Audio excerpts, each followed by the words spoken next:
Yes, it's that time of the week. It's Spidey's Outback. Roll that intro.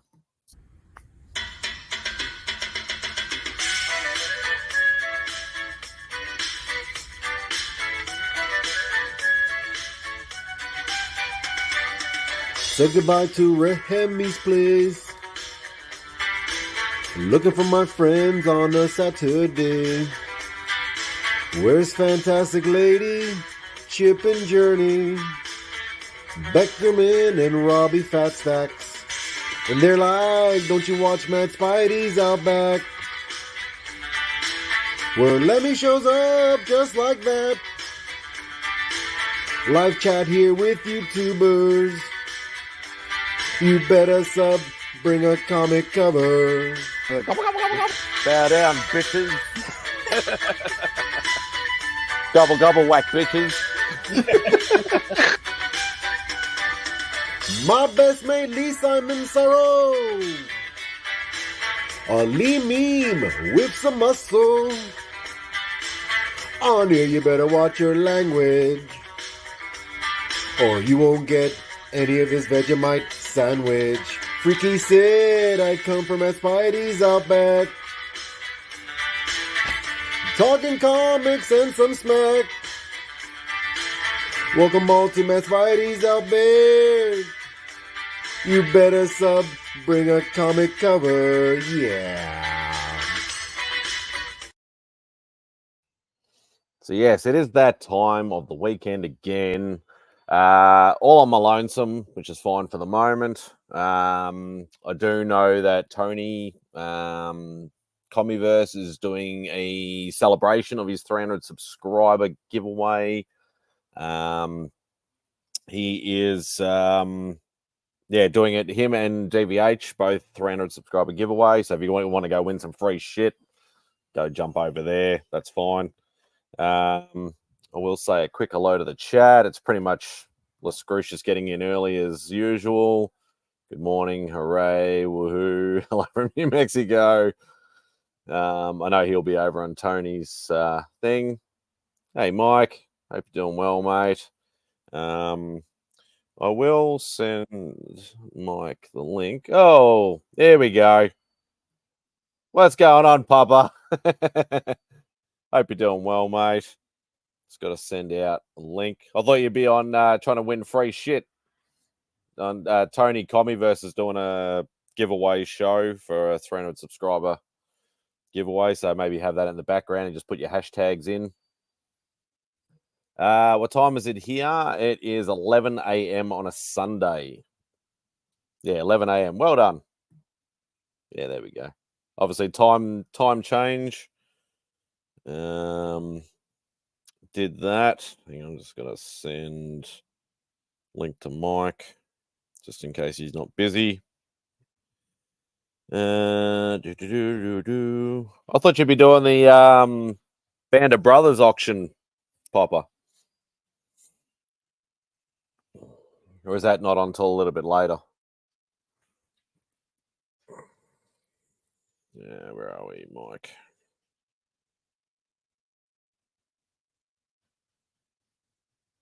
There we go.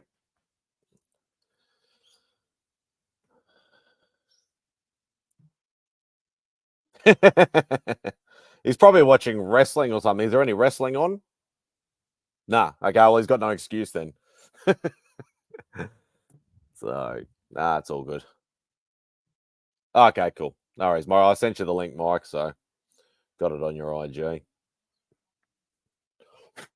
Yes, as I was saying, yeah, Tony into the Commieverse, or just Commieverse, is doing him and DVH doing a 300 subscriber giveaway. There's a lot of guys over there giving away some free shit if anybody wants to win anything, or just showing some love.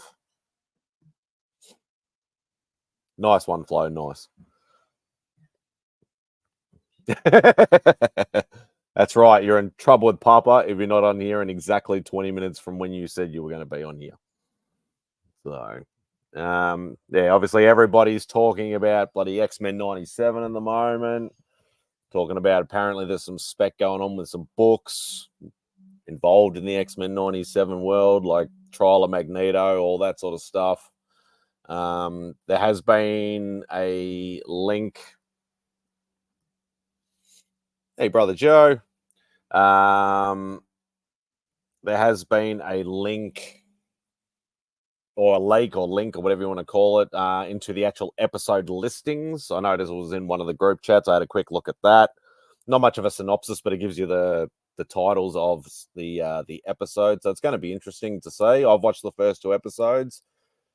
Still has the same sort of feel. That's right. Do not buy on spec or FOMO.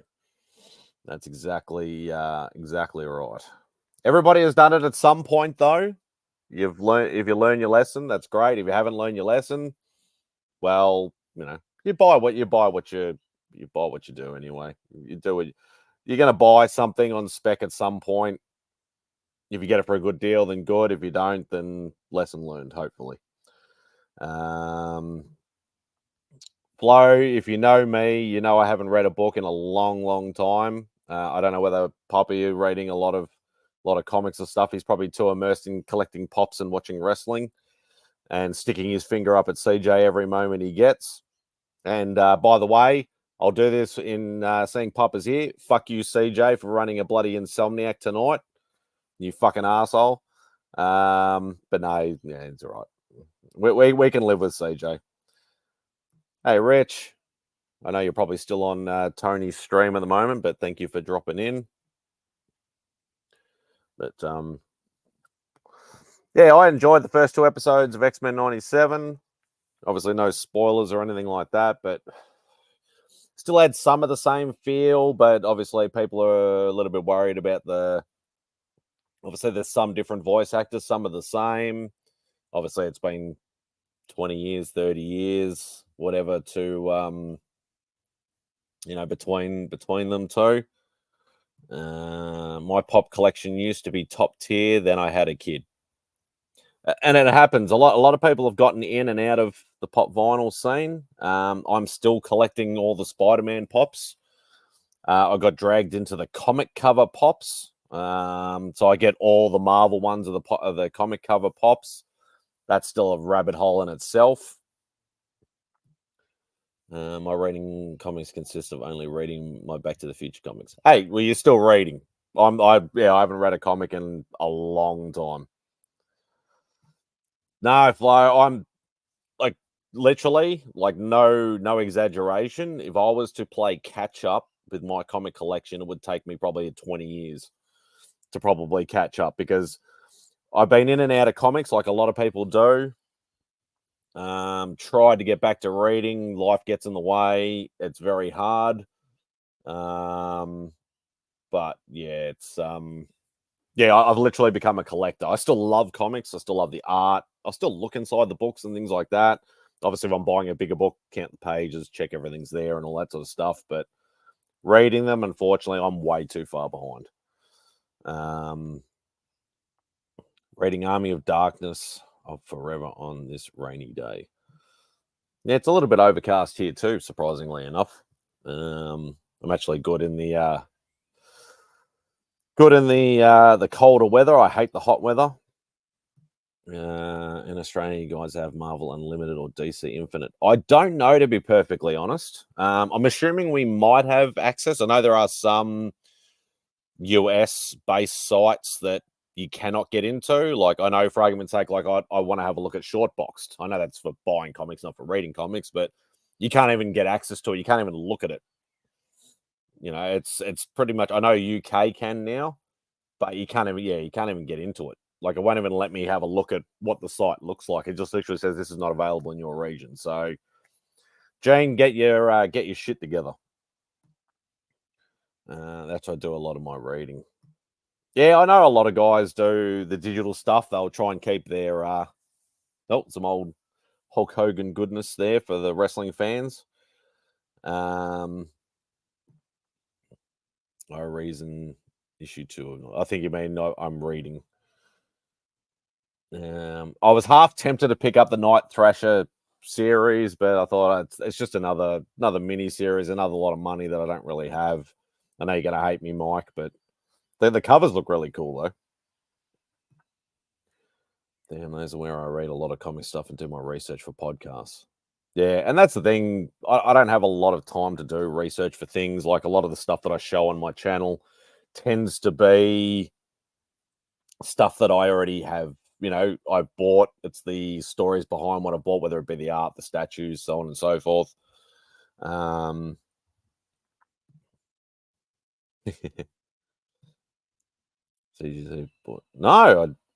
I didn't. JSA or PSA? I'm not sure what I just think JSA. I think Justice Society of America. Oh, okay. Yeah. CGC are going to end up. Well, I've heard something about they're going to be authenticating signatures now. I think they've finally dived into that. They don't want CBCS to be the only ones. Excuse me. But I have a lot of signed books I would love to get verified. Yeah, so apparently, CGC are doing that. Yeah, so all my Ghost Machine stuff would be impossible to authenticate. They have like 26 each. Wow, okay. Yeah, well, I suppose you're a New York boy, aren't you, Flo? So you'd have a lot of the big cons, New York Comic Con, stuff like that. You'd have good access to a lot of the bigger names that you might not necessarily see at your other cons around the states, around the country. So, yeah, I've never been much of a signature person. I've got an odd book here or there that are signed. Obviously I have art and like prints and stuff that are signed by like Stan Lee and Alex Ross and Jim Lee and like stuff like that, but they obviously all come with a COA, so I don't need to worry about that sort of stuff. It's not stuff that you get slabbed, because it's not they're too big. You get them framed, not slabbed. But yeah, I've never been much of a SIG guy. The missus does the celebrity SIGs. Certified collectibles grown to acquire James Spencer. Oh, authentication. Okay. For some reason, I've never heard of that. I've never heard of JSA before. There's so many acronyms you can't remember them all. That's why I thought I might have been PSA, because I know PSA is like the card grading company, but yeah, obviously a different thing altogether. I'm mad I missed Planet this year. It would be great to hang with the KC fam. What, so you can carry Beckham's bags around again? I thought you were DJ's bag bitch, and Mike stole you.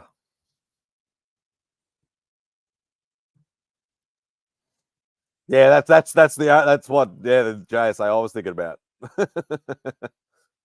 But no, obviously a different company altogether.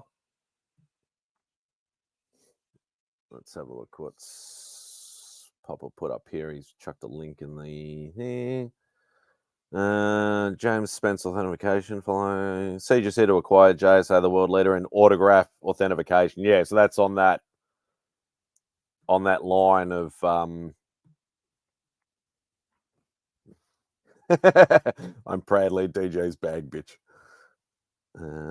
Sadly, he was working last night, so no bags to carry. Nah, that's all right. But I'm on call at all times. Yeah, so obviously, yeah, when I said the heard about him getting the authentication thing, that's when Papa dimed in with the JSA thing. So that's what that part of that is. So they will be authenticating signatures for CGC, so you don't necessarily have to send stuff like that to CBCS anymore. If you're a CGC loyalist, which I know a lot of people are when it comes to slabs. Obviously, slabs are not my thing, but I still know a little bit. But there are a lot of people out there that are like, oh, no, I only get stuff slabbed by CGC, which is fair enough. Yeah, CJ has a resting team. I just liked how, I can't remember, he was on somebody's stream. I wasn't on the panel, but I was watching it, and he was in his car and he had the camera facing him, and he forgot to, he turned on the camera for ages, and he was just driving around abusing people. You could see his face. I'm like, you're a dickhead. Don't do it from your car anymore. We love you, CJ, but yeah, you are a bit of a dick. So that would be funny. Flo, if you could ever be CJ's bag bitch, I would love to see that. I would love to see whether he actually is grateful or whether he just abuses you all day. That would be hilarious. Like, 'cause I know CJ is obviously another New York boy. He would do New York Comic Con, but obviously he might be a facilitator for CGC, or sorry, a witness. So he might be a bit too busy to be buying anything. So, but yeah, it's going to be interesting times in the CGC world.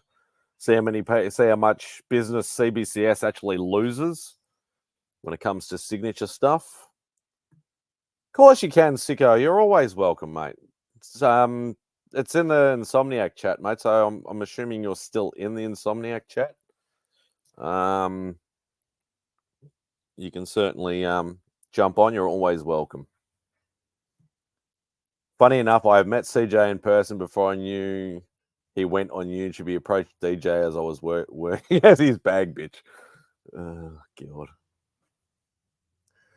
That's hilarious. Well, it's small world too, Flo, because Dave, his channel's still only 35 cents. He's only been running his channel for a couple of months now. And he quite often goes over to UK because he's originally from UK. He's been here for about 15. I'm not in the chat anymore. Okay. Hang on. I don't know whether are you on IG, Siko? I don't put the link in the chat. You're still on IG. I can send it to you on IG. Let me have a look.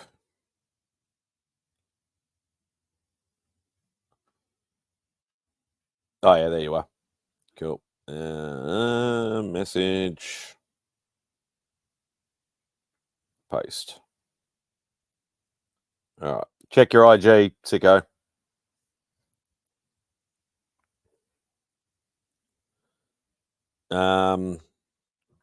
Crap, what was I saying? Yeah, still only 35 cents. He actually met CJ and CJ actually remembered him. Even though he didn't even know who CJ was when he first started his channel. And it was quite hilarious actually because still only 35 cents first introduction to live streams was on Spidey'S Outback as I invited him. And CJ was in the car doing one of his crazy rants, and I thought it would have scared Dave off, but he's still around, thank God. So because he's very knowledgeable, very good person. Well, there's a lot of business because CJ says no money everywhere. Yeah. So yeah, and that's the thing. Like the Halo over here, they will do. Hey, Mark. Yeah, no worries, mate. Thank you very much. Yeah, Halo over here. Obviously, Halo's a very, very small operation over here. She just gets shit out of everybody. Yeah, Halo's like a one-man band operation over here. It's it takes ages to get your slabs and things like that because I know a lot of guys that have done it. But they will do signature, stuff, things like that you don't necessarily need. Like, obviously, there's got to be some sort of proof or something. I don't know whether he authenticates it himself or whether he gets an outside party, whatever, but he will do like a signature series that like what CBCS will do. So yeah, it's definitely interesting. And that's one thing I'd like to do is try and, even though I'm not much on the money side of things, but I'd like to get some, a few Halo slabs into the YouTube, especially the US guys. I know I've sent one to Remy. I've sent one to Nick's Kicks and Comics actually won one of my giveaways, which I had a Halo slab in it. So he's got one, whether he sold it or not, or he kept it, I'm not sure. But yeah, I'd like to get, obviously I've got to find the right book for the right person. I definitely want to get a few over there. Oh, look at this. Running late, give me an extra 15, Pop. Oh, I don't know. Nah, Papa said, nah, fuck ya. You're more than welcome to eat on stream, Mike. I know you might not be your thing. You know I do it all the time, and I don't give a fuck. But yeah, that's all right, mate. Have your dinner and stuff. It's all good. So, Papa's typing now, Mike. You're in trouble. You're in big, big trouble. But yeah, no, it should be interesting times. You've been told, Mike. You've been told. Oh God. Yeah. So there's a few streams going on at the moment. People are talking X-Men 97. I know when Mark comes on, he'll probably want to talk about Godzilla X Kong, because that comes out comes out here next week. I don't know whether it's next week for you guys or whether it's already out. I'm not sure. I had to shower first, cooking now. Okay. Fair enough. But yeah, Godzilla X Kong comes out next week. I know what dropped this week. Something dropped this week. Can't remember what it was. Ghostbusters Frozen Empire. I know some people have already seen it. I will eventually see it, whether I try and see it at the movies or try and see it. My idiot friend Marcus ruined my night with his half-assed movie planning. Good, because you smelled. Yeah,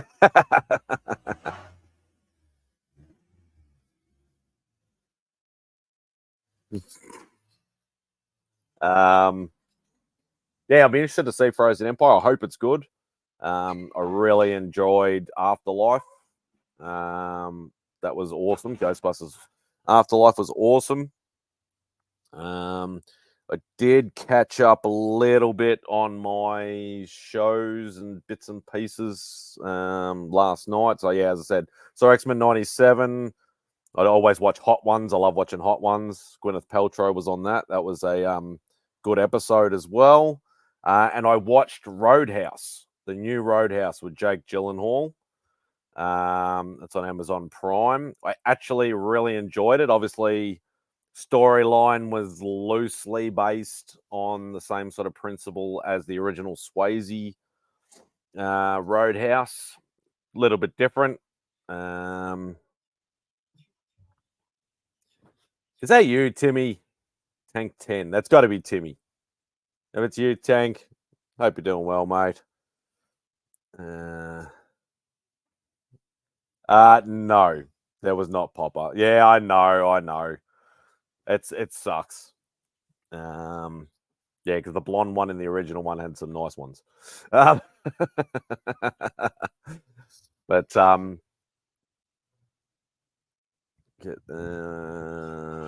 I got the link also. I'm just trying to get this. Stimming? What the hell's stimming? Steaming? Do you mean steaming? I've got no idea what stimming is. But yeah, I still thoroughly enjoyed it. Yeah, it might be Papa, might be. I smoke on camera all the time. I don't really care. Yeah, I really enjoyed it. Like Jake Gyllenhaal played the part really well. Not yet. Conor McGregor, you can tell he's not really an actor. He did play the absolute lunatic quite well. Because he is a bit of a lunatic in real life, as far as I know. I've never actually watched a Conor McGregor match. I haven't watched any UFC since like the original 10 or 15, like when they first started. So it's yeah, he played the lunatic absolutely well. Mostly no-named actors besides, obviously, well, Conor McGregor's not an actor, but people know who he is. Know Jake Gyllenhaal. Most people won't know any of the other people. There is another guy in there that plays the sheriff. I can't remember the actor's name. He was only in it for a small amount, but I've seen him around. He usually plays a bad guy or an arsehole, and that's pretty much what he played in this as well. But yeah, a lot of fight scenes, a lot of action. He does the same sort of Swayze thing from the original movie where he tries to play it cool for most of the movie until something happens. Obviously, I'm not going to give it away. Something happens, he snaps, and then it's all, all bets are off. So, but he plays the part well. He's not really... Well, in the original one, Swayze was what they call a cooler, so like the head of the bouncers in a nightclub. It was sort of that sort of thing, but not to any grand extent of what the original one was. But yeah, it was. I still thoroughly enjoyed it. Some people might not like it, but yeah, I thoroughly enjoyed it. I would watch it again. I would definitely watch it again. So, speaking of smoking, I'm going to have one. So I watched that last night. I'm all caught up on the MonsterVerse stuff. Finally, and whether I'm hoping I can see Godzilla X Kong next weekend. We do have a long weekend next weekend because of Easter, so I'll have the Friday and the Monday off, which is good. So if I do actually get to stream, I can stream for a longer time. And if I can, if there's any Hangout streams that are outside of Outback, I could probably jump on. Hopefully, maybe jump on Mark's or something like that. Maybe Durs as well. We'll see what happens. Also depends on whether I need to catch up on rest too. So, which I'm very, very tired at the moment. I've hit the wall already, and it's only March, which kind of sucks. But we move on. So what else?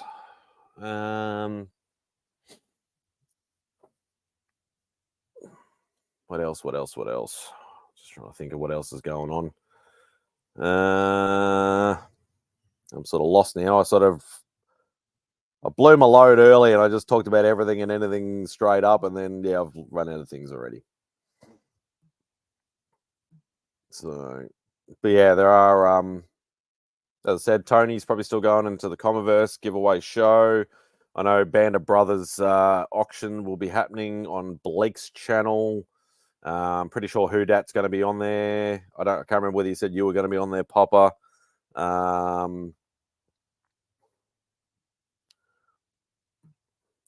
Do kangaroos make good pets? I don't know about that. They are wild animals. You could probably semi-domesticate them. But you got to remember they're still wild animals. It's going now. Okay, cool. If you want to win some stuff, go to Tony's channel. If you want to buy some stuff, go to Blake's channel. If you want to hang out and chill, you can stay here. It's all good. Kangaroos. Yeah, well, obviously, as I said, wild animals. Like they have them in zoos. They have them in, what we call like sanctuaries. So like you can go to a place and like they'll be around and you can, buy bags of pellets or food or whatever like that, so you can actually feed them because they're used to it. I wouldn't necessarily try and take one home. It would be a cool pet, but if I was going to have one, I'd have a red kangaroo, because the red kangaroos are those like the big ones that you see sometimes are like jacked and shit. The grey ones are usually more like, we can see grey kangaroos. Like I know there's a few places that are like 20-minute drive away from here where it's like at the back of people's houses and there'll be a small group of them and things like that. So I can literally do that and go and see them if I wanted to. I wouldn't go and try and pet them or feed them or anything like that because you don't know what will happen. The red ones are more up north. Sort of they're more the desert sort of kangaroos. But it'd be cool to have one. Yeah, the red kangaroos are the ones that will, like fuck you up bad. They really will. Grey ones can still do a lot of damage too. But the red ones are the ones that are, they could be like standing sort of flat on their feet instead of up, and they'd still be like 8 feet tall. But Beautiful animals, though. Beautiful animals.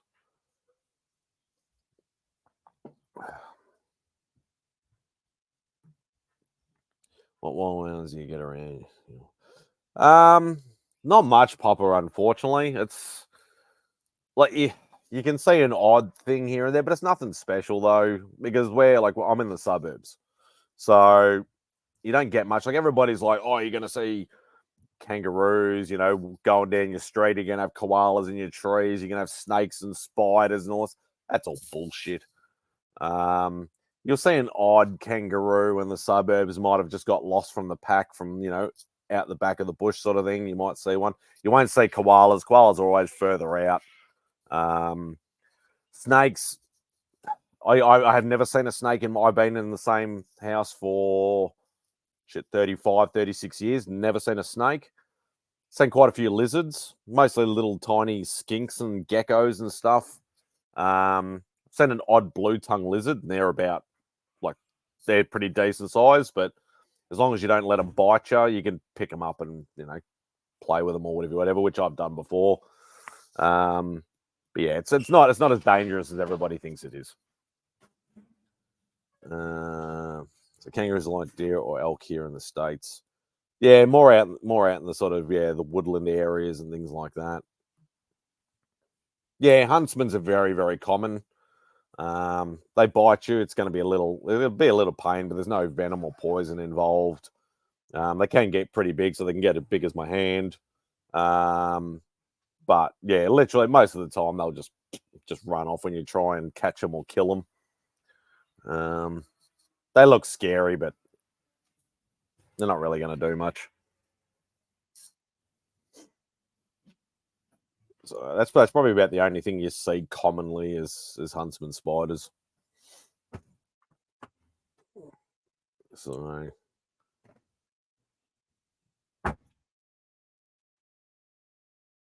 hello? What are you doing? Oh, okay. Well, you're silly.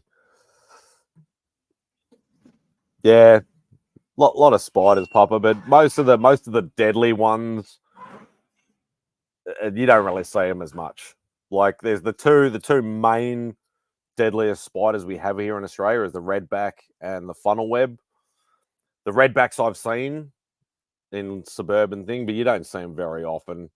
The huntsmans are they're in the next state up more. Like you can see them sort of the border between our state and the next state, but they're more of a northern sort of spider. They're the ones that are freaking scary as fuck. They got like massive fangs and they're just hairy and ugly and yeah. But those two are, I don't think they're in the top 10. Top 10 in the world in venom. Funnelweb might be. But yeah, they're both fairly up there. No roaming packs of killer chihuahuas. There's plenty of chihuahuas around, but I'd rather kick them than anything else because they're annoying. They're not a real dog. They're just an overgrown rat. I like big dogs. I prefer big dogs. I'm not a cat person. I'm not a dog person. I've always had cats, but I'm just an animal person. So, tarantulas, not so much. They're more of a North and South American thing. I think we might have one or two breeds here, but once again, they're further up north in the warmer climates. But not a lot of tarantulas, no. Most of them are probably tarantula adjacent, I suppose. Like they're not actually called a tarantula. It's like a bird-eating spider, and obviously they got the funnel web, can be pretty decent size sometimes. Huntsmans can be big, but they're fairly harmless. Got a few other bits and pieces, but yeah, not as it's not as scary as everybody thinks it is. Like if I can live for 45 years over here with all this dangerous creatures, then anybody can. Although I'm not scared of the dangerous creatures, I just, you just be normal and don't freak out, run away so they can chase you. You just treat them like you do. Just leave them alone, walk away from them. That's all you do. Don't ever antagonize them. Don't go near them. If you see one, just walk around it. Obviously, you know, like I know I've had 2 of them in my house during my birthday party 2 years in a row. Oh, okay. I suppose because you're Arizona. Okay, so that I think they like the drier sort of thing. I know a lot of tarantulas like that sort of deserty sort of climate. But yeah, tarantulas can get quite big as well. But I know, like, you can handle most tarantulas, but I know you don't breathe on them, because as soon as you breathe on them or any kind of air or current or anything like that, the hairs will get activated and then will literally go into attack mode. So yeah, you got to just leave them alone. Just shoo them outside, leave them alone. They won't hurt you. There's not many spiders that are actively aggressive unless they're provoked. So yeah, I wouldn't worry about them too much. They just look big and scary. But I've handled tarantulas before and things like that. So you know, I've handled a lot of dangerous wildlife. You know, go to zoos, sanctuaries, things like that. Like, you know, I've held snakes, both venomous, non-venomous spiders, not venomous spiders, because they don't let you handle venomous spiders. But yeah, tarantulas and stuff, huntsmans and things like that. I've handled all that. You know, I've played with tigers and pumas and, you know, kangaroos and koalas and wombats and all Australian sort of stuff. So you treat them with respect, and they'll treat you with respect. That's what it all comes down to. So yes, good segue there, Les Crucius. I like that. Let's have a look. So where did Mike say? I think it was 11:04. So he said it 15 minutes at 11:19. So it's 11:37. I think you should be on by now, Mike. So no, that's all right. He's having a shower. He's having some dinner. Siko should be on as well soon. Just check my IG, make sure nobody needs a link. Yeah. No, all good.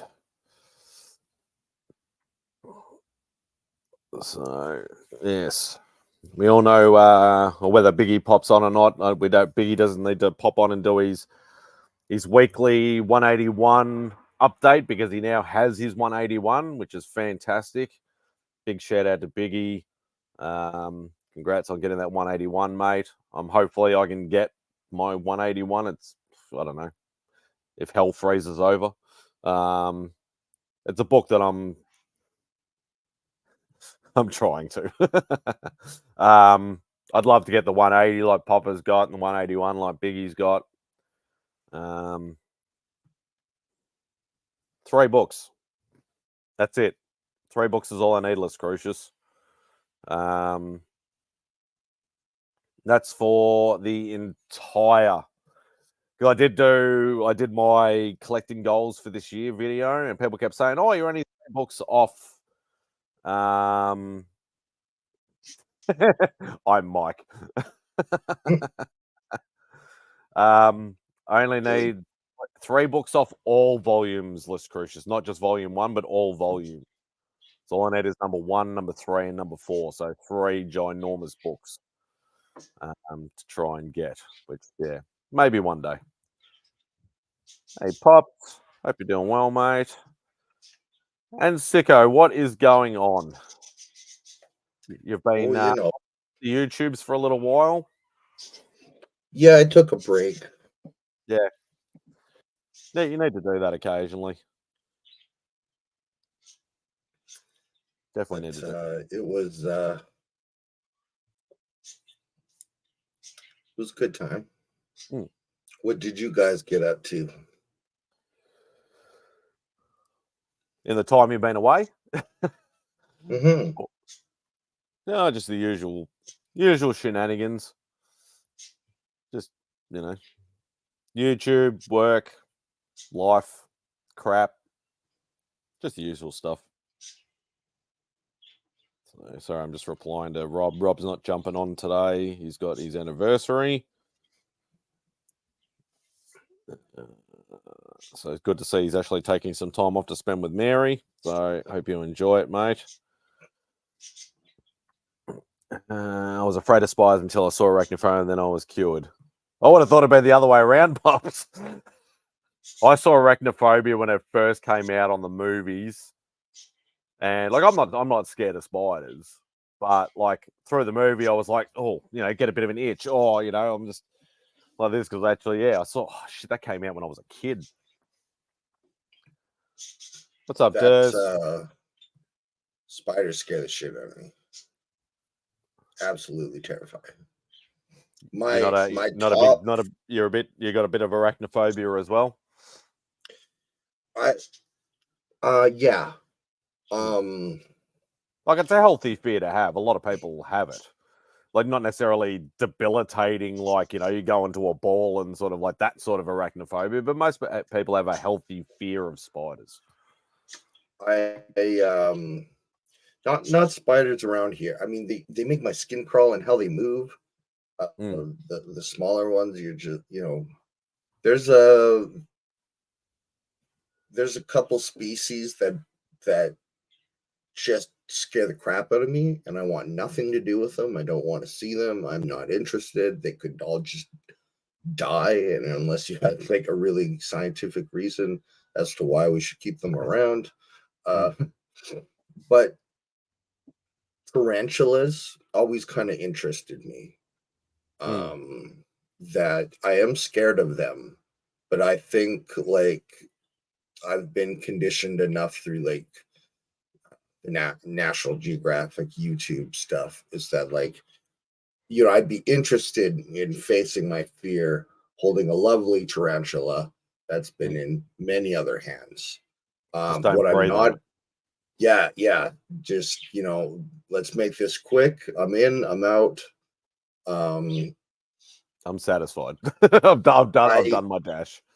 I have been at the pet store and been like, fuck, I could come home with one, and it could just stay in that little box, and I could feed it shit, and I'd get a little bit of exposure, and I'd grow to love this thing, and I'd never have to touch it.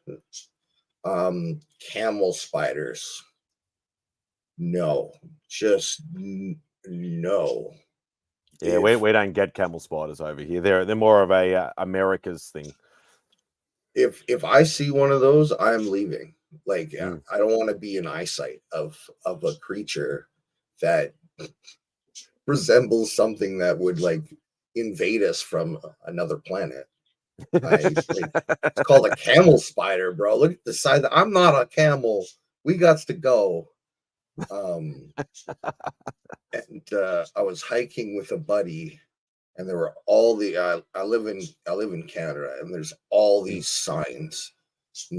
You should absolutely be terrified of wolverines. And just the whole time I was just like, oh my god. And a marmot came scurrying out into an open field. Like, I'm talking like 400 feet away.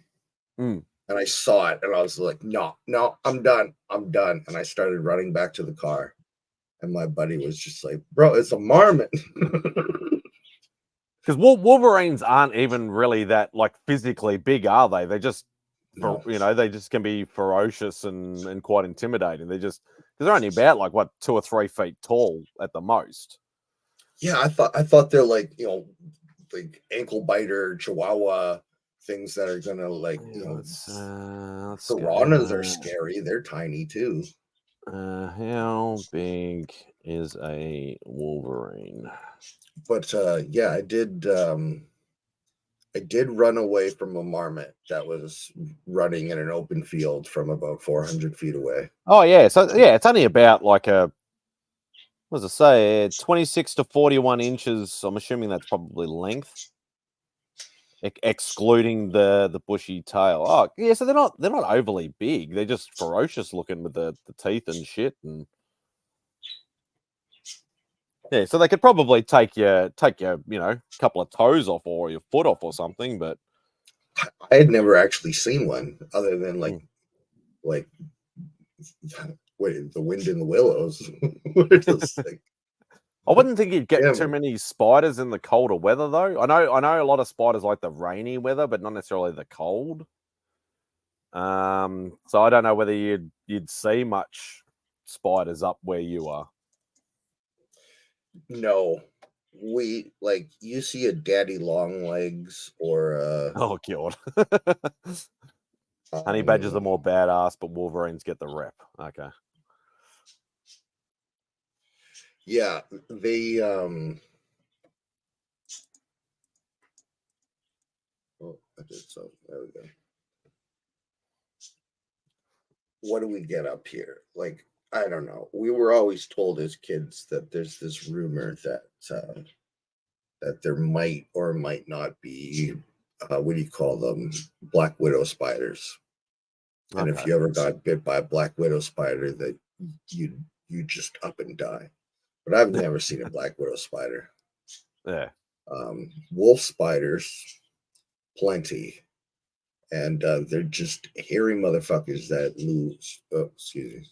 They're just hairy SOBs that scurry really fast. Wolverines have better publicists. Freak me out. Well, is a wolf spiders the ones that can actually, when they bite you, they can lay eggs inside you and then it incubates inside your skin? No, that doesn't happen in Canada. That's some Australian stuff. Nothing like that happens here. Black widows. Yeah, what's the? I think I it just really hurts. Is what I'm told. Yeah, because there are. It's like we have a spider over here called a white-tail spider. They're fairly small. They're fairly small. Look fairly harmless. They give a nasty bite, but if you're not allergic to it, then it can just be you just put some some cream on it or some spray or whatever like that, and then you'll be fine in a day or two. This is you get a bit of pain out of it. But if you're allergic to it, that's when it becomes like a real issue. You've got to go to hospital for it. I've been bitten by one. I wasn't allergic. It was just a little bit of a lump, a little bit of pain for a day or so, and then it went. So it was fine. I really enjoy biscuit spiders. That's just what I call them. I'm not really sure what they. We have wolf spiders here. They have this Jurassic dinosaur-looking large end, and they make these huge webs, and they sit right in the middle of them all day. And I think they're quite beautiful, and the webs that they make are beautiful. What spider was it? I call it a biscuit spider. But I don't know what they're really called. Because we have ones that they call they're called an orb spider, so ORB. And yeah, they're like that. They'll make like the most intricate, beautiful like web, and they'll literally just sit in the middle of it or whatever like that. But they don't harm you, they don't bite you, but they just make the most beautiful looking webs, not just the your normal cobwebs are just annoying in the corner of a room or anything like that. Yeah, we have some of those. But we also have up in Queensland, and you may have seen people have posted, funny shorts or reels and stuff about it, but there is some places up in Queensland, which is far North Australia, where there's literally like from treetop to treetop, there's like, it literally looks like a blanket of spider webs with about 1 million spiders all in the webs, all in the treetops and stuff like that, and it just looks scary as shit. But I don't get that down where I am, which is good. It's definitely some sort of Orbweaver. The angulate Orbweaver. I mean, there's tons. Or the spotted Orbweaver. Yeah. So they have orb spiders. Yeah, I think orb spiders are fairly worldwide. Darwin's Dark Spider. Yeah. The problem, I walked through one and I knocked the web over, or part of the web down, and he came down on the top of my head, and he made like a significant plop, like a little thud. Oh, oh, oh. I was just like, bro, don't touch me, okay? Like, damn. Just, but like I picked him up and I put him back up in the light socket where he was hiding. And maybe you should ring him, Flo. Tell him to move his ass. He keeps telling us, I'll be 20 minutes. That was 45 minutes ago. I'm filling in. Yeah. Then he said he wanted another 20 minutes. So that's all right. If Mike's coming, he's coming. The size is right, but the skin color isn't. I'm not about to, I'm not even gonna say it. So have you started selling any of those comics and stuff yet, Siko, or are you still sitting on them? All those doubles and triples and whatever that you said you had? Oh man, I am like Smog. I just accumulate gold, just sit on it. Wait till it becomes hot and then make $1 million. Basically, like I don't know. It's never been. I'll always hear someone be like, "Man, I would trade this for that," and I'm just like, "Why? I'll give you one of those for $5," and they're just like, "What?" Yeah, it's like I said to you, because I know you've got quite a few copies of the first appearance of Gore the God Butcher, and I said, well, I still want one of them because they're freaking expensive over here still. Even though the hype is totally gone, people are still trying to flog them for like $100, $150 over here. I just want a copy. You want? Can you show me on screen, dude? Like, I'm like overflowing, and a shop that I work with is like brimming. That's like you could buy. I don't know if you flip at all, but no, I just buy for myself. Like I don't yeah, if I have doubles of stuff, I usually just give them away to people. Right. What is the currency conversion first? To the Canadian dollar, we're actually almost on parity. So we're almost really?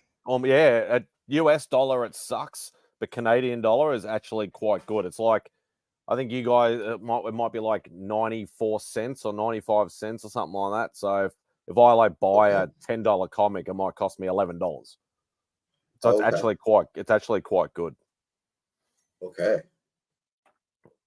What's Lascrucia saying? What do you think about Furiosa and Mad Max Saga? I've heard about it, but I haven't seen any trailers or any info or anything yet. There's probably been stuff out talked about it, but I like the Mad Max Saga stuff. Australian based, obviously. Obviously, the Americans took it over, but Mad Max started in Australia. Yeah, so if I have a look at, so let's go. Actually, let's go. Oh, God Butcher. So let's have a look at. All right, so if we go, let's go. So Canadian dollar to Australian dollar. So say it was $100. Hey, what are you doing? Come on, why isn't it working? There we go. So $100 Canadian. So if I was to buy something in $100 Canadian, it would cost me $112 Australian. So that's actually so it's actually dropped a bit. Go away, pop-ups. So it's actually gone down a bit. It used to be up in the 90s. But still a lot better than the US currency conversion. Because this is what, if I was to buy something in America for $100, it would cost me over $150. So, yeah, currency conversion sucks ass.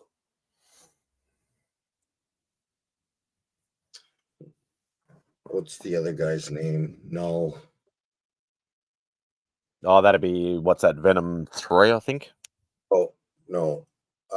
First cameo.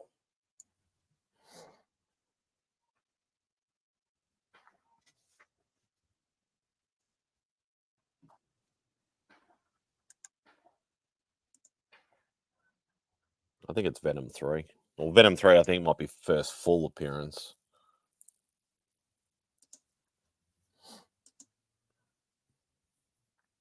Venom 3 is the first appearance. Yeah. And let me just get rid of these so you guys don't see those. And come back here and present. And I share my screen. I say yes. And then I share the Brave tab. Yep, there we go. Nope, that's very small. Oh, yeah, let me. Yeah, there we go. Well, that's not first appearance. That's first cameo. So I can get you that one for a really good price. Because And it's number 2 that is the first appearance. Yeah, that's the book. And I can get you a really good price on this. There's number 2, isn't it? Yeah, it's number 2. Yeah, so Brendan, people are still trying to sell that over here in a raw for like $100, $150. And it's like it should be like a $20 book now. But people over here, they've paid whatever they've paid for it, and they will not give you fair market value. They will just go, "Oh, well, I paid this much, so I'm going to charge you this much." And they don't. So you just got to be very careful buying books over here.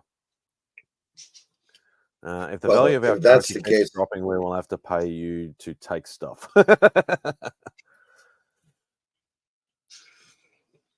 well, we can definitely talk. I can definitely get you those books at a considerably better rate than. Yeah, as I said, it's just a ridiculous bloody. Like it's more the factor of like, yeah, it's a book on my list, not one that I'll actively hunt, but one that's like in the back of my mind, like a lot of other books. That'll be like, if I see one for $20 or $30, I will buy one. And I believe the story, that first 6 or 7 issues, or whatever, that's like the God Butcher story, is actually a really good story as well. Oh, dude, it's so Great cover, God, just looks like it's so good, and people just don't get it. Like they just think about the movies. What's even worse is nothing. the first appearance of White Vision is another book that's on my list. That's still a book that people are still trying to flog over here for like $100. And it's like, I'm not paying $100 for a $5-10 book. Yeah, it's West Coast Avengers 45. It's like, it should be a $5-10 book at most. It shouldn't be $100 or $100+ book. It's just, that's why I get frustrated so much buying books over here, and it's too hard with currency conversions and things like that to quite often buy stuff. Like I know I can buy stuff over there, and I can get it shipped to Rob Fatstacks, and he can compile some stuff, and then he's always happy to do that for me, which I'm eternally grateful for. But I've still got to pay, like, might be, it's $50, but that's like $80, $90 Australian, and it starts adding up. Well, I could give you a considerable discount on the books, and then you'd just be paying shipping for. Yeah, Or exactly. if I could get it to Rob Fat Stacks, I could just put it in a Gemini mailer. Yeah, which I have like 3,000 of, and yeah. Well, that's why I never a lot want of to throw people. them away because they're basically a toonie each. Mm. And I'm like, well, like I've got the room for them. Because that's why like a lot of people, if they have sent me stuff before, if they want to send, like they go, oh look, I've got this book, just pay me what it is, I'll ship it to Rob, and then Rob can just ship it out with your next lot. And then obviously if it's if it starts getting quite a decent box, just Rob and I work out the shipping between us, but it's like people can still send me stuff and just do it that way. Quite a bit more reasonable. Yeah, exactly. So like, it might cost like $7 to ship it from the East Coast to the West Coast. And then, once I've got a decent box of stuff, because Rob gets a really good rate, does it through Pirate Bay, or whatever it's called, Pirate Ship, I think it is. Yeah. He gets a really good rate, and because he's so close to a major port, so if you're close to New York or close to LA, they're both major international ports that will send flights direct to Australia or even Japan or somewhere sort of close to here. So the shipping actually doesn't cost as much. Because I've worked it out, like through the US especially. If somebody's say somebody's in Florida, it might have to go through like 10 states to get to either LA or New York or whatever it happens to be. Each state literally adds. So the base shipping for say a Gemini might be $30 to send straight from LA or straight from New York to Australia. But if it's going through multiple states, you pretty much add like an extra $10 per state as you go along. So that's why people that are like nowhere near any of the major ports, it might cost, like, because I know when I won the Legion loot on Legion of Comics channel, I think Pops is the actual one that I think might have sent it out. I'm not sure. Either Mark or Pops sent it out. But yeah, it probably would have cost like $100 because they're down in Georgia. So it would have gone through quite a few states to get to a major airport to leave the country. Whereas if they were in California or in New York, it might have only cost $50, sort of thing. And that's how I've worked, because I've been buying stuff from overseas, especially US, Canada, UK, for probably close to 30 years at least. So I've seen the highs and the lows, the shipping prices all over the place. So yeah, I'm used to it. It's a pain in the ass, but I'm used to it. So we'll just we'll get rid of that now.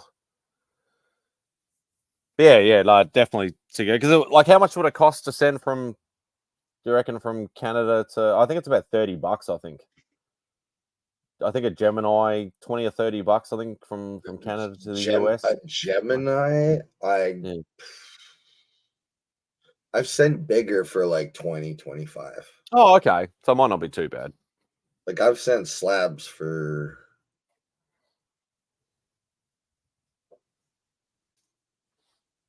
$30 max, and here you go, Papa. He's arrived.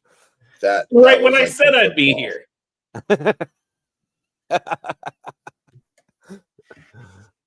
What's going on, Mike? Okay, so I can't stay long. I literally just wanted to pop on to say hello. I'm going to hang out for like 10 minutes because my idiot friend Marcus, some of you know him as Circumstances, has booked me into a 9 p.m. showing of Ghostbusters in my time. Anybody who knows me knows I don't go out this late. So he's a real jackass for this one. So he owes you big time. But is he paying for the tickets? I'm not paying him. I'm Oh, gonna good. stiff him on it. Yeah, good. Make that bitch pay for him. Oh god. Oh, the bloody cockatoos are very loud today. Those also might be my birds. No, they're still out here. I can hear them flapping around all over the place. Any bogans making noises today? Not yet. Not yet. But they do. There is some down the street, down the end of Beck Street, that can like walk up the street and sound like drunken yobbos. But yeah, nothing yet. I think it's maybe too early for them. Don't forget to get rid of your share screen, Siko. Oh, stop sharing. Yeah. Why? Yeah, I thought you might have had wrestling or something on tonight, Mike, but obviously you've been hijacked instead. There they leave. No, when you went live, I was waking up because I can't stay up late. I just don't have that in me anymore. So I took a nap today to be able to go out tonight. Fucking Marcus. Dude, he should just know better. And then I always like wake up or I'll look at my phone and his movie group that he's included me in, which I'm thankful for that because I like those guys, but and it's a fun group. It gets me out of the house, but yeah, they're all younger fellas and they like to go out later. And the chat always jumps on me. Like when I woke up, there was like 47 missed messages. Oh god. Yeah. That's like the Insomniac chat, CJ's chat. It's like you'll get tagged in, like somebody's done he's done a tag or something inside the chat, and you'll go to read it and you got to scroll through like 20 bloody pages of crap to try and find where it is. And it's like, what's with him going live tonight? Oh, I've got no idea. I just called him a jackass for doing it, and that was it. Yeah. No, it's more. I'm surprised you just you haven't seen him lately. I know he's got some stuff going on. So yeah, got a lot of personal stuff going on and things like that, and maybe he's gotten to that point. Oh, what's up, Biggie? I just came. What up, Beckers? Good to see you. Hey, it's everybody. We got Popper, Siko. Damn, everybody's here. So I actually said earlier, I'm like, Biggie probably won't pop on because he's got his 181 now. He won't need to do an update anymore. Yeah, tell me all about this Biggie. I was so excited when I heard that you got one. You muted yourself, Biggie. Everything went to shit. My shit muted. I'm gonna go get another Bluetooth. I'll come back, but I just want to say I got it. I got my 181. That's my update for MadSpidey's stream. I'll be back. Bam. There you go. You heard it first. All right, brother. My Bluetooth went to shit. I'll be right back. All right. That's exciting. That's exciting to get Grail that big. Have you got a 181, Mike? You do. Oh, I think you bought it really cheap early, didn't you? Yeah. It was a birthday gift for my mom. Wow. When I was 13. What an awesome mom. What the hell? What So the 19. hell? That's like getting a Porsche. Not back then, though. It wasn't. Damn. I'm old, Sicko. I'm old. So 1992 or 93, it would have been. Wow. And it was about $120 for all three. What?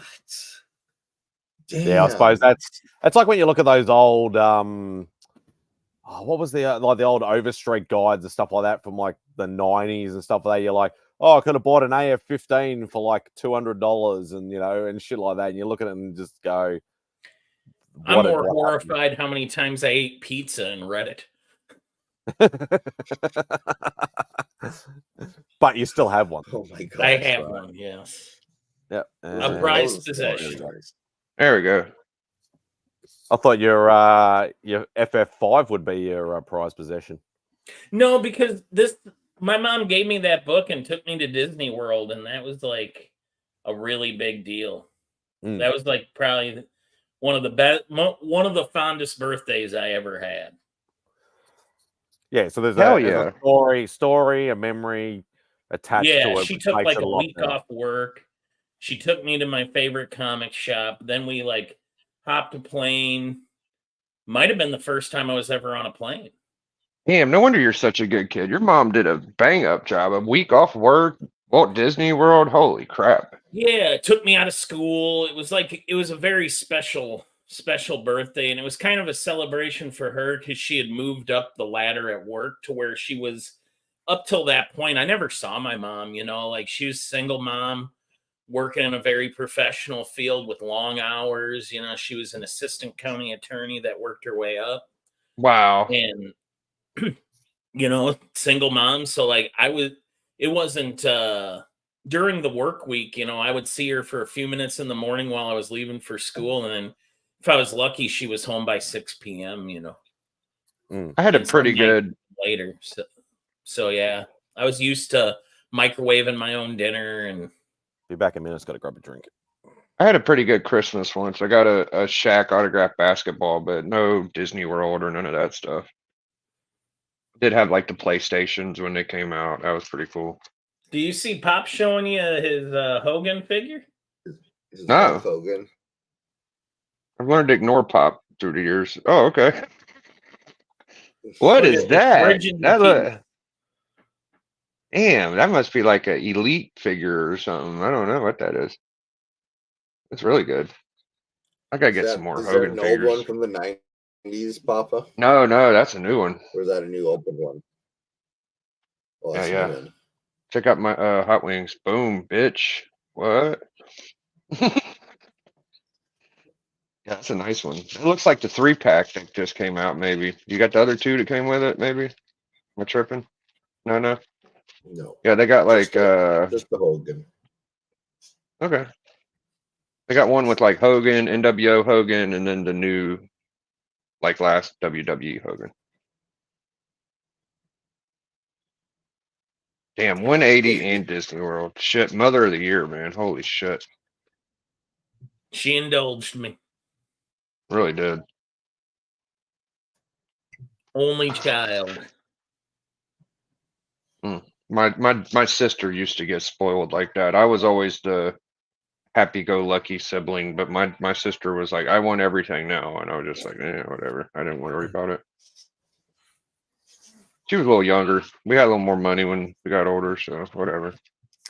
There was a Christmas too where my mom went big on comic books, and she did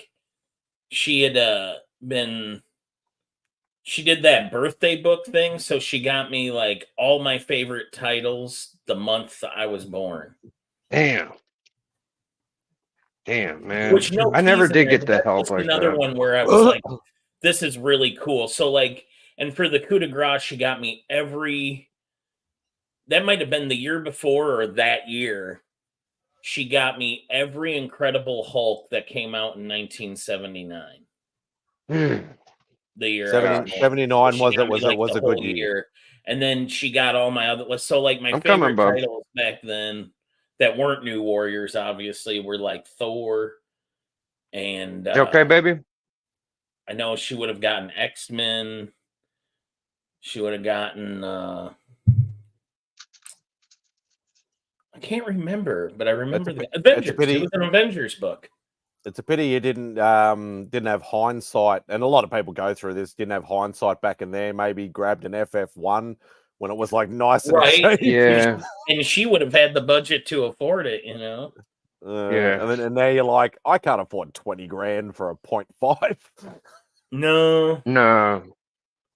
That was really the only like big key I got as a kid, and then everything else I hunted later, but. No, my mom was really good about making those special moments, like Christmas was always a big deal. because she did work so much, and I think she felt bad that we didn't see each other a lot. So Yeah, my mom went to school for most of my childhood, and she got her master's in nursing, and she probably spent about as much time as a doctor would. She almost got to her doctorate. She just didn't do the big test, but she's like right under it. Like she's a LPN telecommunicator prescriber, so she's got a pretty good job. She did good. At least one of us is smart. That makes me feel good. yeah, that's what I always say. I'm the dumbest pecker. Oh god. But yeah, no, it was good times. Those are valued memories. Those Hulks are very fond in my memory. Pizza stains and all. I had no idea your mom was so cool, man. That is awesome. Yeah. Yeah, and that's why, because that sort of comes to, like, with me especially, a lot of people sort of say, why don't you ever sell anything to get these bigger books? And I'm like, mum and dad, like, both, yeah, once again, like, dad worked ridiculous amounts of hours for not a lot of pay. Mum was a hairdresser, so she wasn't on much pay either. Later in life, she became like more of a mobile hairdresser, just serving some like elderly clients, and they're just making a few bucks here and there. She was mainly a, housewife sort of thing. So everything I own, I've had to basically strive and buy for myself. Like everything that I have and I've ever had, because they've never had the money to buy me. Like my first TV, I bought myself. My first stereo, I bought myself. My first, I think they might have bought me like a push bike or something.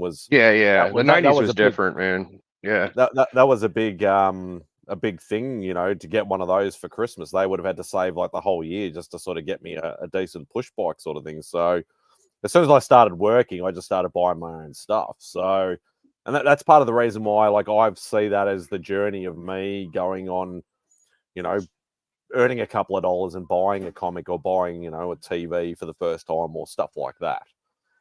Yeah. One of the first books I can actually remember looking for, and you're gonna laugh, Spidey, New Mutants 98, so I could get that Gideon tie-in, because Gideon was a New Warriors villain early on. Well, they had the same writer, the same scripter. Fabian was doing New Mutants 98. So he set Easter eggs, and I don't know if you know this, but New Mutants 98, there's a New Warriors Easter egg in there. I gotta read it now. I didn't know that. Yeah, so when Gideon first shows up and he's with he's like, what do I have on my, it's one of the first pages. He's like, what do I have on my schedule today? And they're like, you have a meeting with the Taylor Foundation. That's Night Thrasher's family's foundation. And that ties into a later issue, 19. The Easter eggs are set there, and Night Thrasher goes looking for Gideon. Wow. To figure out what his involvement with his family's trust is. I've always thought Gideon was the better. 98. Yeah, I always thought that was a better cover for Gideon. I felt like he deserved more of the attention, honestly. Like, I don't know. I thought Gideon would. One of the pages behind me, actually 2 pages tie into that, because over there I have New Warriors 19, where Gideon whoops up on the New Warriors, and over here I have Night Thrasher for Control, the page where he's finding out like what Gideon's financial ties are, and it even references as seen in New Mutants 98, and I was like, oh, I gotta go find this New Mutants 98 book, which it wasn't very expensive back then, just a few bucks, but had to track it down and get it for that Gideon tie-in. And I still haven't got that fucking book. I had to get that bad boy. Yeah, I got that bad boy when I first started. It was one of my first gold books. I had a few. I gave one to Alan Rue as an AOK. Nice. I still can't find that like under $500 over here. Oh God, yeah, it's driving me insane. Did I ever tell you my story? Even when it dropped, like, let me tell you. I gotta get out of here. I gotta drive and go meet idiots. Oh, okay. No, the other guys are nice. Just Marcus. Just Marcus, the idiot. Oh, okay. Why? Why are we at odds? I don't know. Why are you flipping off Becker? What the fuck happened? See, you jumped from me to you. He just gives me the business everywhere I go. Wow. All right, you get to miss out on my New Mutants 98 story. I'll tell you later, Becker. No problem. I do. I love a good New Mutants 98 story. It ties into the New Warriors? No. Don't worry, it's not that great. I'll tell you later. All right, so when you get a New Mutants 98, for me at least, you want that 9.8, right? You're like, because it's 98. You know what I mean? Like New Mutants 98, you want 9.8. That's the way I felt. So there was a seller, and he had New Mutants 98 near mint, and I was like, okay, cool. How much do you want? And I think he said 350, right? And it was around the time everybody AOK'd me that Hawk 2, and everybody was in on it, and they knew about it but me. So I was waiting on this book for months. I was like, I already paid for it. Like, send me my fucking book. Like, what's going on? And so the night I get it, he mails it to me, and I get a first class package from someone else. And I'm opening up the package I bought from him, and I go through all the raw books, and I get to the last book, and it's a slab. And I'm like, well, I don't have any New Mutant 98 raws, so I must have a slab New Mutants 98. And I bought a potential 9.8 direct for 350. This was like 3 years ago. And I got a 9.4 newsstand. And he says he had a raw and a newsstand, and he sent them to get slabbed because he said, quote, he knew I wouldn't do it, and he wanted to get it slabbed. I'm like, okay, whatever. And so I didn't get my potential 9.8, but I got a 9.4. And on top of that, he AOK'd me a Ghost Rider 1. So he gives me like a $400 book and the New Mutants 98 9.4. So I really couldn't bitch, but honestly, it wasn't what I paid for. You know what I mean? So now I'll never get that 9.8, but I got what I got. Yeah, because the growing trend at the moment over here is a lot of people are only selling the Australian priced variant for New Mutants 98, and they're asking $600-$800 even for a raw, because they didn't actually, because the print run of the Australian price variant was very low. Even though New Mutants 98 is one of the biggest print runs there's ever been, the Australian price variant was very, very low. Like, it was only, I think, maybe 10,000 or something like that. It wasn't very high at all. So people are just asking a premium for it. But you don't see any of the US ones. But even if they do, they still want $500 plus for it. And I'm like, I'm happy to pay $300 or $400 for one. But once it starts getting that 500 plus mark, I'm like, I start getting a bit, iffy about. That's where I was. I just want a raw, like it could be a little bit battered if it has to be, but I just want a copy, because that's one of the 3 modern grails that I want. Right. Obviously UF4 was another one which I was able to actually pick up last year. NYX3 is the other one that I want. Oh, that's a ridiculously high book, and it's super rare over here. Oh, So no, maybe one day. Yeah, it's a pain in the ass. I'm not a 9.8 collector, but that was the one time I went for it. Yeah. Why don't you look for one in Canada, Biggie? Huh? Why don't you look for a 9.8 in Canada? 9.8 in Canada. I don't know what the Canadian variants go for. I just kind of got what I got, and I'm it is a newsie. When I got it, it was kind of at the price point like a direct was almost, and I was just like, I'll live with it, I guess. I don't know. I might there go for are an upgrade. a lot of American ones up here also, and lots of people buy from America because of the price conversion. what's the word? Price conversion. Hmm. That the That's what you just said. yeah. Hmm. And Yeah, price conversion. Say it might save you some money. That Yeah. any of the 9/8 New Mutants that we got at our shop were immediately bought by someone in Arizona or New York or I think it was San Diego. And then one guy drove into the city actually from another province to buy them.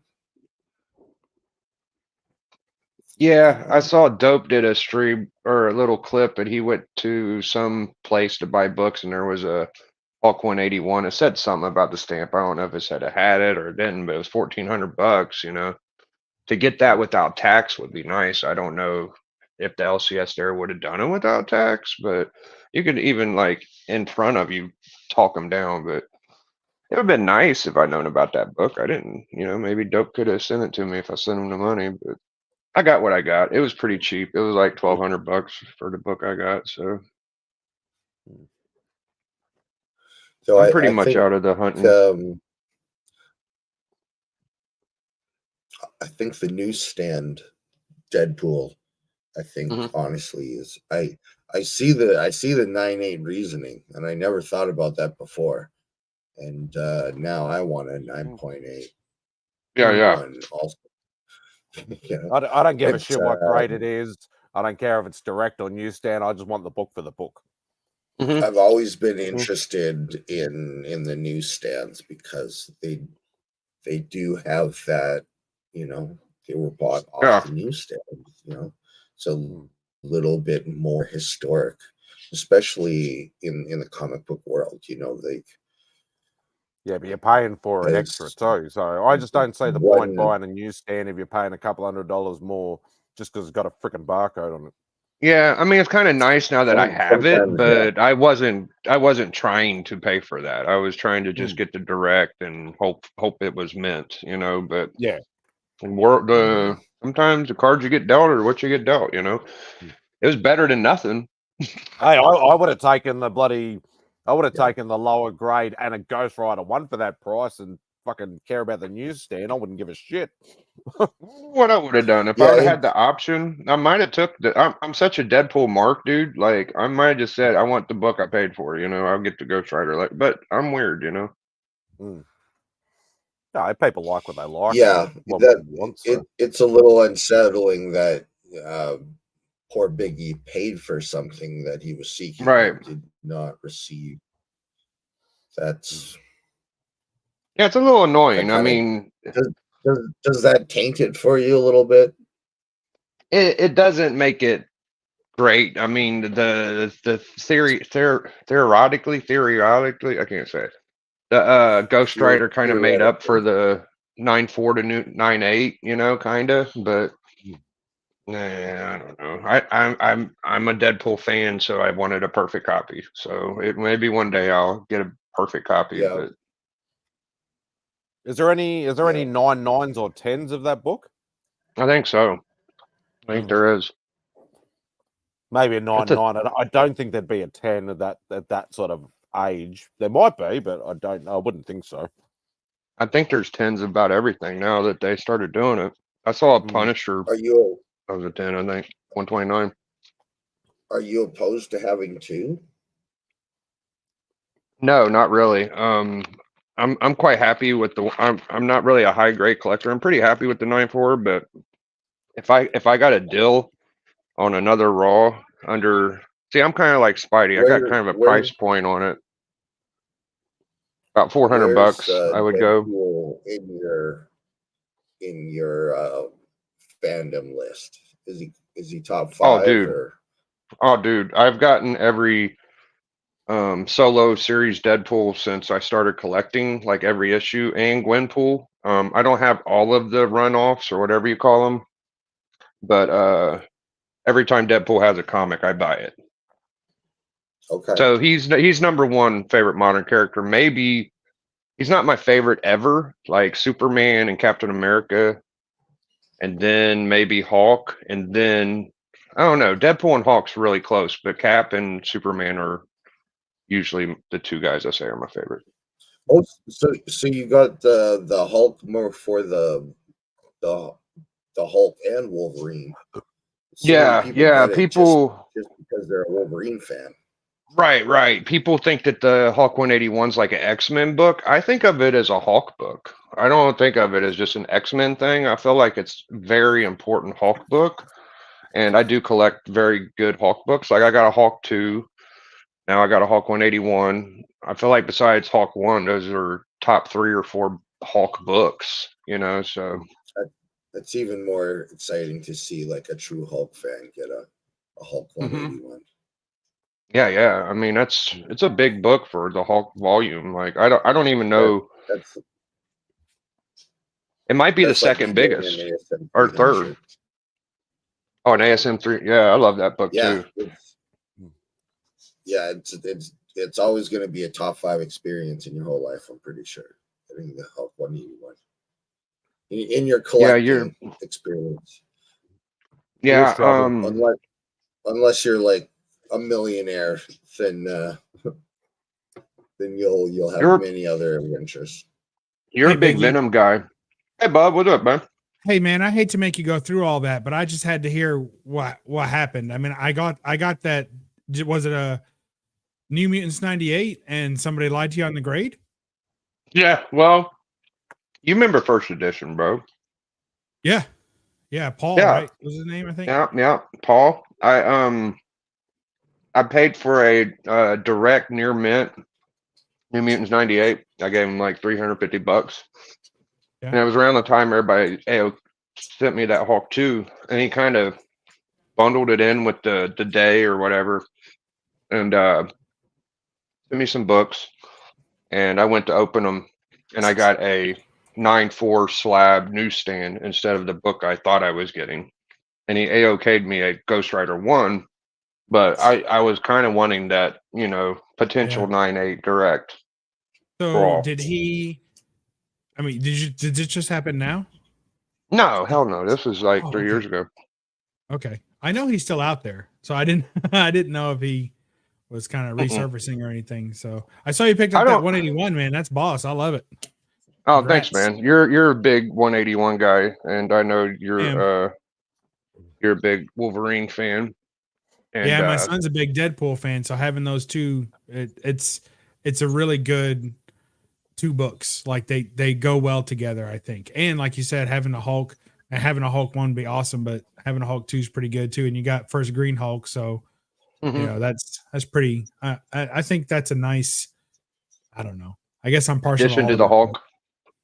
Yeah. Well, I think when you go through like that group of characters, you're hitting a lot of ages, right? So you've got the Silver Age key for that group, which is the Hulk books, right? So you got that, and you got your Bronze Age, right? And then you got your Copper/Modern with Deadpool. So I think that's a nice linear, historical grouping of characters that go really well together. You got an interesting New Mutants 98 story I know about too, man. Yeah, some fucking bullshit there, but it's a lot of New Mutant 98 stories. Yeah, yours is awesome. I like your story. Yeah, the quick story on that is that a guy had it for sale. I was interested in it. He had it in a frame, and he was gonna send it to me. Right, we hadn't agreed exactly on a price yet, but it was pretty. We were bouncing around on it. I wanted more pictures, right? So he took the book off the wall in the frame and dropped it, and it was a glass frame, and the glass shard went through the book and pierced it all the way through the book after it fell. And he was so damn pissed that he sold it to me for like nothing, compared to what it should have been. But it did have a hole in it. And I got it, I cleaned it, I pressed it, and I submitted it, and it got a 9.6. Bro, how crazy is with a fucking hole in it, Spidey? What the hell? All the way through the craziest story. Through the back cover, all the way through. Yeah. So that was the first time. Are we talking like a pinhole, or we're talking about? I mean, I feel like pinhole is generous, it was enough that when I pressed the book, I had to move the paper back over the hole on every page to make sure that it pressed flat. So I mean, it's more than a pin, but it's like, I don't know what you help me out, Biggie. Something I don't know. something, you know, like BB, I don't know. I don't know.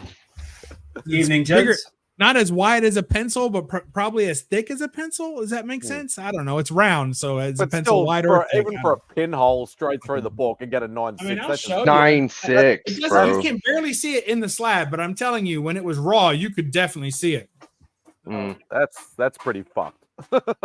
Yeah, Pretty it was immaculate. the first time I ever got a book back from CGC, and I was like, "The fuck." So I remember Bub saying that story a long time ago. I was just flabbergasted, bro.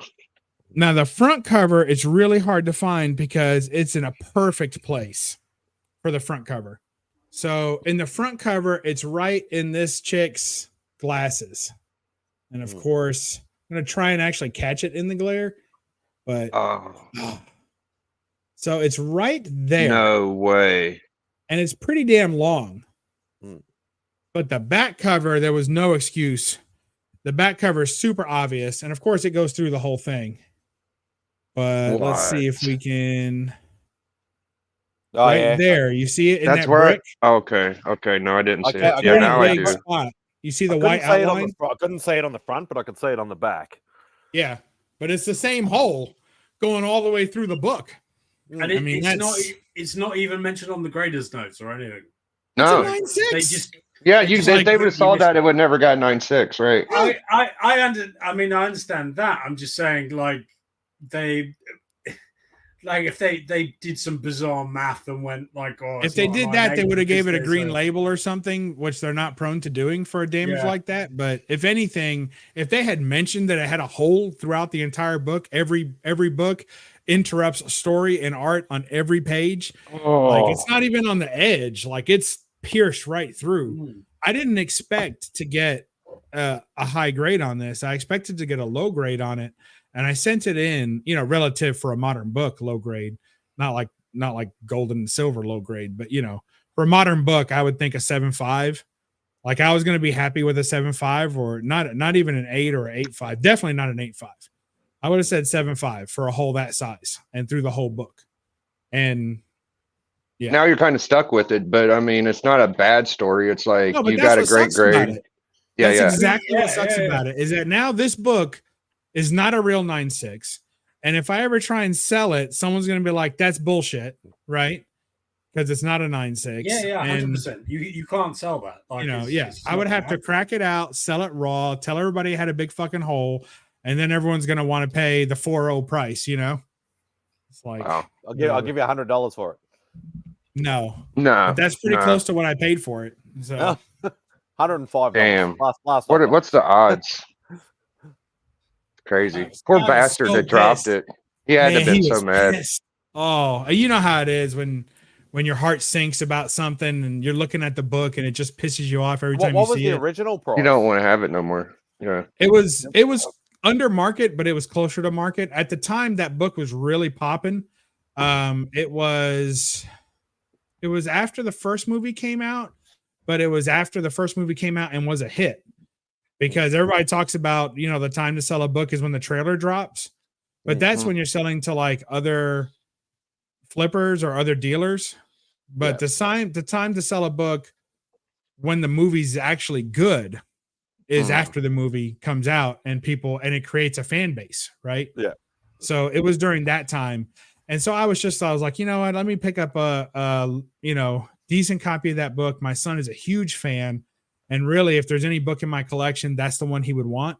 So I was like, let me get this. Let me get it slabbed, even though it turned out to be, what should have been a lower grade book. I was like, let me get it slabbed. That would preserve it, that way nothing happens to it and I can hand it to him someday or the day it'd be the hearse and then my son will be in this room picking out picking up my New Mutants 98. So it's really an amazing book because people think Miles is a modern character worth something, but Deadpool is so good compared to that in my mind. Like I feel like he's like leaps and bounds.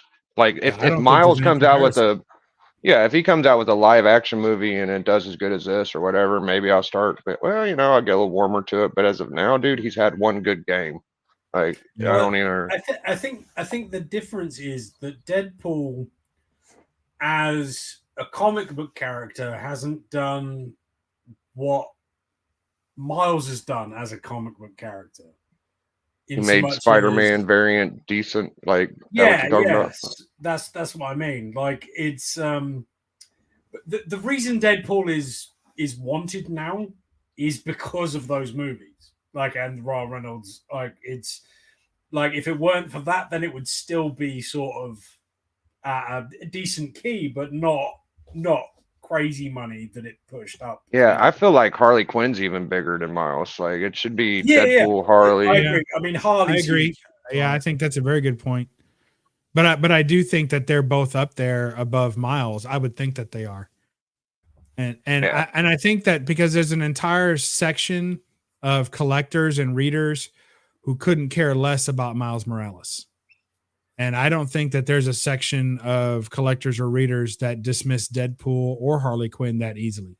I think with Miles, it's true spec though, in so much as like there is an audience that is going to grow up with Miles being really important. These little kids, that might be a good point, but I think these kids like Deadpool a lot too. Like, they do. Right now, I think you have a point, but I think going forward, Miles is probably gonna outshine everybody at some point. I mean, he's got potential. He's got more potential than a lot of people. I agree, but that's just because he's kind of at a lower point right now. Like, Deadpool's already hit his potential. Like, he's striding, dude. Like, he's doing great. Well, the other thing is that Harley and Deadpool have got like a decade on Miles already. From when their first appearances happened, so they've already gotten a little bit extra. A lot of content, right? And I don't hate the comics. I think the Deadpool comics are fantastic. Harley Quinn's probably a little bit better, actually. Like the comics, like she's had some good stuff.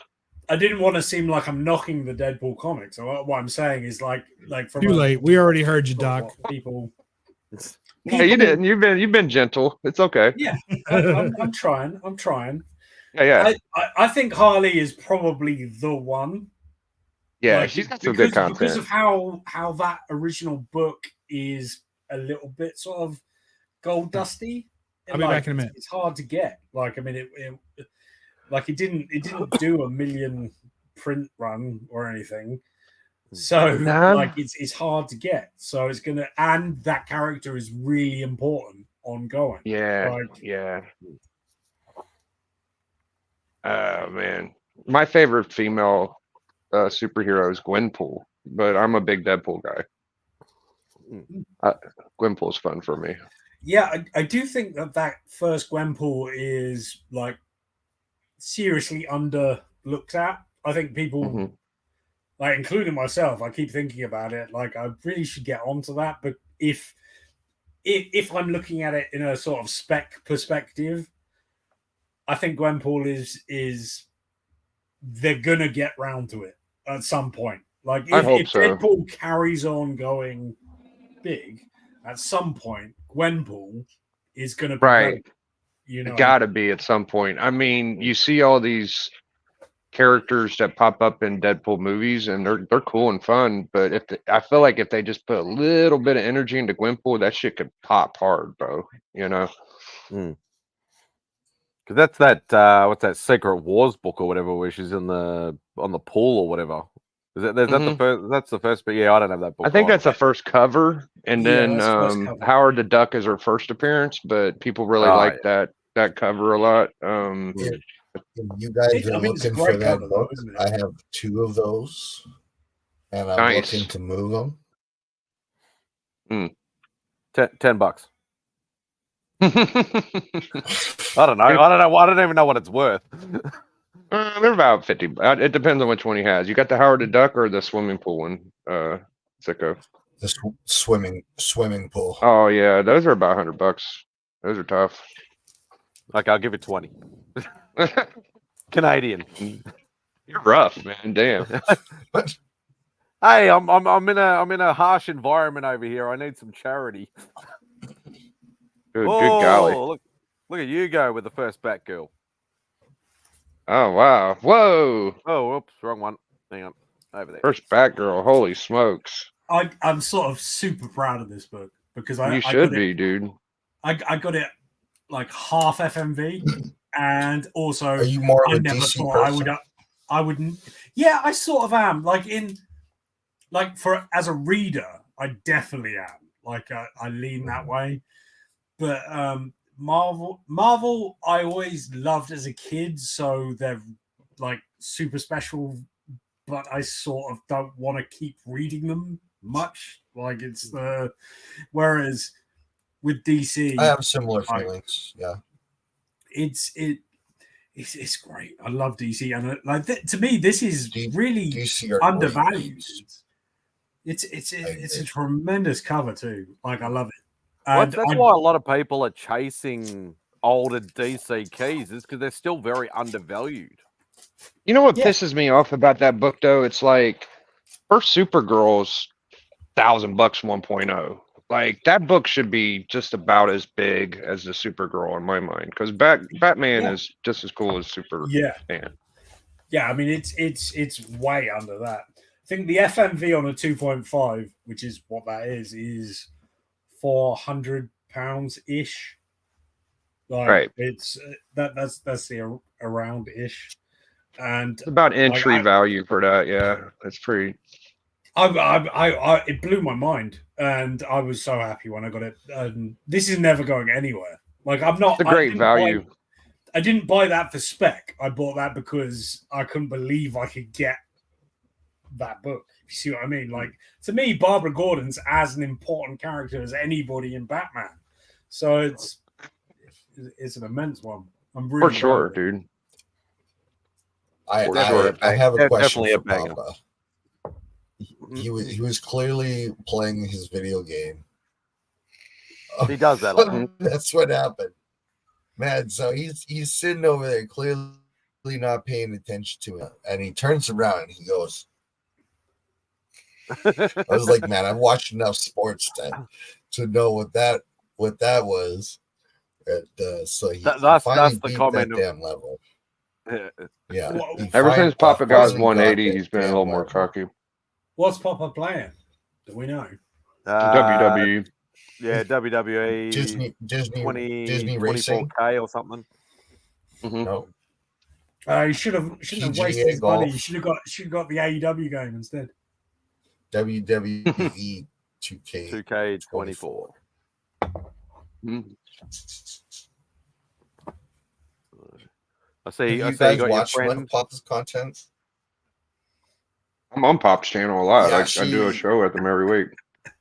She won't leave me alone. I'm for a sorry, little bit, Papa. so. I couldn't resist it. Oh. Pop is the shit. You got Papa's the lunch man. or dinner there, Bubs? Me? No, I ate it earlier. Ah, okay. I ate earlier. I was changing, getting comfortable and stuff. Just got home. So you just went to, was it Lexington? Was it Lexington Comic Con or something? Yeah, Lexicon. last week it was good. It They're was good. It great. was a good time. It's a little expensive, but Decent Well, amount getting of- in isn't that bad, but the books could be, I guess. well, getting in I think is pretty bad. Is it? Well, I don't know. What do you think's a good price for a con? I mean, I think I paid like $30 when I went. It wasn't that bad. that's not that bad. I think the cheapest day is 35 now. On a Sunday, I think it's 35. Mhm. It's like I only 40 went for for one a day. Saturday. I don't know. It felt like a lot. Of course, we were taking kids on Saturday, so that always jacks the price. Yeah, There's plenty plenty of- take a bunch of people. That hurts quick. Yeah. Plenty of comic vendors, or Oh yeah, my god. yeah. I mean, they do a 3-floor split, so there's one whole floor of vendors, and then there's a whole floor of panels, and whatever. Like we saw belly dancing last year, a belly dancing panel. It was great. And then like a bottom floor. And you of brought the celebrities. kids. Oh, Yeah, I did bring my son. I had a VIP pass. I sat right in front. We almost got our eyes poked out by beads. They were flying everywhere. Good stuff, though. I remember I went and I looked at some Golden Age books, and the vendor came up to me after I looked at them. He's like, did you take a book? I'm like, no, I didn't take shit. So that was fun. That's not cool. Yeah. I'm like, nah, man. I didn't even I don't know why he thought I did. I just barely looked at him and walked away. That sucks. Yeah, that was weird. Now I have been there before, and a guy got cleaned out, and that guy, he took a couple of years off vending at Lexington, but he's back again. He was there, and I always want to kind of like I don't know him that well. I tried to buy a book from him ever since that happened, but I don't know him very well. So, but I always want to like bring it up to him and be like, hey, remember when everyone stole your shit? Like, you know, just because this is what I know him for, you know. That's my main. I'm sorry, but like, dude, he left his table. He left his whole booth unattended. Oh, the whole that's thing. a mistake. So what happened was it was a fucking spawn. It was a spawn number 1, and he had it listed for $25. Now I know that these days we were like, yeah, that makes sense. This was like 4 or 5 years ago, and that was like a $10 book at the time. And so everyone was like, why does he have this spawn? Like everybody that went by that table, every time, because I went several times, I was trying to make a deal on a Conan 1, which I should have made the deal. He wanted $75. I wanted to get it for 50. I didn't buy it. Whatever. I was also running out of money. But every time I went by, I was like, hey, $50, I'll buy it. He's like, no, I kept circling back. Well, one time I circled back and he was fussing. He's like, did you get a good look? Because I had been there a couple times. He's like, did you get a good look at the guy that was looking at that spawn book? I was like, no. He's like, it's a spawn. I know he took it. I said, you got 3 there. He's like, I had 4. Like, okay, whatever. You know, I'm not arguing with the guy. I don't know. So I left. And I come back around and I was going to try one more time to make a deal on that book. And he was freaking out. I'm like, what happened? He's like, they cleaned me out. They took all my wall books and he had a bunch of spots. Oh my God. I was like, what happened? He's like, well, I went to go talk to security about that spawn. I was like, you mean you left your whole booth? He had lots of nice books. You left your whole booth unattended so you could argue over a $25 book that you think someone stole. He's like, yep. And so while he was gone talking to security, he got raided. Holy shit. Yeah. I mean, so to me, like, I don't even know the guy's name, but to me, he's the guy who lost his booth one year. So you did get that Conan 1 for $9. I did not. It wasn't me. I swear. Why did he keep hassling him, Bub? It's like everybody robbed him, but he wanted to ask Bub what happened. It's like because I kept coming around because I mean, it would have been fair if he thought it was me because I was there a lot. I was trying to get that Conan because I kept telling him, I was like, I'll come back and talk to you again. You know, which is almost a threat after you talk to a guy like 3 times. You're like, I'm going to come back and talk again. Yeah. And nobody wants to talk to me 4 times in one day. So I was like, all right, I'll come back and talk to you again because he kept saying I'm going to hold firm at 75. Well, that year or so, the fair market value was about 100 for a high grade and 75 for a mid grade. Wasn't bad. And this book was about mid grade. So he wanted about market price for it. So I didn't feel like it was an urgency for me to buy it at $75, but at 50, I felt like I needed that book for 50. And I get that kind of stuck in my head, I guess, prices and, you know, whatever. Yeah. So I wanted that book for $50. That chance is long since gone now. But so I kept coming back to him because I told him, he was like, I think I can sell that book for that. And I'm like, okay, well, the clock's fucking ticking, right? So if I come back here at 7:00 and that book's still here, I guess you didn't sell it, right? So maybe you'll come down on price. So I just kept going back. So yeah, but it was worth the story. I mean, it was fucking crazy, man. I couldn't believe it. I'd never seen that before. And then there was another booth where no one was attending the booth. And I was wanting to buy something. And I was like, no one's at this booth. And it was after that other guy got cleared out. And I was like, what are these dealers doing? Like, how do you just abandon your booth? I don't care if you have to piss or shit or you're hungry. I mean, if you don't bring somebody to help you, because every time you get a booth, they give you 2 seats. You know, you're allowed to have 2 people, you and at least one other person. And you can pay extra to bring more people. And it's like, how do you not bring somebody, watch your booth? I mean, you set all this stuff up, you make it look pretty and desirable, and then you abandon it? Or ask another booth that you know, like, oh, can I just borrow somebody to look I see people do that, but that has varying results because there have been times where I've taken some advantage of that. When I notice that the guy I've been trying to work a deal with is gone, and he didn't settle on a price with me, and then I notice that he's not at his booth, then I'll go back and I'll pick up the same book and I'll be like, hey, where's this guy? And he's like, oh, he left, but I'm watching his booth for him. I'm like, hey, would you do 60? You know, it's just what I've been trying to get it for. Oh, I don't know. I don't know. I'm like, well, I said, honestly, I'm not going to pay this, but if the guy's here, I'd negotiate, but I'd do 60. And the guy's like, yeah, okay, I'll do 60. You know, so I've worked that before, but still, I don't know, man. I wouldn't leave my booth to anybody that I didn't trust, like I didn't know and trust. No, definitely. A lot of the guys here will do it, like, because most of the comic guys that are actual comic sellers, you know, show in, show out, they all know each other. You know, so it's not like obviously over there's like thousands of comic book sellers. Whereas over here, it's like, you know, especially in Melbourne, if they're Melbourne based, there's probably maybe 20 or 30 mainstay ones that are sort of in and out of cons, but they all know each other. They all buy off each other before the show starts and whatever. So they'll be like, oh, can you just keep an eye on my booth for 5-10 minutes while I go take a shit or whatever? And that's what they sort of do. But yeah, over there, it'd be a hell of a lot harder, I can imagine. And there's so many people walking by, and everybody's got a backpack and cartwheeling carts, and I mean, and everyone's got the same shit. Like, it would be so hard to be like, no, that's my book. And you're like, really? Because 5 out of 10 dealers in this row have the same book. Like, you're going to tell me I stole this from you as opposed to buying it somewhere else, or brought it from home to try and trade. I mean, because I can't be like, well, where'd you buy that book? And I want to talk to that dealer. I'd be like, I brought it from home to trade, because a lot of people do that, especially with keys, you know. And I don't see a lot of these dealers, especially with slabs, recording all their barcode numbers. So, like, some might, but I don't think most of them would. They'd be too lazy to bloody do that. They'd just be like, I don't buy from those people. This is what the price is. And it's like that guy from thing is. Go on, Biggie. Oh, I'm sorry. That guy from MegaCon had his AF-15 stolen. Did y'all see that story? No. Yeah. I think I heard about it. I was actually there that year. Yeah. They kind of snuck, like, he thinks it was the dealer next to him. They kind of snuck under the table. And just grabbed a whole damn AF-15. It was a low grade, and it had some pretty noticeable defects on it. So he did a YouTube video and showed it. Mm-hmm. Yeah, with comics. Did he get it back? Did he find it? Did they find who had it? So. No, I don't think so.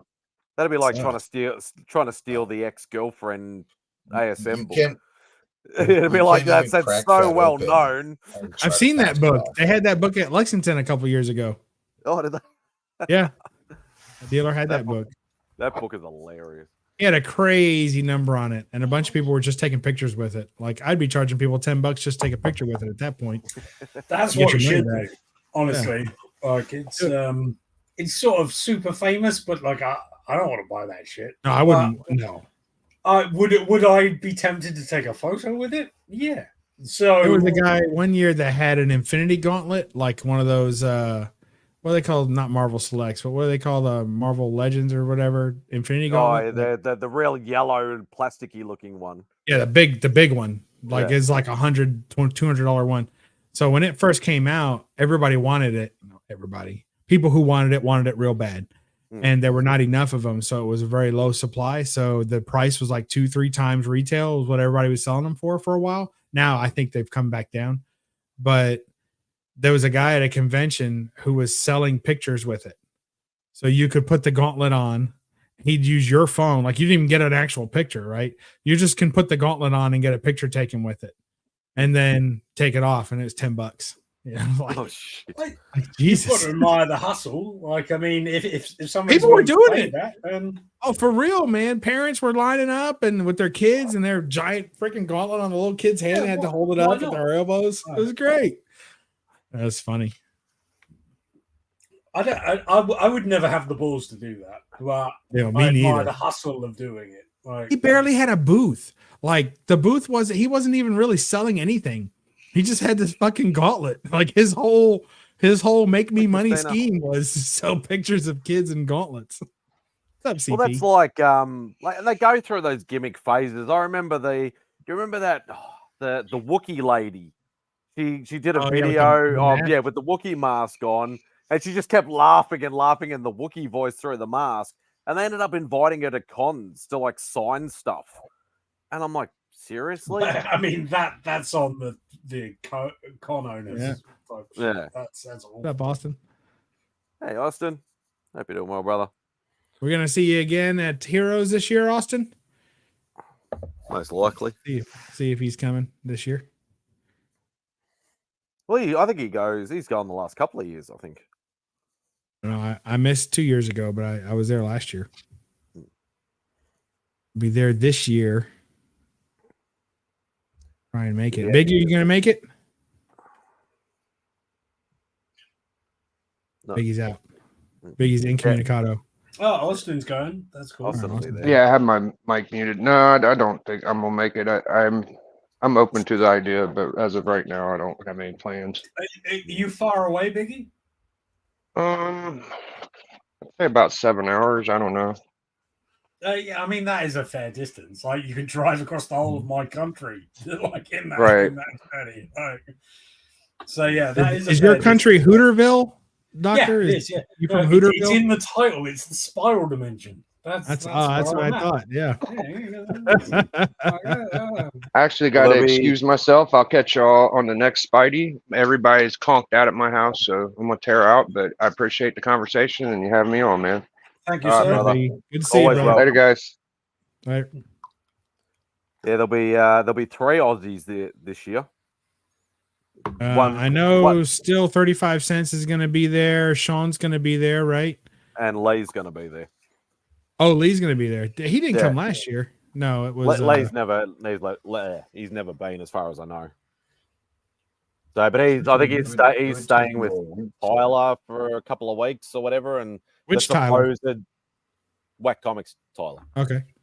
The supposed tattoo was supposed to be happening then. We'll see when that happens. But If it doesn't happen, then I riot.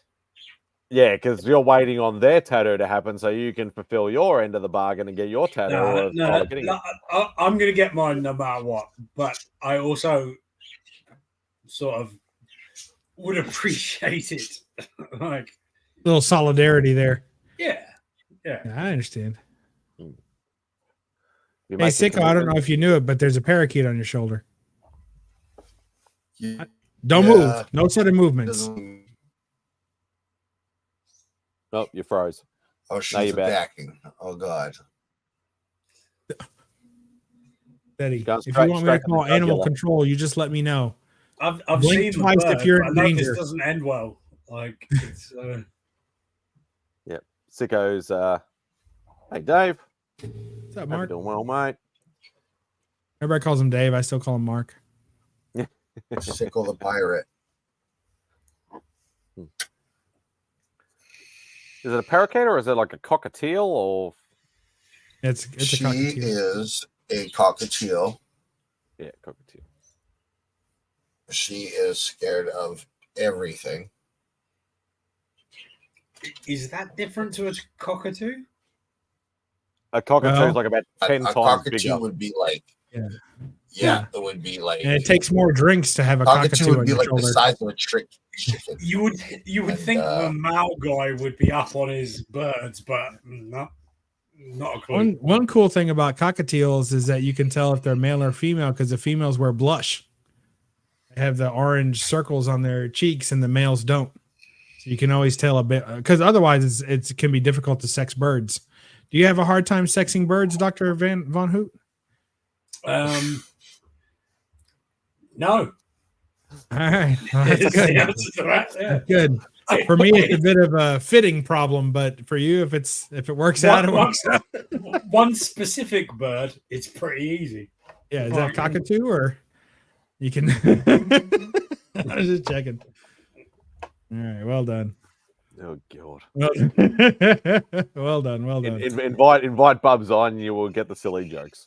Hey, to be fair, I wasn't invited. I think everyone's You in the clear. invited yourself. Oh god. Oh. So did you pick up much at Lexington Con? Yeah, I picked up a bunch of stuff. spent too much money. I had some good fortune the day before. I had my annual review at work, and I don't know whose work they've been reviewing. They must have got it confused, but they like what they saw with whatever had my name on it. And I guess I greased the right wheels or whatever. So I got a promotion and a raise and stuff and a big bonus. And I was like, and the next day was Lexington Con. So I went a little overboard. Yeah, I think I saw maybe one or two books that you picked up. I think you posted on IG, but that was about it. So I know you're not on YouTube very much, so I forgive you for not watching the big comic haul, or it's all good. I know you're a very busy man. I am a very busy man. It doesn't say I don't watch people's content. I always hit the thumbs up. I don't always comment though. I've got nothing to do, and I have no idea what you're talking about. So, like... That's fair. You're too busy watching Neighbours reruns. Yeah. I'm sure of that. Yeah, that does happen. Yeah.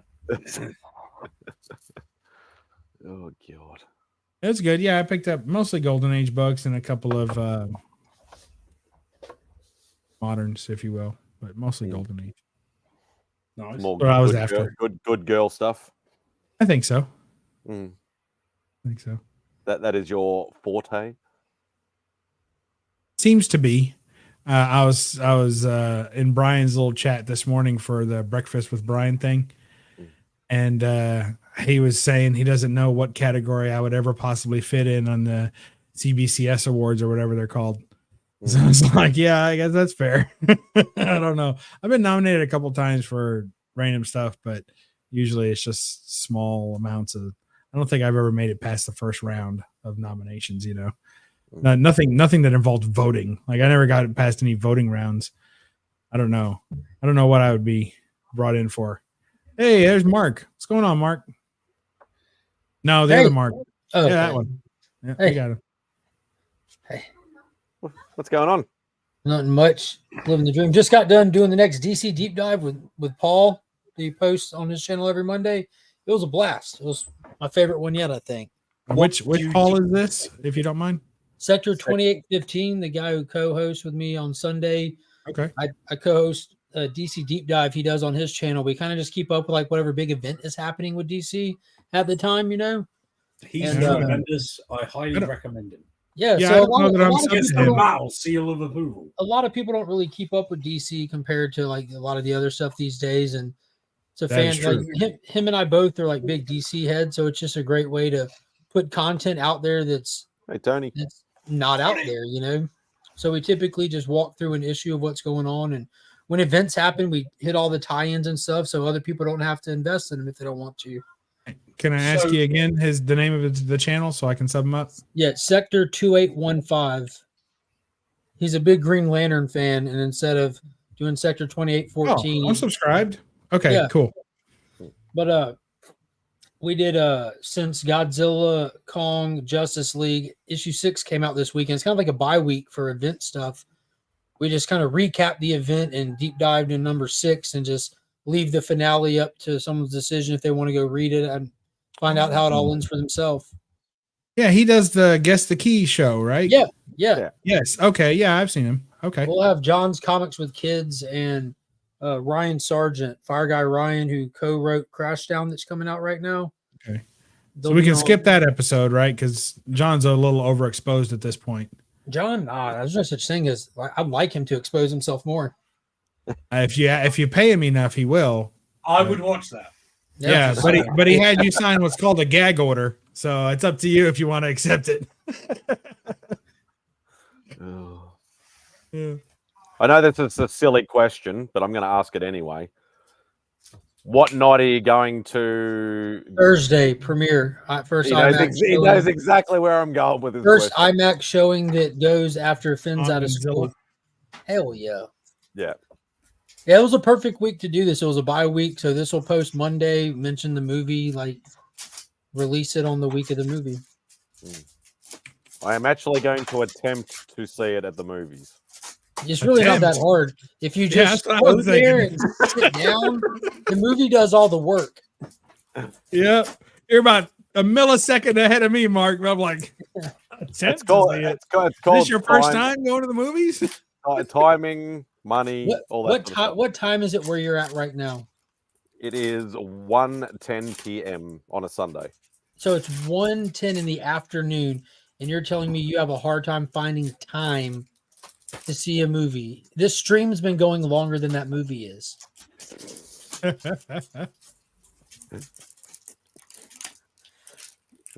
don't get to the movies that often. Yeah, but you should change that. Yeah, Not saying you need to go that often. You just go see this one. Man. You know it. You know it's meant for the big screen. Yeah, I know. There's some that like, yeah, I'll catch it later. But there's some. Did you go and see Frozen Empire? I have not. It's been a busy couple days for me between yesterday and today. Yesterday, Monkey had her little recital at school and the big parent auction night at her preschool. So they auction parents at their school. I wish. I would win the auction of my own wife and just make her my slave for the night. It'd be nice. Yeah. Put on the sleigh outfit now. A little wine might be cheaper, but yeah. She would be too willing. I was gonna see, Mark, if you picked up the Godzilla -1 Super 7. Yeah, I didn't the first round, and then it went back up for pre-order a couple weeks ago. I'm like, it's still $89, and it's got a really long tail, like that. Yes, it's like a 2-foot tail.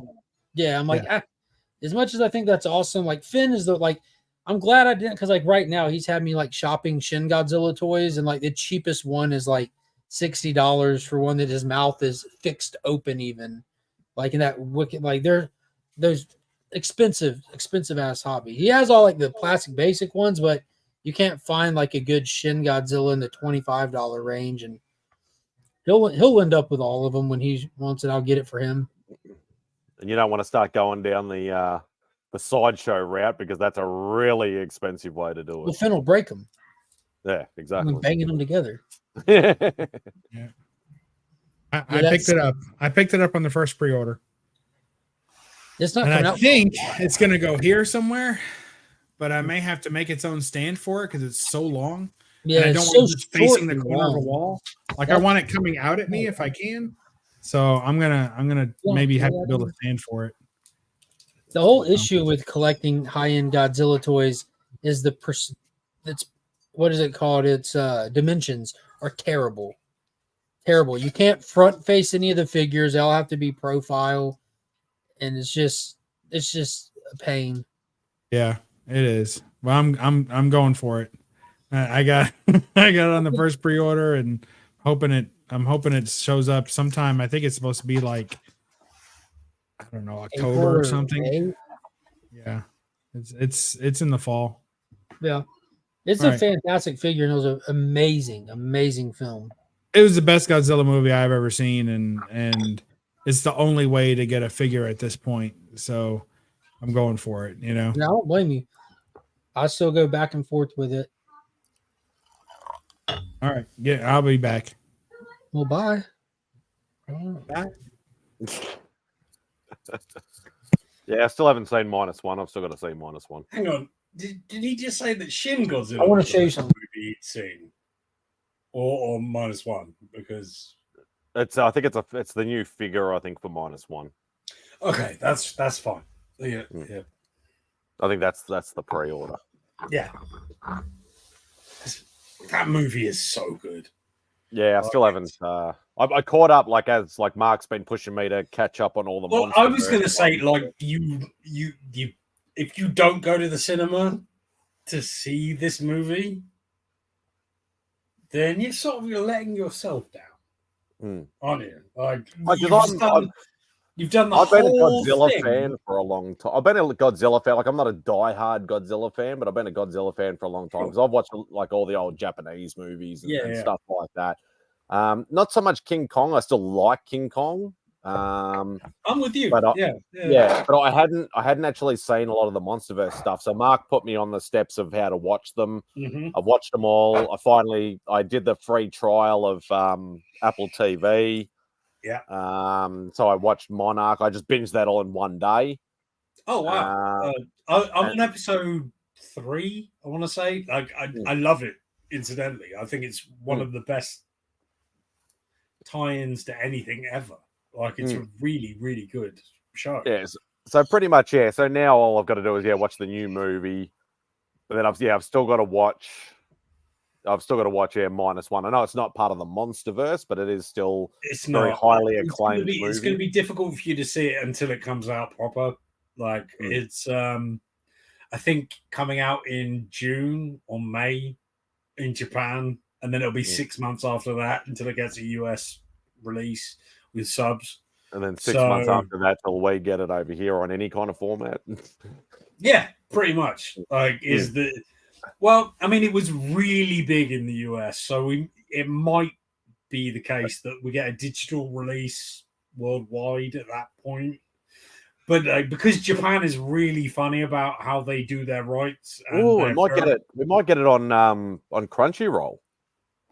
Yeah, you never know. It's possible. Yeah, it is plausible. Because because the missus has the subscription to Crunchyroll, so we get like all the stuff as soon as it's released. It's really good. Really, really good. Like it's. Hey, well, it's better than it should have been. Yeah, it's a bit like Paddington 2. Like it's better than it has any right to be. Like, it's a great movie. I actually love that, like, because obviously, I was in Tony's chat for a little while for your guys' show this morning, and for me this morning, and when they started talking about like cult movies and stuff like that, I'm like, that's like my wheelhouse because, and I know you're big on it as well because like I grew up watching all the B, C, D grade like martial arts and ninja movies and all that sort of stuff. I can tell that you know what a cult movie is, like, but they're talking about The Crow. I'm like, that's mainstream as. Yeah, that's not a cult movie. No, definitely not. No, you're talking like, like stuff that not necessarily has been a theatrical release sort of stuff, but still has a big following. Like that's a cult movie sort of thing. So like, something that might have gone like the original It. Like even though it's a Stephen King book and it had a big following of Stephen King sort of thing, it was a tele movie 2-part series with Tim Curry in it. That's what I'd classify almost as cult.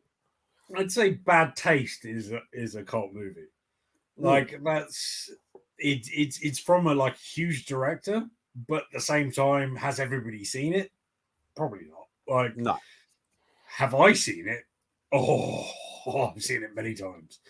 I nearly got it played in my class at school.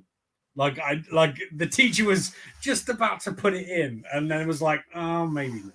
And I was like, Yeah, and there's a lot of like I have thousands of DVDs.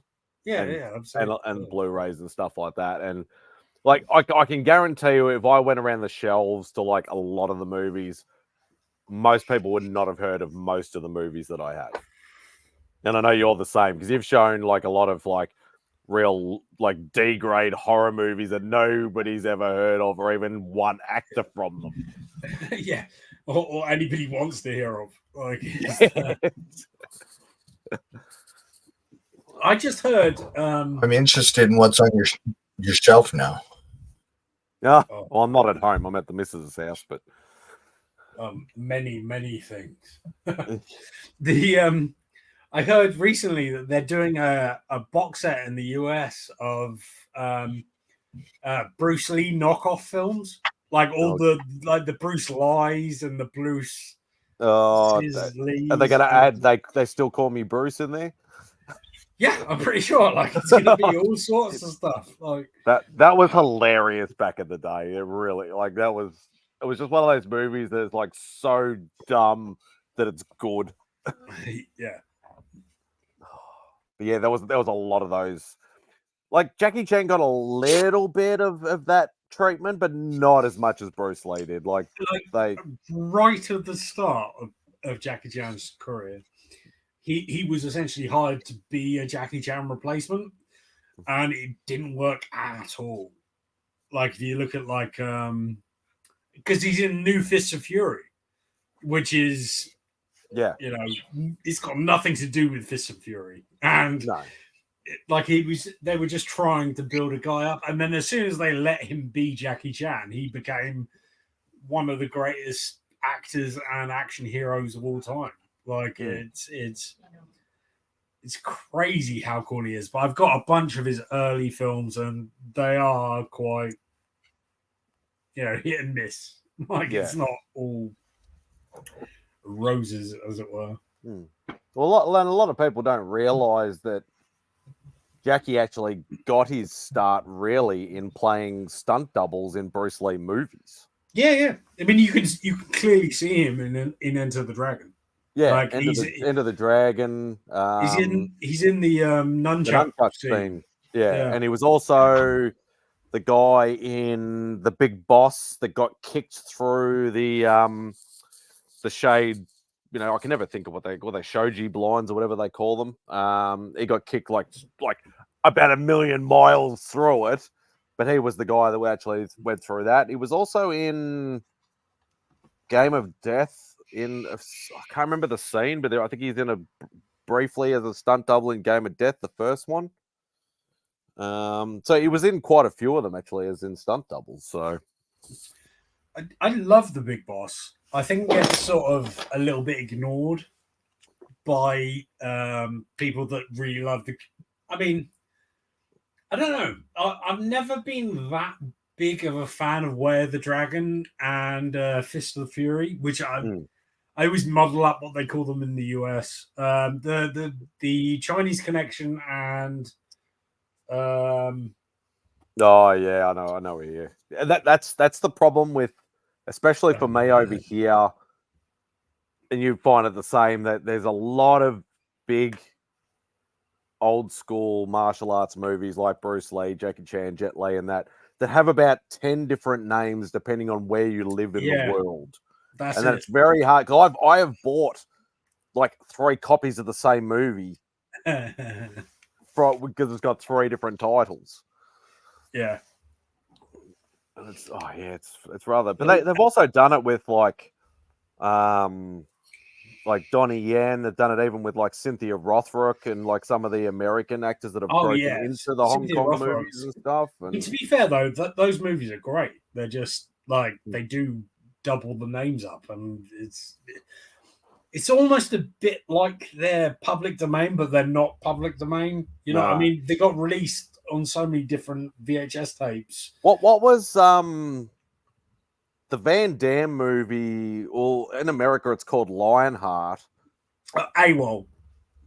Oh, it was called Wrong Bet over here. Oh wow! Okay, so that's 3 names. It was called AWOL over here, Wrong Bet over there, and Lionheart over in the US. Right. Yeah. Okay.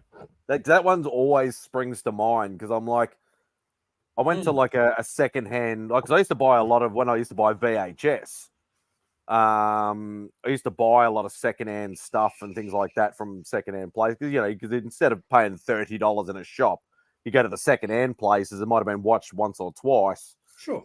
And then, you know, you pay $5 or whatever it is for it. And I remember picking up Lionheart and I'm like, I've never even heard of this movie, but I'll put it back. Go to like, you know, the local Kmart or Target or whatever like that. And it's like, oh, Wrong Bet. Oh, yeah, I haven't picked that one up yet. And I'm like, I'm glad I didn't pick up Lionheart, you know.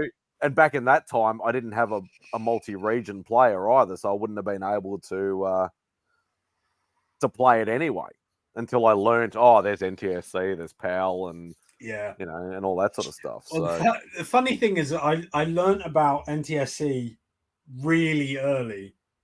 Because my best mate went to America and Ninja Turtles had just come out on VHS in the US.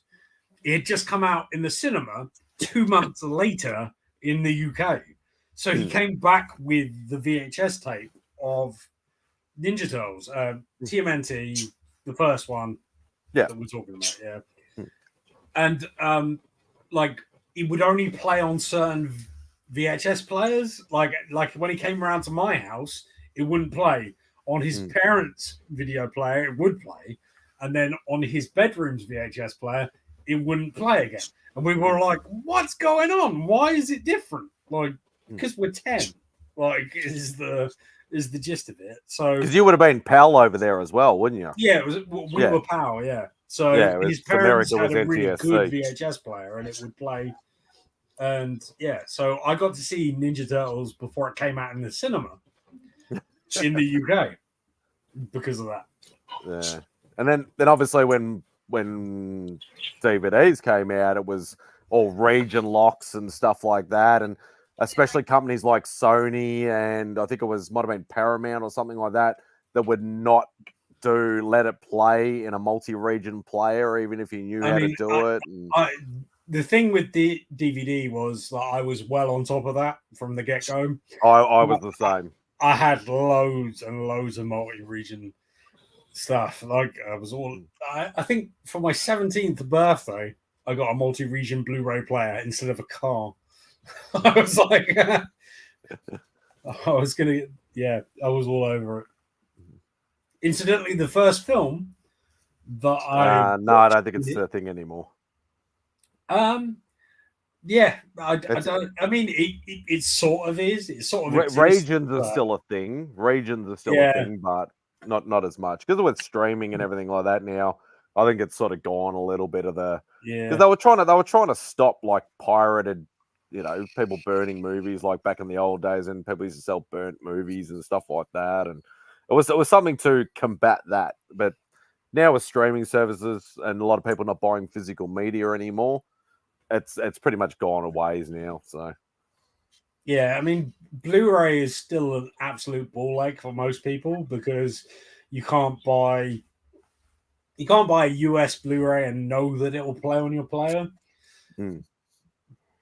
unless you have a proper multi-region player, but they're difficult to get a hold of. You have to pay for it, which I did, but we only had one brand, one model of multi-region Blu-ray players over here. It will not say it on the box because it was illegal to state it on the box.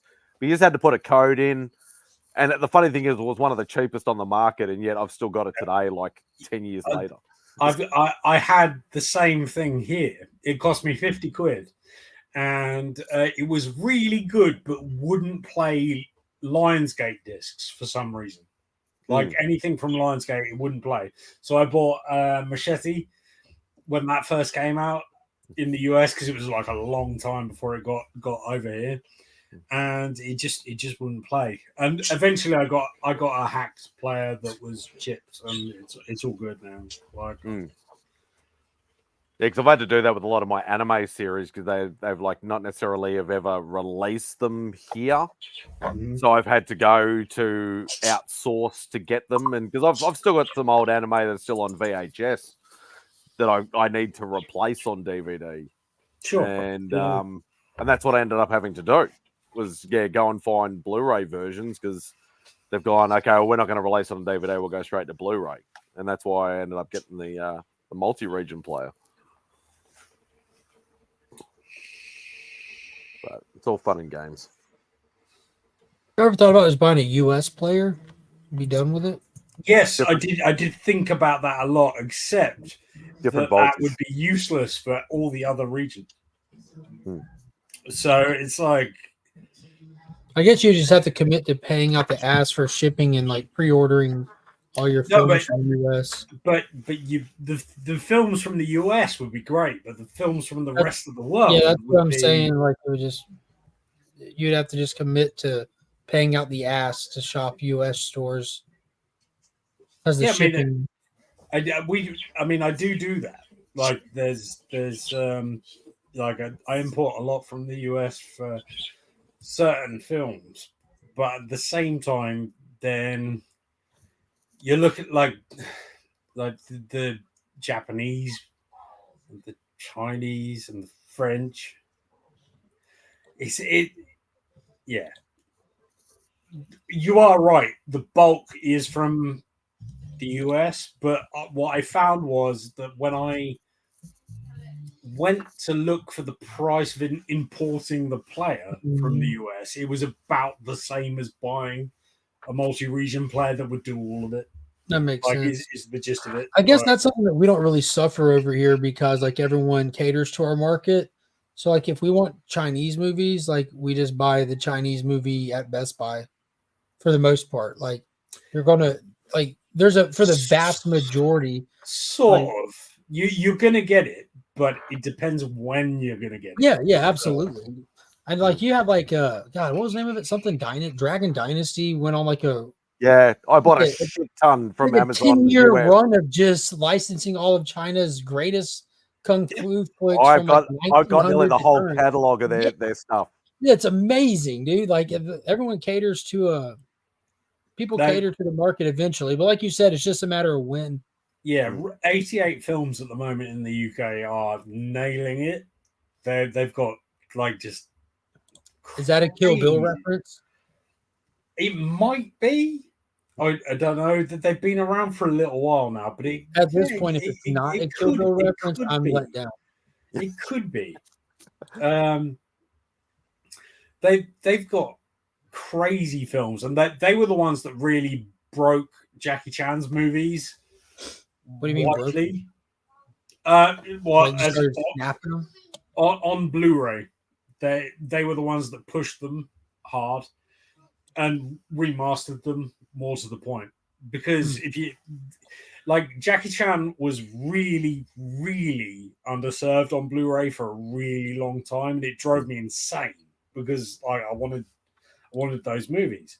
Yeah. And 88 Films did a lot of slasher movies and Italian horror for a long time. Then they put out like one or two Jackie Chan movies and it went nuts. And now they put out everything. And now they're available everywhere in like remastered editions that are properly restored and everything, which is awesome because those movies are great. Everybody needs them. But they're wonderful. They've done the God's work, as it were. That's nice of them. I highly approve of what they have put out into the world. Well, that's like the all the Marvel animated series from like the 60s, 70s, 80s, and 90s. There was a UK-based company that had the license for like, it was literally like only like 6 months or 12 months or something like that. And they released every single one of them. And I got onto it early and I bought every single one that I could get a hold of. And, yeah, I mean, of course, and now they they're were on really, Disney really Plus, well but, done. like, yeah, they were good. Cases were done. They had like embossed slip covers. Like they were really nicely done. And now, like I can watch it. Like obviously, a lot of that stuff's on streaming now, but not all of it is. No, true. Like a lot of the they're not going to replay like the 60s, you know, Spider-Man or Submariner or Hulk series or anything like that. They'll play all the 90s stuff, but not the 70s or the 80s stuff either. The important thing about I'm like good. physical Go ahead and media jump now, out, guys. I'll see you Right. later. you're All off, right, mate. Siko. Cheers.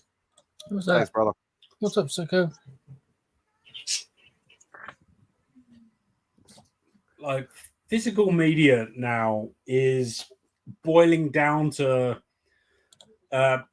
sort of niche markets.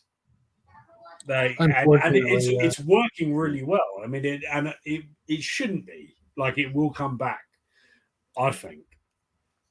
But the sort of the Arrows and the 88 Films and the Madhouse and Scream Factory over in the US, they're all putting out really, really good stuff. Criterion is another one. Like they're pretty good, although they really should be better, honestly. But I think that's where it's going to land in the future. Like it'll be a lot of smaller companies licensing from the big studios to get their movies out. Because at the moment, there are a lot of movies that aren't being released at all on disc, which is insane. Like, because they're not going to be on streaming platforms after a while. Sooner or later, they're going to disappear at all.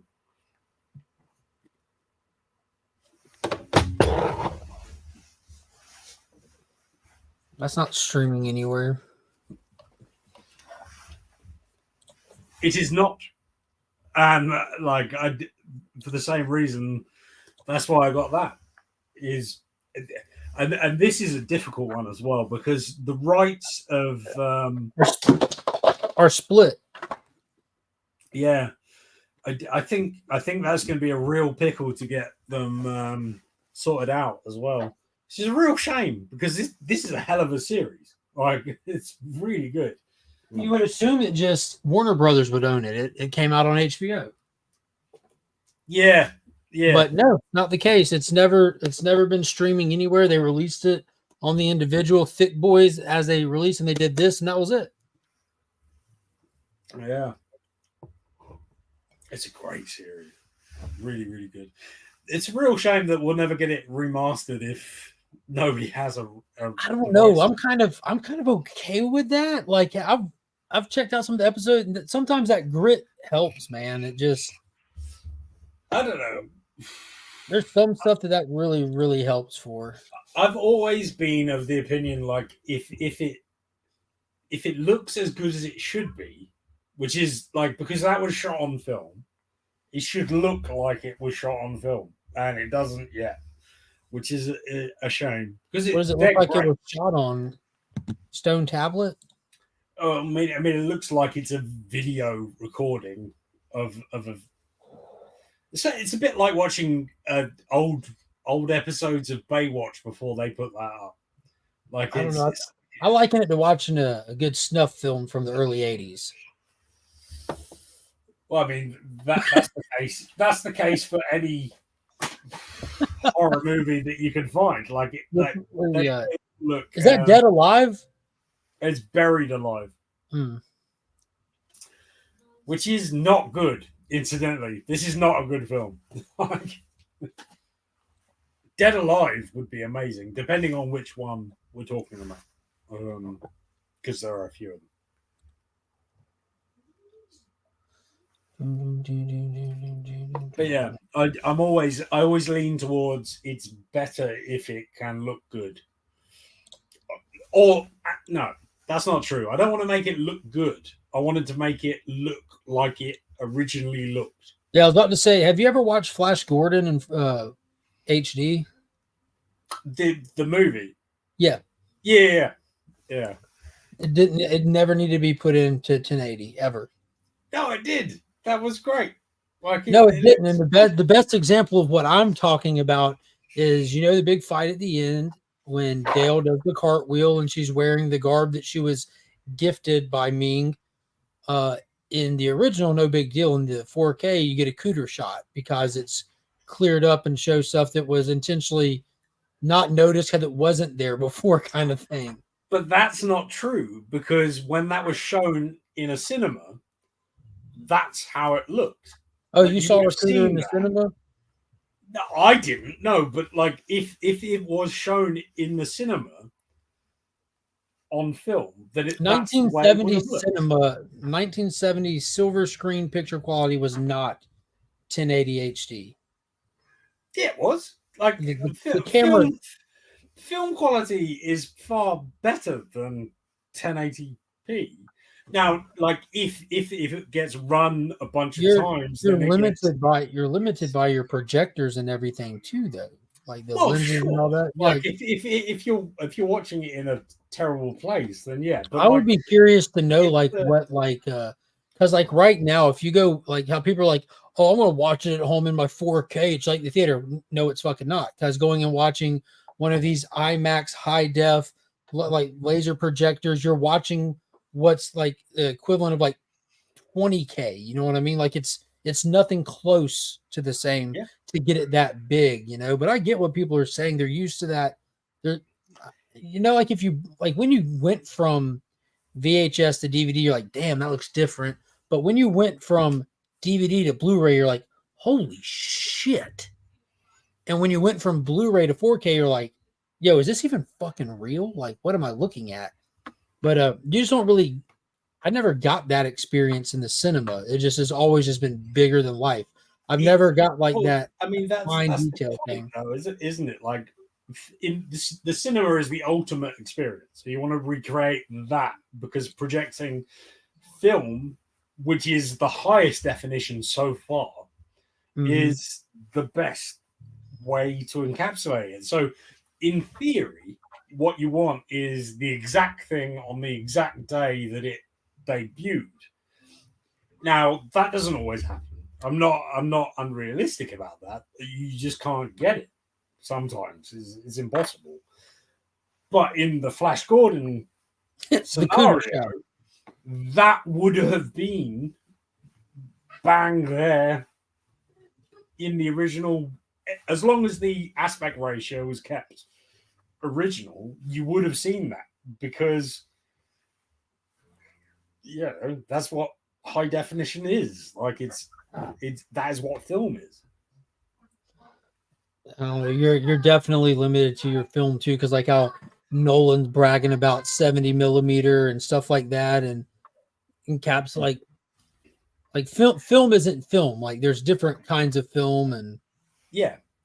I mean, if you watch films in like 8 millimeter, it's completely well, different. I'm saying like even like theatrical like there's not just like one film to do it. You know what I mean? Like that's just if you go watch a chop suey film in the theater, it looks like you're watching a fucking VHS at the drive-in even back then. Sure. Yeah. I mean, particularly back in the old days when anybody could work in a cinema, they would literally cut out segments of film, and also they'd be scratched up because of the same reels would be sent to a different location. Yeah, I guess something has to be said too about the quality of your projector guide too, and the projector, because like I did classic photography, like like dark rooms, films. When you see the vlog video this Wednesday, you'll see a camera that I made 20 years ago out of cardboard, like an actual camera. Oh, the old pinhole camera. Yeah, that you just go and you sit down and you hold the flap up and you close it and you go back to the dark room and you expose it and you try to just guess your exposure time. Like you pay attention to your light source, your distance, and like you have to go out, take one shot, go back to the dark room, take the time to get the film out. And like the way, like if you're working with a camera, like you have the negative and stuff, and then it's up to you to like transfer it onto the film in the dark room. You have to like put in a slide and shine the light through it, and you're working with distances and focus lenses, and that's no different for the projector. So if you have a shit ass projector and you have a jabroni operating it that doesn't know how to set it up properly and stuff, but that's on the projector. That's not on the film. Yeah, but I'm saying like how much do those kids get paid back then to sit up there all day with their feet up? Yeah, like I just think of Last Action Hero, like the projector guy from Last Action Hero, he was 1 in a million. Yeah, sure. He was 1 in a million. I'm with you. Like it probably wouldn't look that good, but I don't think so. But that's not the way it should look. Is my point. I'll give the way you that. It should look is the intended. Like, well, I'd be curious to like learn about the little details of that. Now, I guess I need to hit up Film Age Studio. I bet he would know a good bit about that. Chris from Film Age Studio on Instagram. Yeah. Like he's just a lover of film. He used to pop on here with us on Saturday nights from time to time. Yeah. Spidelia, fantastic individual. But yeah, he would probably know about some of the technical aspects of that, like what stuff is shot on versus how it translates. Because if that's the case, like if you have someone running like standard 35 mil, and then you have someone that brings in 70 mil, like that's got to take a lot of time setting up. And like, were they taking that time to switch out, or they just slamming reels and like fucking kids? Huge reels and everything, like 75 mil. They're huge. Like, and then trying to watch an old movie on film, and that stuff deteriorates over time as well if it's not stored absolute properly. Yeah, they get vinegar syndrome, which is horrible. It's the worst. And then you have all these pieces of shit now doing everything on digital, not even doing stuff on film. I don't know. Like digital is the future. Like I prefer it to be on film, but like it just isn't going to happen. Well, it is the now pretty much. Yeah. I think it's already switching back to like because like making movies is art. You know, it's always going to be a form of art. And right now, it's becoming a point of bragging if you get to say that you filmed your movie with film. You know, like Nolan's like that's true. 70 millimeter Yeah. film, Dune 2. We recorded in digital, we transferred it to film, and then we digital copied the film to give it the But grit. Like they're doing anything they can to involve. You are film. 100% correct, except that they didn't choose to shoot it on film, did they? Yeah, correct. And But that's what I'm the saying, important point. Like, yeah, no, I'm saying, so but what I'm using saying it is as like cred they're trying to be able to say that they did it. Like they Yeah. want to brag by saying, "Hey, we're doing our fucking job." You know, it's funny. Yeah. I mean, film is great. It looks wonderful. I love particularly watching sort of an 80s, 70s ish movie that like not many people have seen. That's been restored, and it make it look like it came out yesterday, because film itself looks magical. You can literally see the movement in the film, which is what you would get on the day it was released, and you're like, holy shit, that's amazing.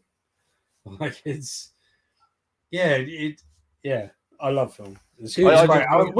As much as I like that on my big 4K TV, I have like my settings so adjusted. I have auto motion plus turned up to the max. Like I'm my TV at home does not reflect what I see like in cinema. But on the other hand, like Papa pointed out, if you put Avatar 2 or Maverick on that TV, you're about to have an experience like you've never had that's unique to that digital setup. Like with because that auto motion plus fucks with your brain. You're like, this is as smooth as butter right here. It's wild. You know what the auto motion plus setting is, right? Like where everything's like basically at 24 frames per second.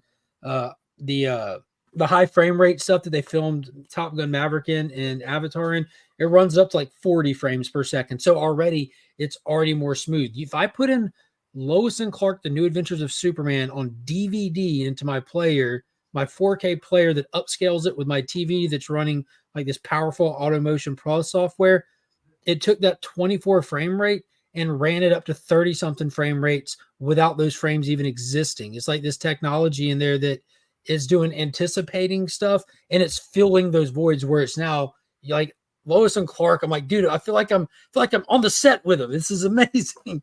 But it takes you out of like the magic of like their color palette almost, and their cinematography is lost on it. You just look like a set. It's weird. The purist in me absolutely hates that. Yeah, me too. But that's what I'm saying. It's fun to play. Also, movies I need to go to the toilet, so movies that are made for it though, like Avatar and Top Gun, like it's just stunning.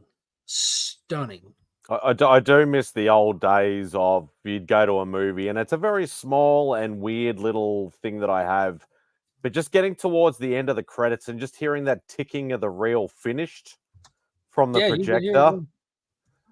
I just love that sound. It's just like I've paid money and I've watched it till the end, and this is literally the end of that reel of film. Mm-hmm. And then you get to hear like someone who works there scream, "Get the fuck out already!" Yeah, I gotta go clean up now. But I want to see the end credit scenes. Hector, yeah, I think the vast majority of movie projectors are digital now. But that's why like when they dropped Oppenheimer, there's only select locations that could run it in 70 mil. And that wasn't just because it was filmed, that was because it was 70 mil film. I'm mad at Sony. I believe they false advertised. I bought a PS5 thinking I could play games in 60 frames per second with 4K, but in reality can only do one or the other, not both. Now Sony's making PS5 Pro. That's horseshit right there. Stick with N64, my man. 64. Oh, I do miss those days. But what was I was gonna say something. I got distracted. Oh well. Oh, that's what I was gonna say. I learned my lesson from Constantine. When Constantine came out, I didn't know there was end credits because this was before the. Oh, where he goes to Chaz's grave. Yeah, this was You know, like early on. Because what was 2000? That was like 2004 or something. 2003, 2004. Around there. Something like Hey, I'm guessing 4 with you. that. And there was no such thing as like end credit scenes. Like there may have been in the past, but it was nothing. And then I watched it on DVD years later, and I just left it running. Went to the toilet, something came back, and went, "Hey, what the fuck is this?" I didn't know anything about it, and then I'm like, ever since then, I don't care what movie it is, whether somebody tells me there's an end credit scene or not. I'm staying to the end of the freaking credits. I always stayed and watched since I was a little kid because of Masters of the Universe. When Frank Langella pops up at the "I'll be back," like that was always a thing. And then you'd watch James Bond movies, even as a kid, and you get to the bottom of the credits, and you wouldn't have a scene, but it always would say James Bond will return. And I always loved seeing that. So like I've always, for as long as I can remember, been staying for after credit stuff. And that's always fun too, just to sit there and just like, especially if you're in the theater, to sit there and just let it, if you're with friends or family, to sit there and let it play, and just that's when you get to talk. And I love talking to strangers in the theater. Absolutely love it. It's my fucking jam. My wife will tell you, like, she loves the fact that I love to do it, because that gets, she wouldn't do it, but I'm doing it. So now she's, it's just fun. But I absolutely enjoy that. But the first after credit I vividly remember was Masters of the Universe. I'm pretty sure that is the one, isn't it? Like I can't think of any other. Like I said, James Bond always had the statement there, but no footage. Just James Bond will return. I'm pretty sure it is that one. I mean, I don't know for sure, but I always. Well, let's pretend it's a fact until someone proves us wrong. I like that. Let's go with that.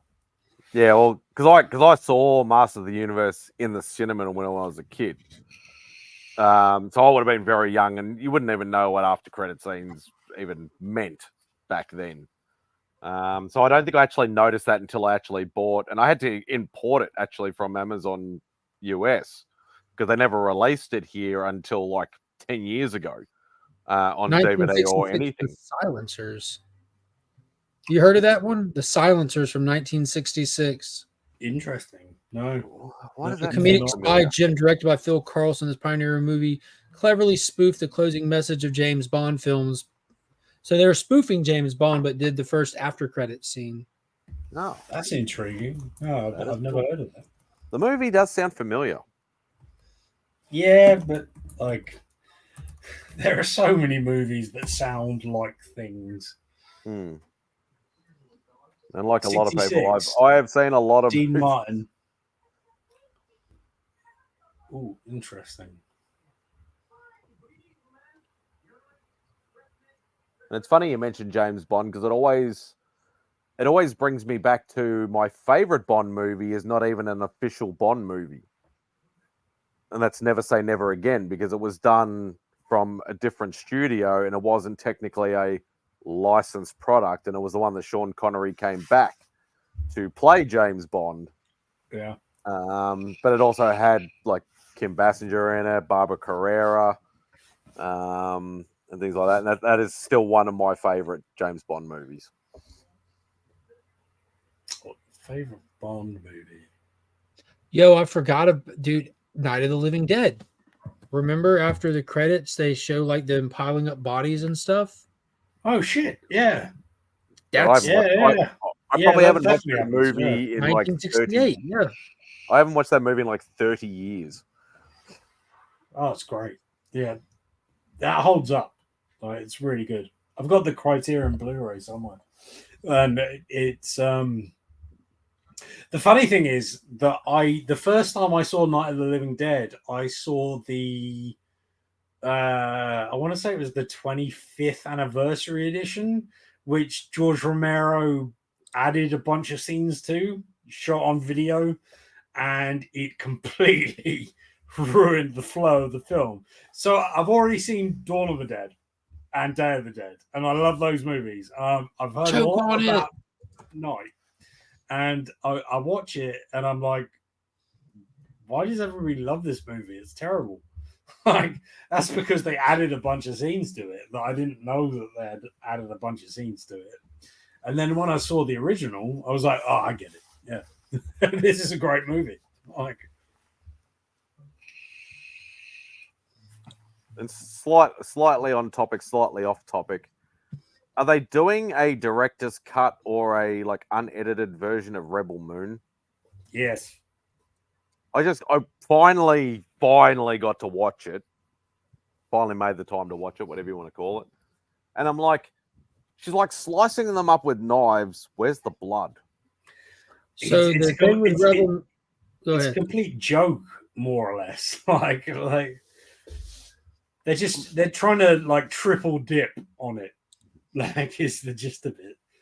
Trying to make as much. I enjoyed it. I can understand that. I enjoyed it, but I'm like, she's literally slicing them up, and there's no blood. What the hell? I can understand the laser guns with like the quarterized sort of wound, and then I can understand that you're not going to see blood going everywhere, but she literally just has a blade, and I'm like, what the hell?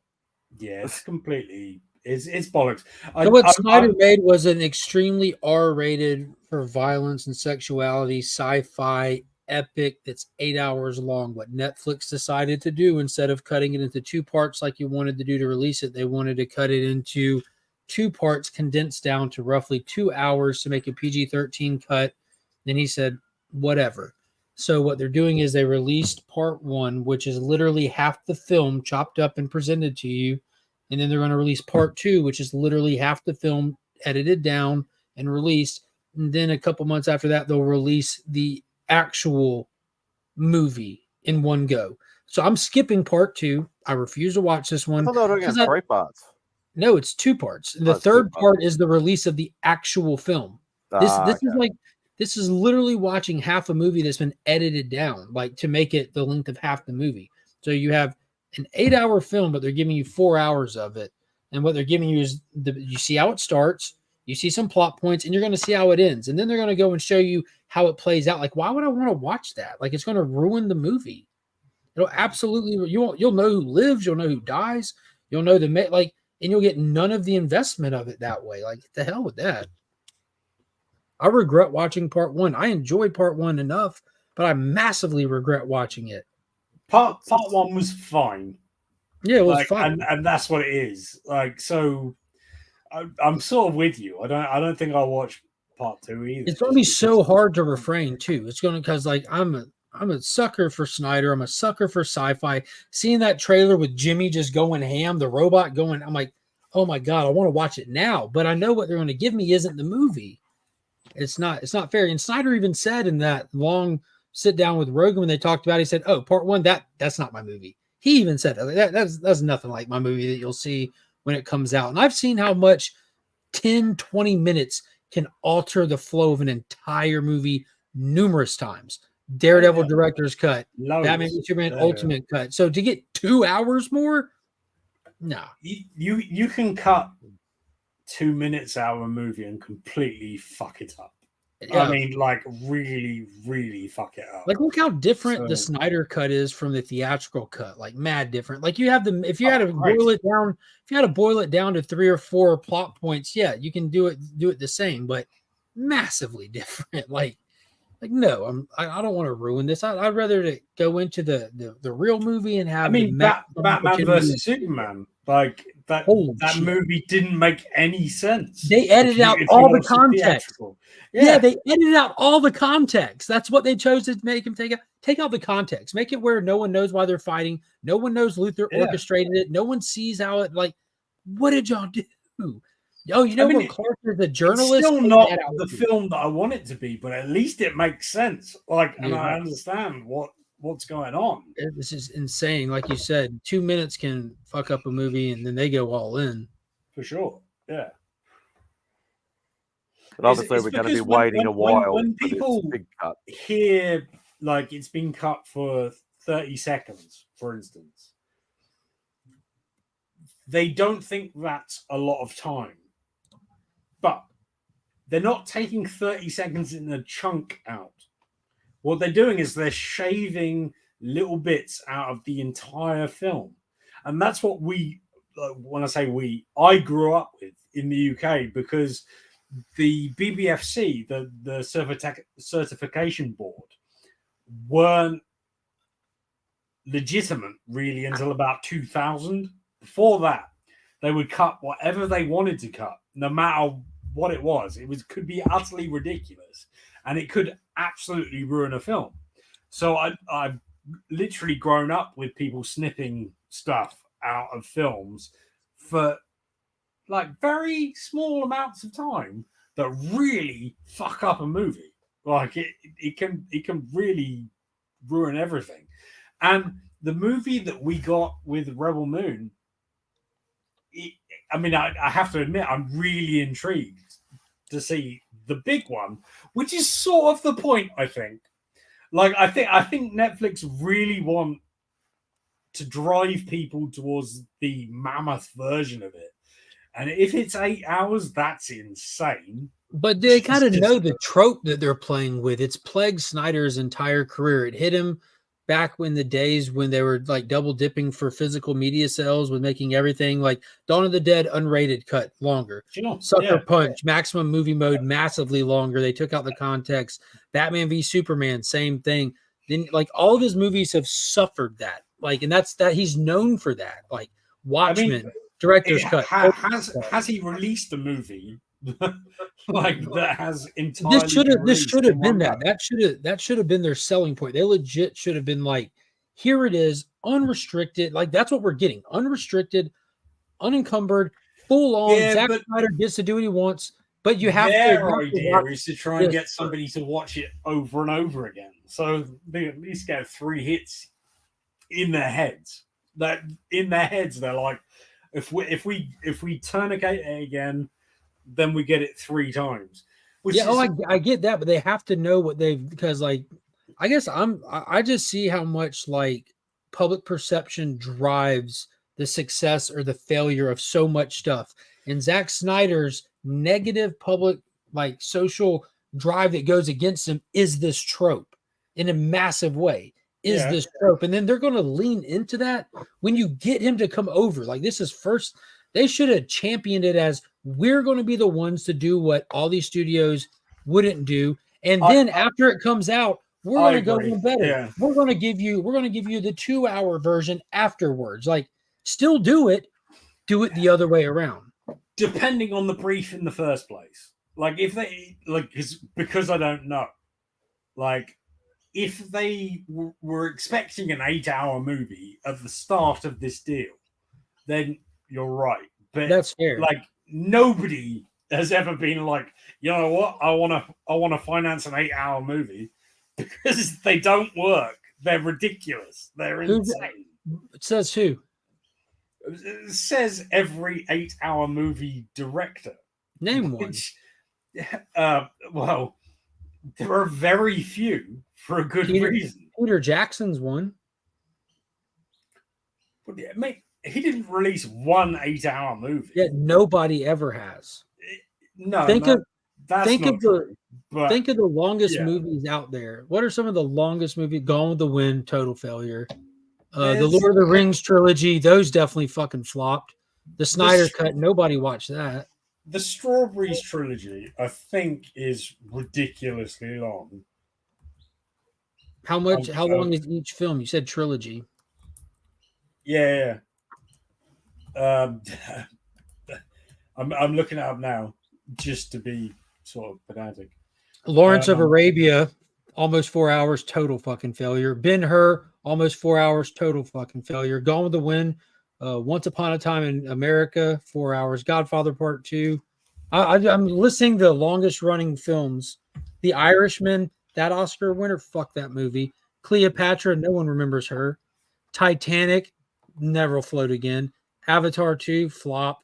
Malcolm X with Denzel, no one saw it. Seven Samurai, who likes that? These are every single one of these on the list of longest movies ever are all timeless top 100 movies, save for the Snyder cut. You're not going to get an argument out of me about that. Like it's like you couldn't make every movie an extended, long drawn out thing. You definitely can't. But if you've got something, give them more of it. Like no one's going to complain. Like people will bitch at the front end, but those people that bitch aren't the audience for you. And the audience that's there that would appreciate it, there's plenty of them. TikTok brain has ruined society when it comes to movies. I mean, it has. You're right. In so much, it's the 1 minute attention span generation. I mean, I don't You know. remember? You remember that piece of shit movie? It was 3 hours and 40 minutes long. Had Charlton Heston called The 10 Commandments. Who the fuck saw that? Nobody. Banger. This list is so impressive. Oh god, it's the proverbial. They don't make them like they used to. Yeah, The Right Stuff is on the list. That's funny you say that. The Right Stuff is on the list. The thing about it is that we are in the depths of long movies, honestly, like because even blockbusters are long. No. But at the same time, 8 hours is absolutely pushing your luck. Yeah, you couldn't. You'd have like 8 hours has never been done before. Not for a theatrical film. Yeah, but this is like something that's releasing to home. You know what I mean? Sure. To home. Yeah. On a Which streaming is also a good service. point. Yeah. You know what I'm saying? Like, so what? Like, that's you're literally. What's the difference in him dropping an 8-hour movie and Netflix releasing season 1 of every single show that they've ever released in the history of Netflix? 100%. Yeah. 0. You can always resume it later.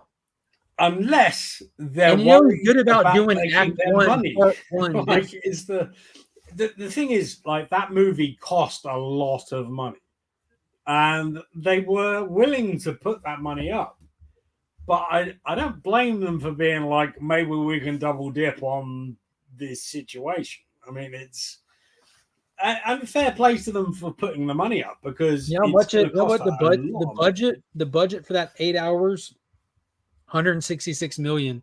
Zack Snyder's one of the cheapest filmmakers that exists because that's a really good price. He's a big fan of, you know, like 300 was a low budget film that the entire thing, but one scene was filmed inside of one studio. Yeah, that's Dawn of the Dead, low budget film. So he the way, like, because, you know, he likes it. He's a green screen filmmaker. Like, he loves to do that stuff. Like, that's just like he was at the early start of that kind of stuff. So I guess that's why it's so cheap. You're paying for props and costumes and post. That's it. It's a remarkable film, 300. Like, on the budget that they had, it's crazy. Bubs, did you enjoy the movie 300? I've never seen it. What? I've never seen it. Ever? Nope. It was made with only $60 million. Well, they should have spent some extra money on non-sepia tone and red colors. Because every time I look at that movie, it's just so visually unappealing to me that I can't get much past it. Have you just fire it up and see what happens? It's definitely unique. It's the first movie that was done with he did it again, but he just used the comic. Like, here's your storyboards. They legitimately use the comic book as storyboards, and that's why they went with that tone and style that they went with. They were just replicating. Yeah, it's Frank Miller. Is it a Frank Miller book? Yeah. Yeah, because I tried watching Sin City, and that was like dog shit. I couldn't get through that either. Or Sin City 2, a Dane. So good. The first Sin City is a masterpiece. What are you talking about? It's not for me. Hey, I'm glad. Look, it's bottom line is these movies make money. These movies do well because they're appealing to a large audience, and it works out well. And if you guys say, "Oh, well, this was an artistic," okay, then it's pseudo artistic. Because if you can get that many people to agree it's awesome, it's probably not that artistic. It's more like a commercial artistic. That's true. It's not very hipster, is it? Yeah, I mean, everybody's loving it. I think the mass appeal of it was definitely that had never been done before. Let's do that black and white, it was breaking. But it was crazy. It wasn't simply I broke Dr. Mono. It had layers of animation on it with I don't know. It was the comic come to life. It really was. Now I'm in a small category of people that really love the Spirit as well. That's another one. But that bombed. That is a hard sell. But to be fair, I don't know the original. Oh, it wasn't nothing. It wasn't nothing like the original. It had the characters by name and. In which case, fuck that movie then, because it's fucking dull as shit. They took it proper, but they just put the Sin City lens on it, which didn't didn't need to be done. They didn't do it in full black and white, but they literally just took the spirit proper and said, let's make it look Sin City-ish. Like the characters are correct, the mind-numbingly origins and all that. Dude, I thought it was funny. It was unique. It had only been done one time before. Now I like the original Watchmen movie, and a lot of people don't like that movie. That's a masterpiece. Oh, Watchmen's fucking amazing. I think it's pretty good.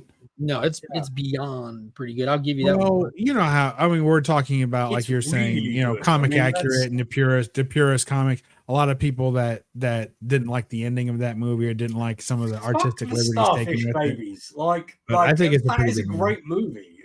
I'm in the camp that I 100% as purist as I can be. Like I'm not crazy. You can't make it flawless. You're adapting, keep the soul, keep the essence of your story. And in some cases you have to do things because this isn't a book where it's a movie. It's not the same medium.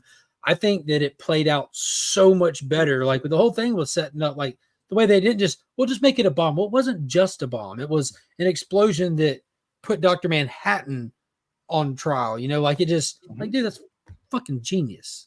Yeah. He understood the assignment. Fuck those starfish.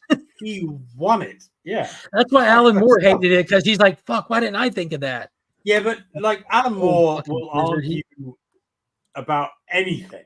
Like, all right, then. It doesn't matter what you're here's an unpopular opinion.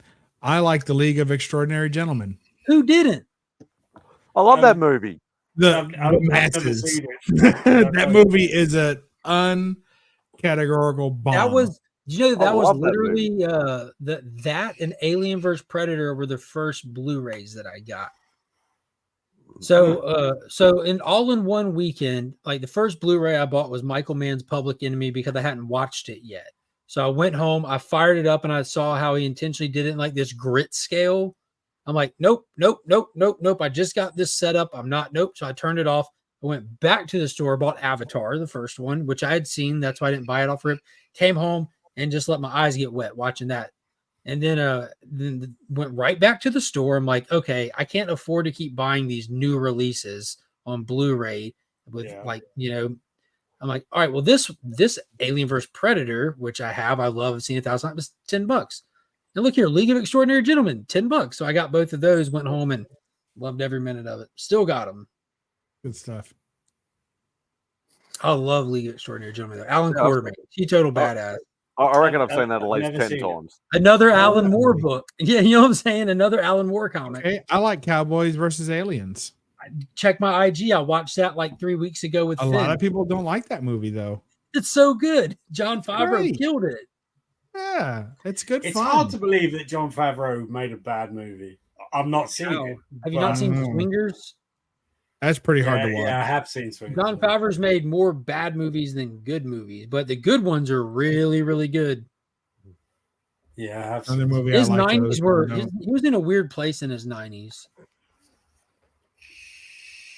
I don't want to say they're bad, but what was the one where he was like the bodyguard? Of course, it Iron Man 1, 2, 3, 4, and 5. No. It was one of his 90s comedy things that he did with Vince Vaughn and like, golly. Yeah, I think another one you're talking about. Made, and Famke Janssen's his terrible wife that's like tricking off, even though she's got the kid, and like it's like his girlfriend. He ends up taking the kid. Like she's like, just take the kid. Like it was just a weird movie. I like that one where he's like making Cuban food in a truck. Chef. Yeah, I like that movie. Yeah. I take it back in so much as I apparently have not seen very many films that he's made. Oh, no, at all. I've seen a metric fuck ton, but he's been going for decades. You know, I don't think I've seen any of his movies. Apparently. They're just in modern times that he really became a household name, is what it was. He was making like obscure like dramedies. I feel like, generally speaking, I don't lean into like comedies like that. Like it's not. Yeah, that makes sense. I like action. I like comedies. I like romance, but I don't care for drama. I like a good character study, and I like, one of those movies where nothing happens kind of thing. I like those, I find myself watching those like a good indie Mark Ruffalo movie. You know, like I can enjoy shit like that. You know what I mean? No, oh God, what the fuck was the name of that comedy movie with it did not have Mark Ruffalo, but it had Steve Carell and Ryan Gosling, where Steve Carell gets divorced from Julianne Moore and Ryan Gosling takes him under his wing to kind of get him back on the horse. Yeah, I've seen the beginning of that. I never did see the rest of it, but it was Dude, pretty good. It is so good. Yeah. That just reminded me of that. What was the name of that, man? I can see it. I can see it in my. I can see the movie poster in my head. Like that's how good I can see it. It's got like Steve Carell slunched over, and it's got like a glass. Yeah, he's and laughing. Like and there's like a leg or something there. Yeah. But in realistic terms, towards like what Crazy Stupid Love. Crazy Stupid Love. Crazy Stupid Love. Yeah, that's right.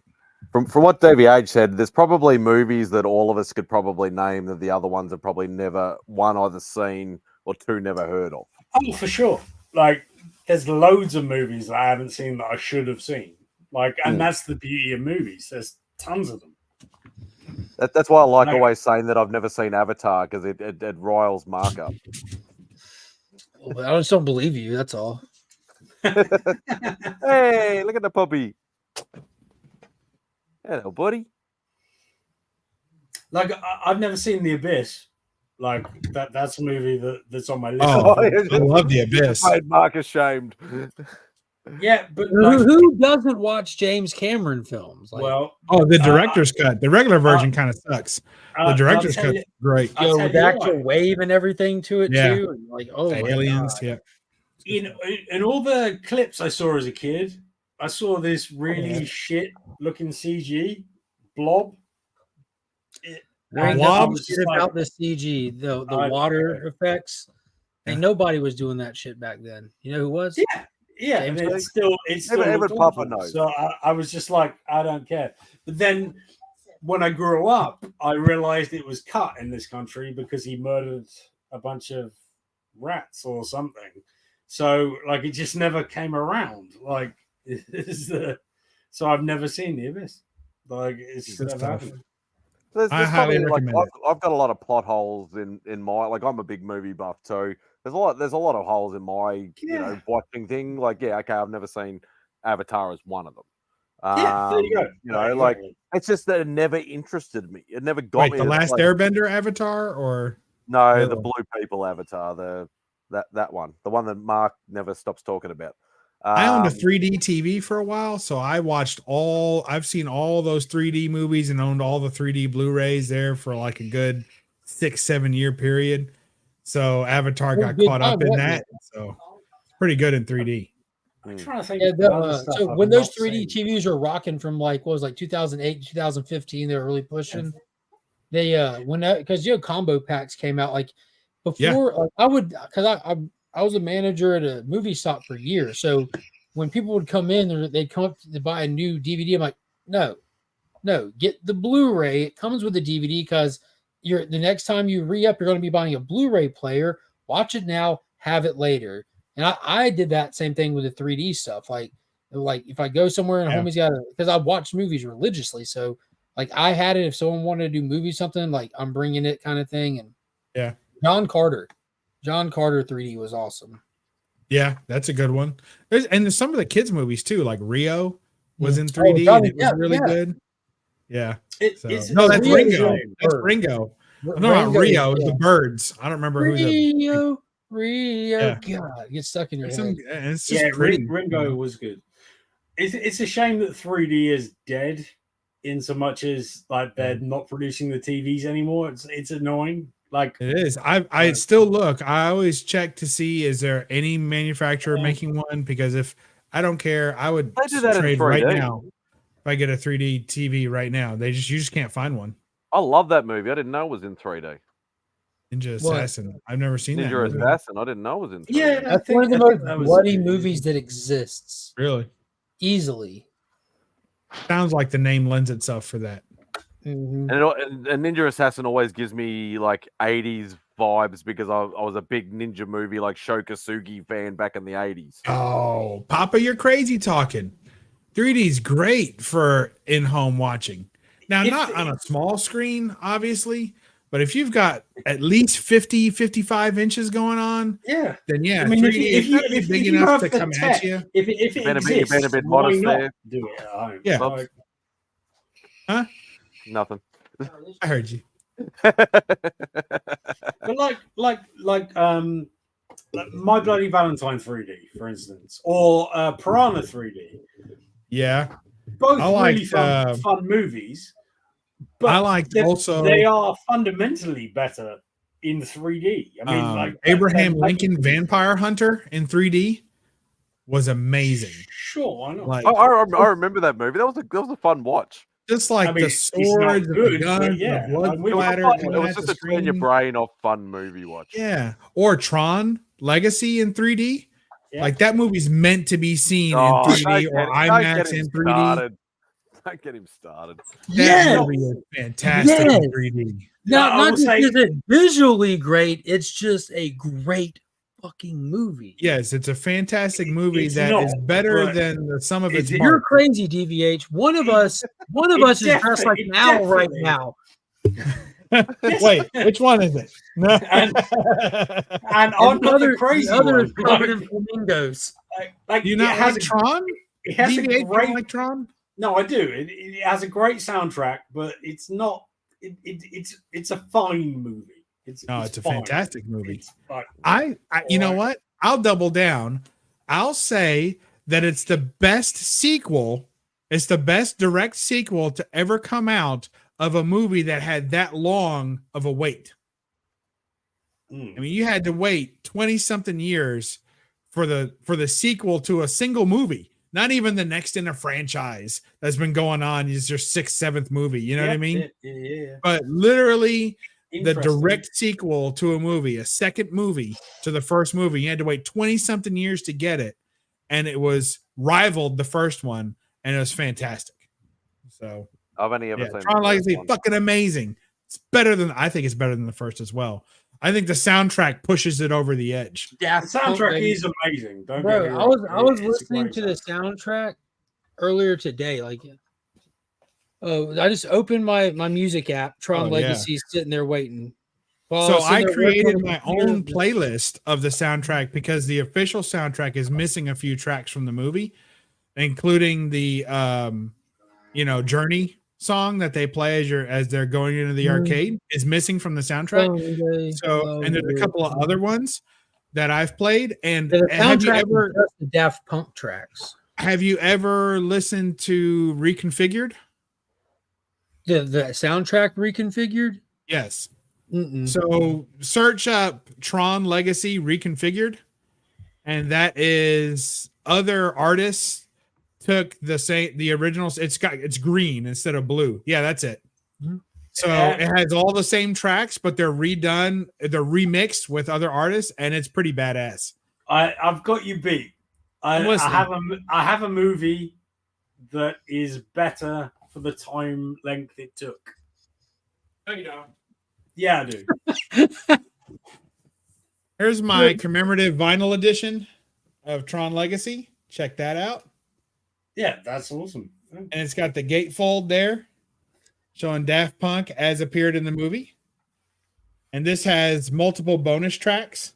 It's not a complete. There is no complete yet, but it's pretty close.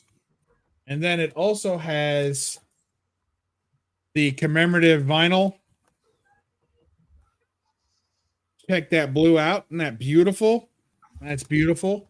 And then That is the awesome. other disc has a clear vinyl, a white clear disc.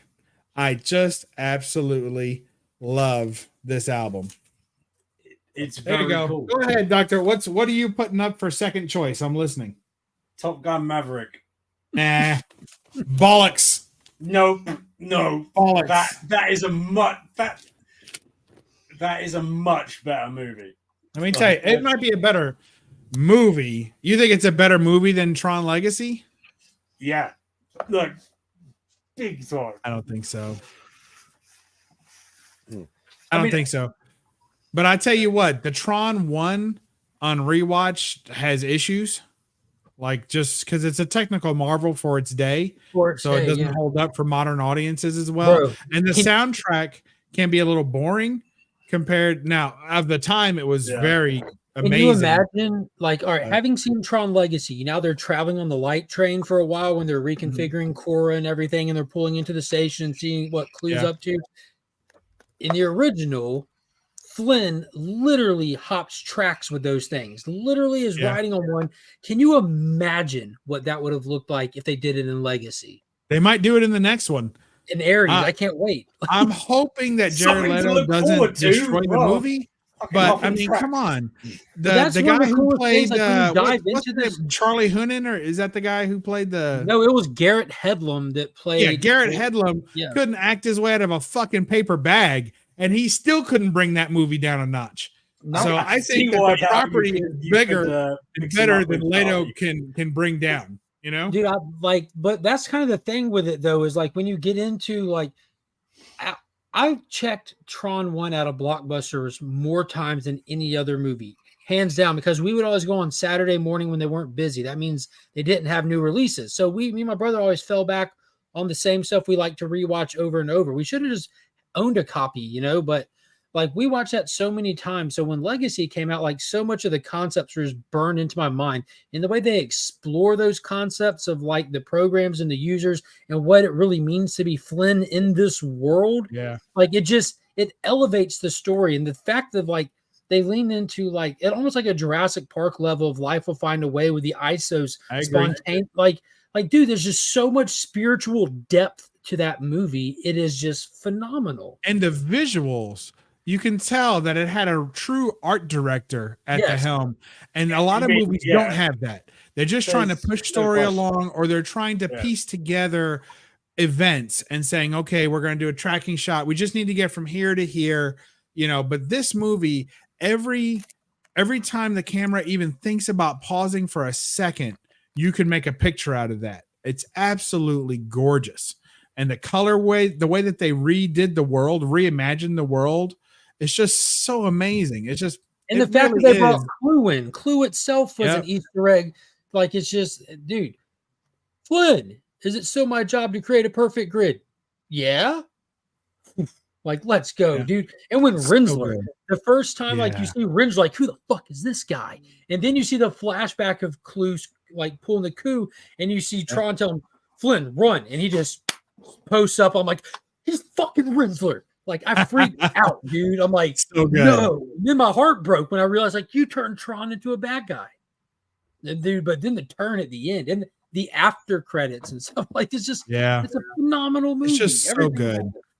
And the music, the way that it's all choreographed in there, and the way that they sped up and slowed down the film in order to catch the beat of the music, and as it was transitioning, it's just a fantastic movie. You can tell they just played the movie and told Daft Punk to just watch it and make the music as you watch it. It's so good. And like when he goes to Daft Punk worked great. I'll give you that. When he goes to talk to Michael Shannon's douchey character and everything, and is going south, and then Flynn just walks in with the hood up and just kneels down and shuts the grid off just from his presence. It's also one of the only games that I've completed 3 times. So Tron Uprising. Yeah, Tron Uprising is a fantastic fun game. The motion stuff back on PS3, you can use the PS3 moves. Dude, I could not get the disc throwing down. I just played at my brother's house and stuff. I could not get it down.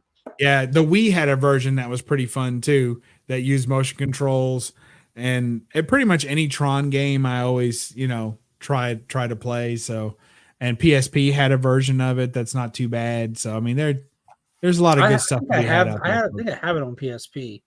I have it on PS3. I have it on Xbox Series S, and I had it on Wii. I'm just having a look on Battle Grids. I'm running out of battery, so. Wait, personally or your electronic? We just Tron you to death, dude. You're sick of the Tron talk, and you're just gonna go. I rarely find someone who's as big a Tron fan as I am, possibly even more. Like, this is amazing. I don't know. I'll watch it with you. I don't care. We'll have a big old time, man. It's good stuff. It's absolute madness to me, but at the same time, I respect the passion you have for said mediocre movies. It might even be the best. Can you hold up that movie you showed me about 30 minutes ago? Which Was one? it Maverick? What was it called? What was it, Buried Alive? That's terrible. This is a bad movie. Don't watch it. Do you have the comics, Mark? Yeah, I didn't even realize it. But there are no comics based on this film. I owned Like, the it first doesn't appearance matter. of Tron in comics and was talking about it not long ago about how I had no clue that they didn't used to make him. They didn't do him in the 80s or none of that. The first appearance of Tron comics was in around the time Legacy was coming out. That's weird.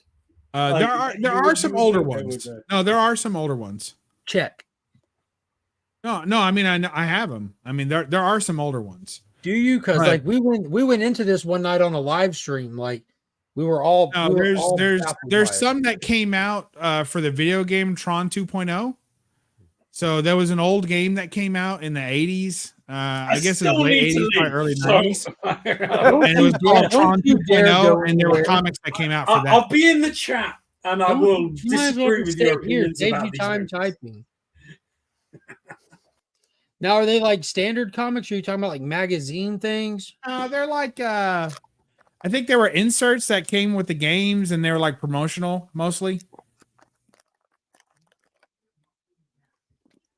I don't have. In fact, I had some other ones. I had those, and I got rid of them because they were just terrible. And they're all about the old movie, nothing about the new one. But you have this set, right? This is the first appearance of Tron. Yeah, that's not accurate. I wouldn't have assumed so either, but after extensive research and actively trying to find the first appearance of Tron, because I couldn't fathom that. Oh wait, but when is that? No, that might be it. When is that from? SIG Publishing, SIG Publishing, early 2000s. Yeah, that's it. Predates. That's what came. That's what came out. Legacy. Yeah, I think there's 2 or 3 issues in that one. There's 6. They did 6.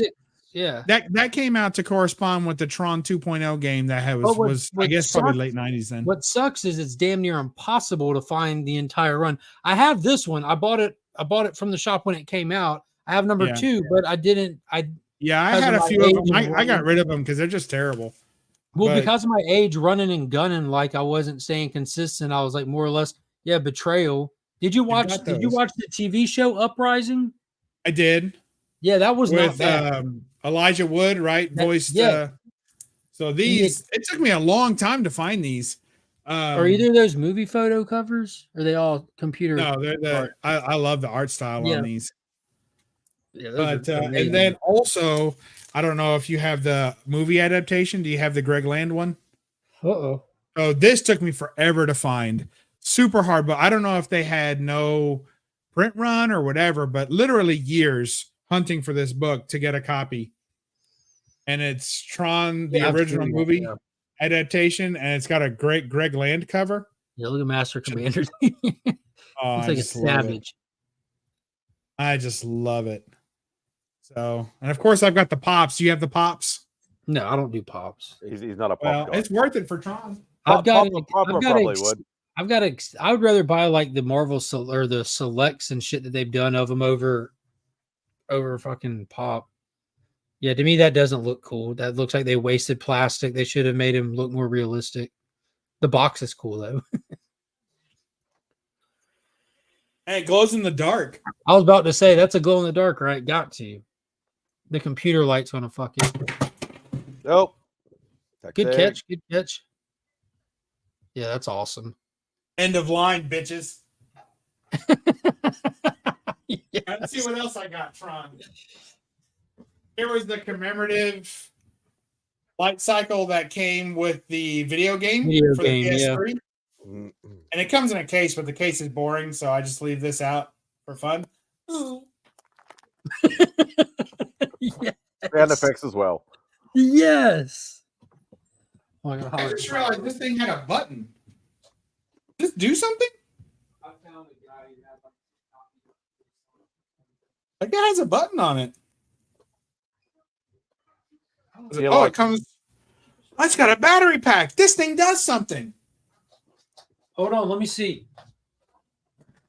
Got a battery pack and a button. Hopefully it lights up. I don't know. I don't see any places where we have a light. You have to roll it back and it lets go or something. No, because the wheels don't move; they're fixed. It's more like a statue. Okay. It's got to just light up then. Did not know that it had any of this. So, all right, we'll be leaving this out. Be something to check on here soon. You heard it first. That's awesome. Oh, I'm super excited. Something new Tron just happened today. Woohoo!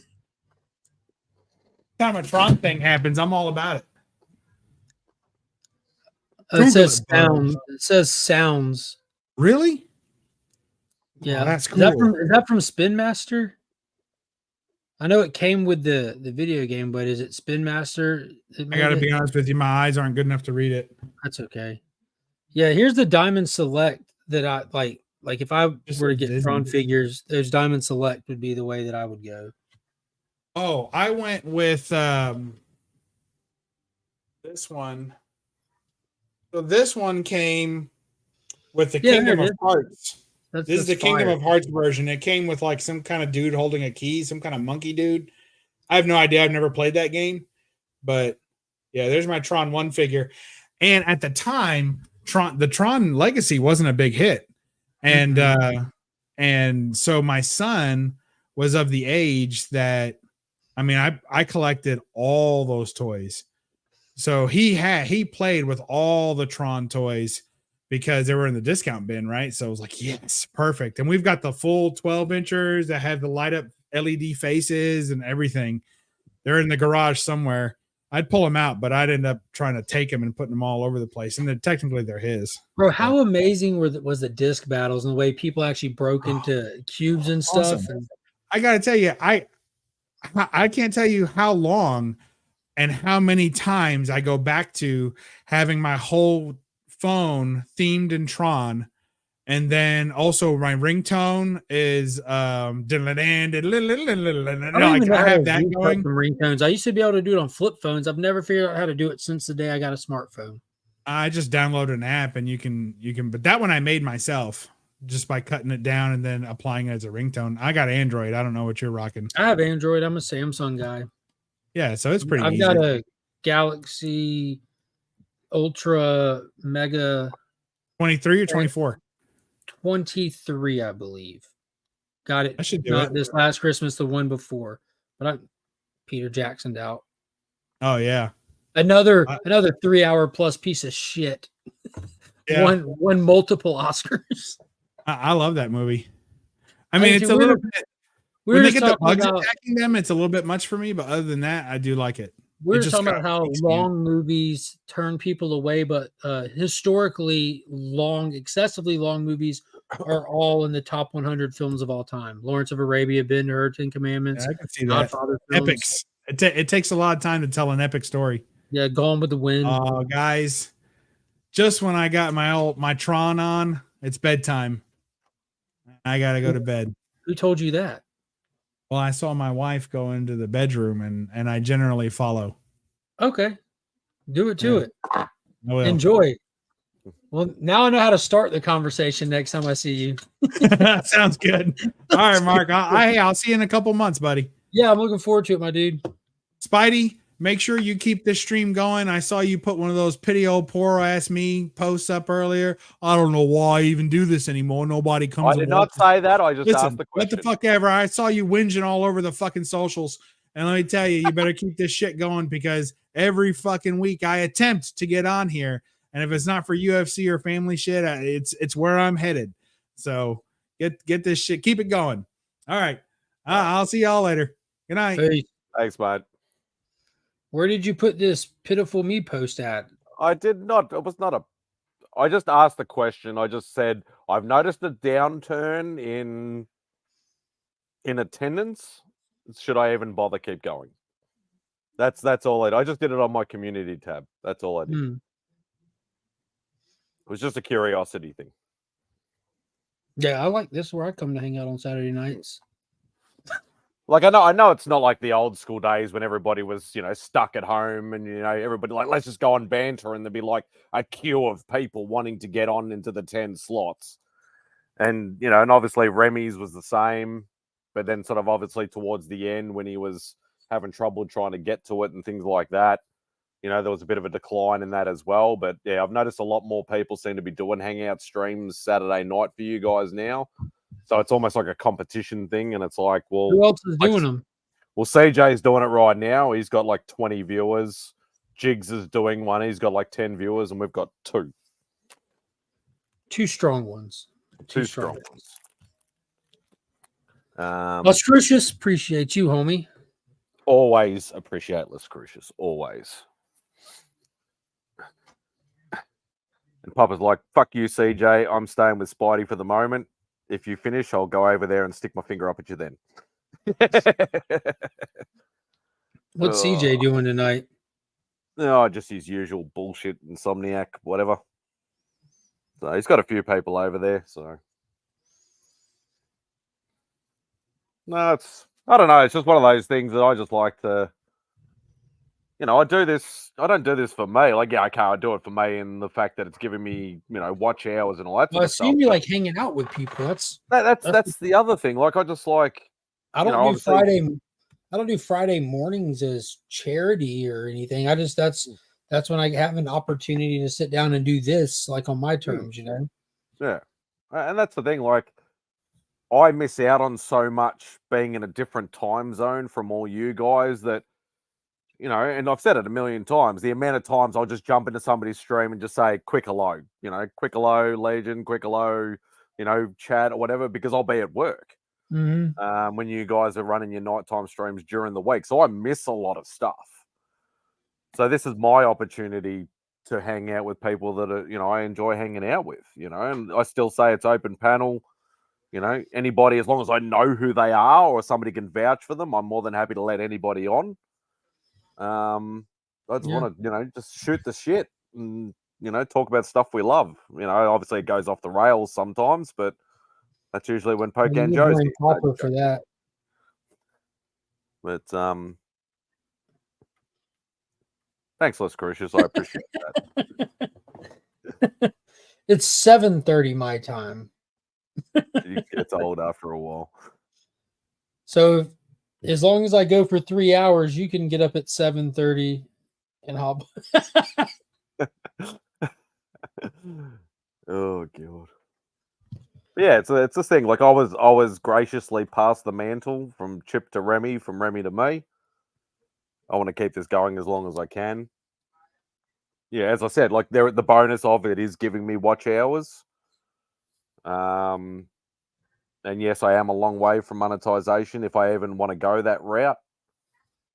But yeah, it's more just to hang out and just talk to like-minded people that I don't get to speak because, at work, everybody's in work mode, everybody's in stress mode.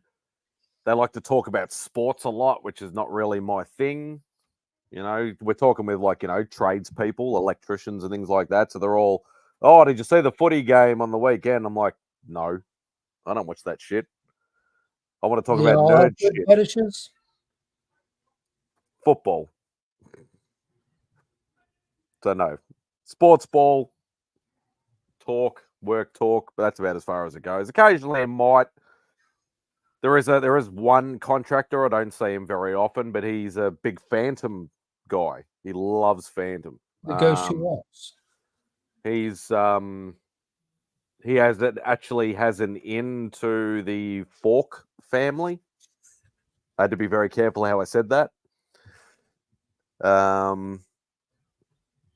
What's there? Right, I'm back. You're out of your mind. If you think Tron Legacy is better than Top Gun Maverick, just saying.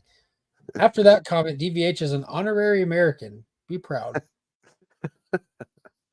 But yeah, I don't see him very often, so I don't really get to talk. But if he rings up, I just need a price on this or whatever, he'd be like, oh, have you picked up anything recently? And we'll start talking. I'll end up talking to him on the landline bloody phone for like half an hour about comics, and I'll see the boss like stink eye me like, is he still talking comics and shit like this? And I'm on my phone. I'm like, no, I'm talking to a customer. But yeah, don't get to do it unless I'm doing it with you guys. So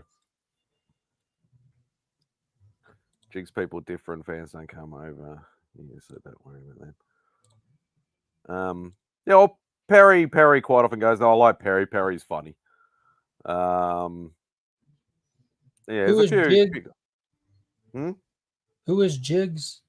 Jig's Kingdom. Fans He's- don't come over here. He's been around for a long time. He was actually one of the first ones to have a flasher on one of his live streams, way before Remy. Because he puts the link in the chat. I don't recognize any of them except Cliff Mm, and Perry, obviously. yeah. Well, Jigs was I'm pretty sure he was at Heroes last year. But this looks like the same panel that was on Cliff's channel for a brief minute last night. It's quite possible. Yeah, it's like the same. Cliff went live like late at night. I didn't catch but like 2 minutes of it as I was going to bed, just like flipping through YouTube before I turned on something just to listen to. Mm. That's when I saw this people. I'm like, oh, this community is so large, and it seems like these days a lot of people just like hosting. Oh, they're all doing share stream things too. So I honestly don't see the point of sharing streams. Like, it might get to, if you're multiple big channels with different audiences, I can understand that principle. But if it's a couple of small channels and you probably got most of the same subscribers, you're not sharing the watch time. So there's Like, no real point. Cliff is running live right now with 2 people in the chat. I guess I'm one of them. And he said that I went and looked at Cliff's channel. So he's got one watching on his. Shout out to Las Crucias, bouncing around doing the round. Doing God's work. Yeah. I still swear I reckon he has like a basement with like 50 little kids or something all No, bloody like one of the clip farms that has like all the phones attached to the board. Whatever he does, it's working. Oh, hell yeah. What blows my mind is he definitely catches a lot of them. And that's the thing. And he Look, now he's back here. He's got to have multiple devices. If he's doing it by himself, he's got to have multiple devices. He's got like a computer and a phone at least. At least. Because, he's commenting on everybody's live streams on, And what blows my mind and why, like, I've voted him as like community supporter of the year during the CBCS, because not only does he like do his like try to like and comment, but like he literally, even with a live stream, he's the only person that at the end of it like goes and puts a comment on it to make sure that's after the stream is finished. Yeah, and then like it's not just a thumbs up or a great video. Like he always includes context from the video or the stream. That's a good point. How many monitors do you have, Las Crucias? Not like we're trying to case your house or anything. Just curious. We need to get to it's Wi-Files. We need to get to the bottom of the truth. It'd be like, I'm not sharing my secrets. That's fair. Either that, or he's just one of those like new age sort of people that's like freaking lightning fast with the typing and the flipping between. Well, and judging from his name being Las Crucias 1971, I don't know how new age he is. No, not me either. Either that, or he's just really adapted to it. 3 phones, and I sometimes use my TV as well. There we go. Well done. I'm gonna go out on a limb and assume he's 53, just based on his name, possibly 54. I would assume so. Actually, yeah, that'd be right. Yeah, because I'm 79 and I'm 45, so yeah, that'd be right. Yeah. I'm not good at maths, so not very adapted to technology. Well, you're killing it here, mate. You're absolutely killing it. You've mastered the art of YouTube, then. That's it. Show me the way to the algorithm things. If you can master it, anybody can. But he also kills it in the giveaways too, because he's around so much. He's playing the odds. Yeah, he deserves it, like 100%. Whenever I see him win, like it, I'll just smile. I'm like, yes. I just ordered some stuff from my LCS today. They didn't have in stock to give away an upcoming special thing that I got going on. I'm excited about.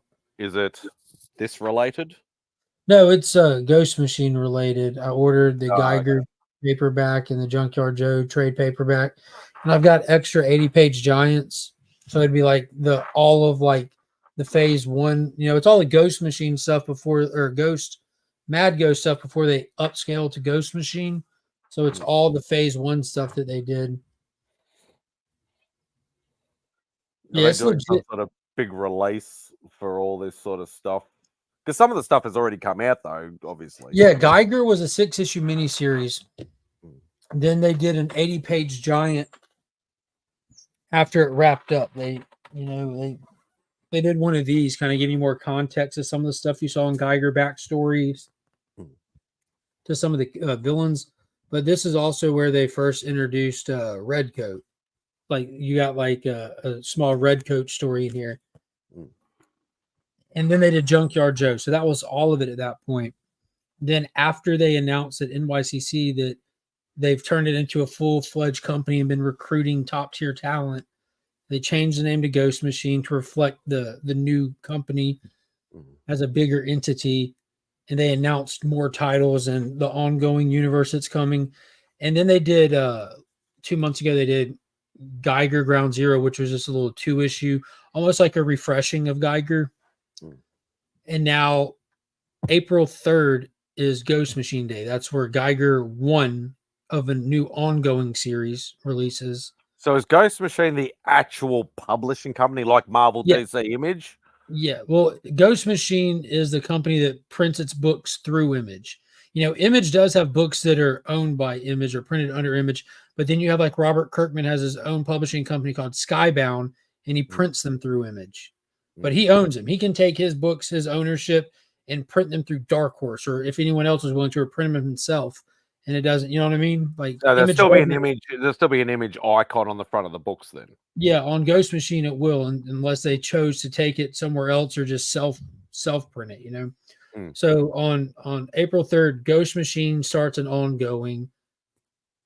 Rook Exodus, which is Jason Fabok's new thing, starts an ongoing. And Redcoat finally starts an ongoing. All 3 issue 1s drop April 3rd. So just getting juiced up for that. And I've got like the Legion loot this month. Like first appearance of Geiger with a Jason Fabok cover in the 9/8.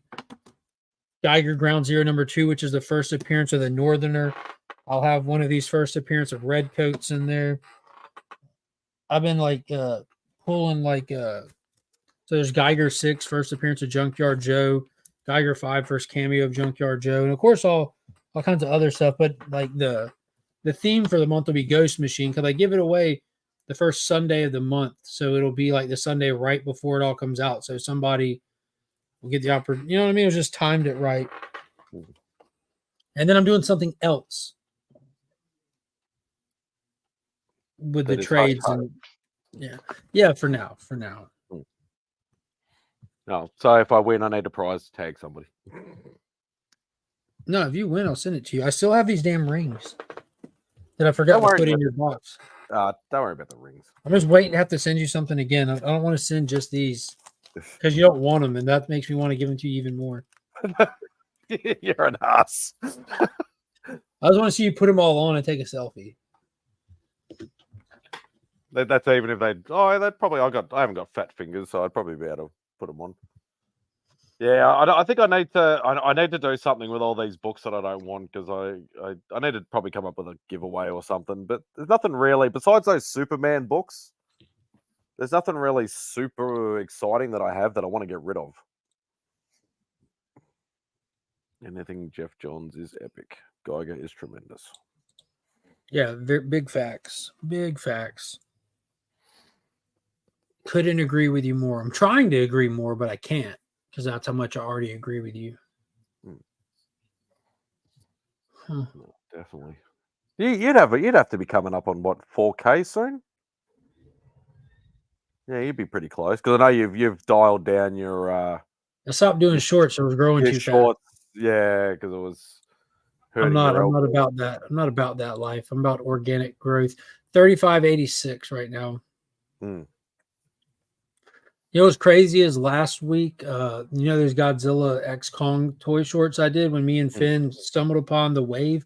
Like they got crazy views. And then months went by. And then last week they got a second wind, and those shorts all got a second push. I'm like, Jesus Christ. Yeah, Alicia, a lot closer than me, Papa. I'm nowhere even. You know what's crazy? I always, I can always tell, like, if like I release a video and it doesn't track like they normally do. Like, normally a video I post will get like 100 to whatever views in the first day, and then I stop paying attention. I only pay attention for like the day I release it. And if it doesn't cross 100 in the first day, I'm like, man, something's off. And I'll go and look, and there'll be a short or something that caught the algorithm again and ran, and it kills your video when you drop it. And then it takes that video forever to chug along, and it never gets good traction. Like you can see in real time how shorts fuck up your videos release. Yeah, I never I do the odd short, and it's like, as you said, like usually just as soon as I've done a stature review one, I usually put the short out the next day or the day after, so I give it a little bit of time in between.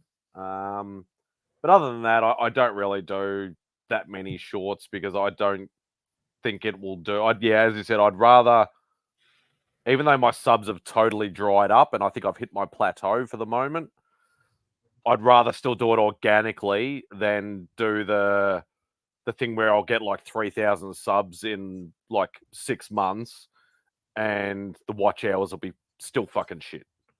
Yeah, it's weird. And also, like, YouTube itself comes in phases, like what people want to watch. People like to switch up what they're watching here and there.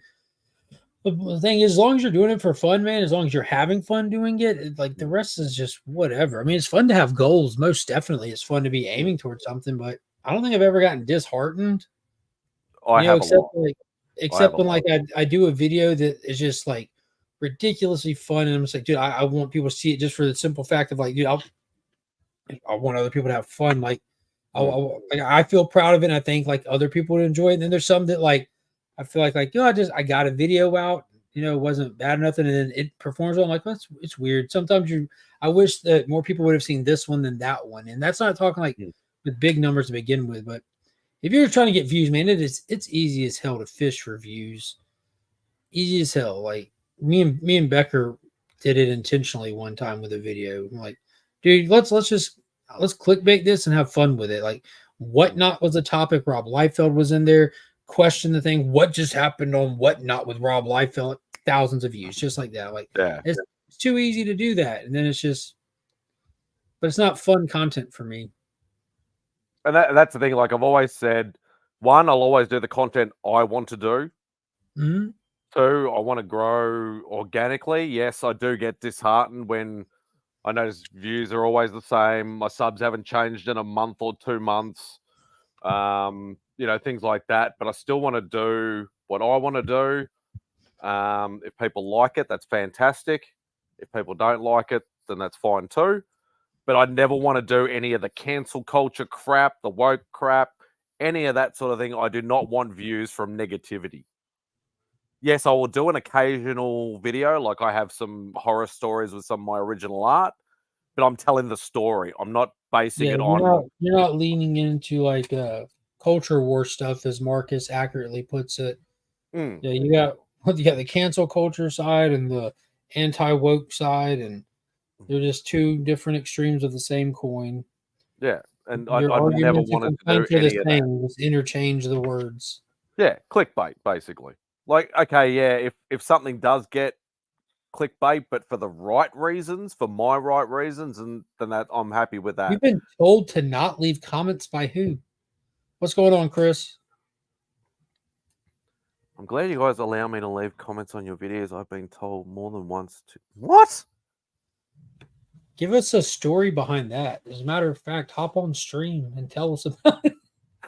The first appearance of Las Cruces on camera. I should time my vids. That's my downfall. Yeah, well, that's if you want to really start. He doesn't remember who it was. If you want to really dissect the analytics you can like it actually give you a graph of when your things do get the most Thursday views. and Saturday at 5 p.m. is a golden zone that Mr. Beast said in a perfect world he would use. But like, yeah, at the end of the day, like as I said, like I'm doing videos that release. Like I said, I don't schedule anything. I just once I've done it, I've put it together. I've done the thumbnail. Now that I'm doing my own thumbnails and I'm not waiting for Simple Simon, I'll just release it straight then and there. Like I'll do it late at night, so it's early in the morning for over that side of the world. And I'm glad you mentioned that, because now that you're doing your own thumbnails, I want to say you're a real sack of shit for taking that long to do your own thumbnails. Hey, he's the one. He's the one that's like, no, from now on, he's not like, oh, do you want me to do your thumbnails? He's like, no, your thumbnails are absolutely shit. I will do your thumbnails from now on. So he actually offered that up. Papa, which one was it? What song? I've seen more than a handful of those that you've done. Well, I don't do shorts because I think they are cack. I edit What does cack mean? Shit. Okay. Oh, like caca. Yeah. I feel views are just down across the board for most comic channels. YouTube wants people to use promotion to get views that way. Yeah, absolutely. Absolutely. And they're really pushing for shorts. I think everything's going to change drastically if that ban on TikTok goes through as well. Everything's going to be weird because the whole invention of YouTube Shorts came from the explosion of TikTok. They were they're trying to have like something comparable to that. I don't know about people doing paid promotion to get views. I hadn't even thought of that or looked into how that would factor into it. But money is king. They want you to make content that gets views because by you're doing the promotional work for YouTube. What's your thoughts on Tron, Chris? Then you might have agree. While Chris is here, did you see the They Slab Everything thumbnail that I made, Chris? Because I intentionally made that thumbnail with you in mind, and I Easter egged the shit out. Because I do things all the time with my thumbnails to try to catch people's attention, but I don't tell them. Was that a Christopher Reeve Superman reference, Phantom Zone? There's levels to that thumbnail, and it all spun out of me and Comic Vet's brief conversation we had on Only Slabs, like when we were just having a fun argument debate about Spider-Man and Superman. So what I did for the thumbnail is who's the biggest superhero? I put myself in a slab, and the slab specifically is Action Comics 1, but I made sure to wear a Spider-Man shirt when I was in it. And I was thinking, I wonder if anyone will actually stop and look at the thumbnail close enough to see what the slab was. But I'm like, I saw it. It entertained me, and that's what mattered. You know what I mean? Like I went straight to Phantom Zone. Not that. I know a lot of people. Well, that's the point. Like, but I did it with the Spider-Man shirt on, and I do this kind of shit to entertain myself on my thumbnails all the time. Like, Becker's aware of them when they happen because like Becker figured out, like he caught on, like because I would start Easter egging stuff, cracking jokes or making little things that he would notice when I knew like he was watching them regularly, and he caught on. And now I just do it to entertain myself just to see if people will catch on.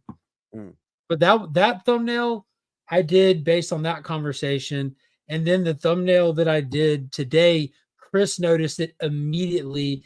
And instead of dropping a comment in the video, he actually messaged me because he thought it was something that I did as a typo. But I was just, I go to do it, I get a wild hair. I'm like, I'm gonna fucking do this and see if anybody noticed this. I think it's got something to do with the whole China spying on things because TikTok's there's levels to it. So China owns and operates TikTok, and in China, the way that country is ran is any business whatsoever is beholden to the government. The government has full autonomy to come in and demand a business do this, that, or the other. A good comparison is a couple years ago when the government went to Apple asking for them to unlock the phone of a terrorist that was caught, and whatever. They had his phone. They wanted it open to see what they can find. Apple's like, we're not allowed to do that. We cannot do that. Per our guidelines, we set these things up where we can't do it. There was a whole thing. Well, in China, if the government wanted to go to the people running TikTok and tell them we want this data, we want this, we want that. So that's the thing that they're pushing it as. And to be fair, no other countries, like no American-owned social media apps operate in China, nor are they allowed to, or anywhere else. Companies only operate social medias that are based out of their own country, which makes perfect sense, So that's one aspect of it. The other aspect of it and the pushback on it is the way that it's written, it's giving our government the autonomy to shut things down. Like if, like certain apps slant different ways, like Threads is mad liberal, X is becoming like a safe space for conservatives where they don't censor like this and that, where beforehand, like before it was bought out, it was insanely mediated one direction, and that was all proven. All those conspiracies that people had about X were 100% proven and posted to the public via the Twitter files. Well, if say that a Democratic government gets elected and they don't like the way things are going on X, they now have the ability to shut X down, even though it's an American-owned company. Say a Republican gets elected and they don't like the way that Threads is being ran, they'll have the legal ability to shut Threads down. So it's kind of a smart principle, but of course they override a bill into overreach territory, so both sides have stuff that they like about it and both sides have stuff that they don't like about it.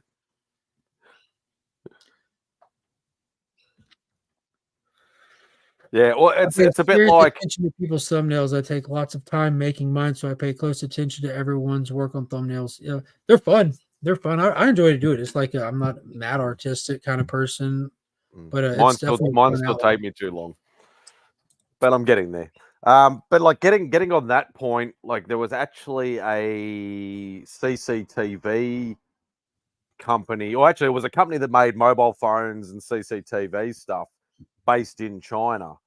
It ended up getting banned in Australia because it came from China, and they actually found evidence of them spying on some of our government officials through these media. So the whole lot, all the stock of all the phones, everything was all recalled and literally destroyed. Are those the Huawei's? Yeah. It's a thing, dude. It is absolutely a thing. Like, it's always kind of funny thinking back, like history-wise, there's not like a point in history where you could be like, hey, remember that time in history when the government was awesome and had the people's best interest at heart? That doesn't exist. Anytime you look back in history, it's, oh man, they ran this covert op mission and overthrew this government. Oh, they took out their own people. Oh, they introduced crack into their society. Oh, they introduced LSD as an experiment into their society. Oh, there's never been a time in history where the government wasn't doing some out-of-pocket shit. And no one stops and thinks, well, it's 2024. 20 years from now, what are we going to know about 2024? What kind of out-of-pocket shit were they doing this year?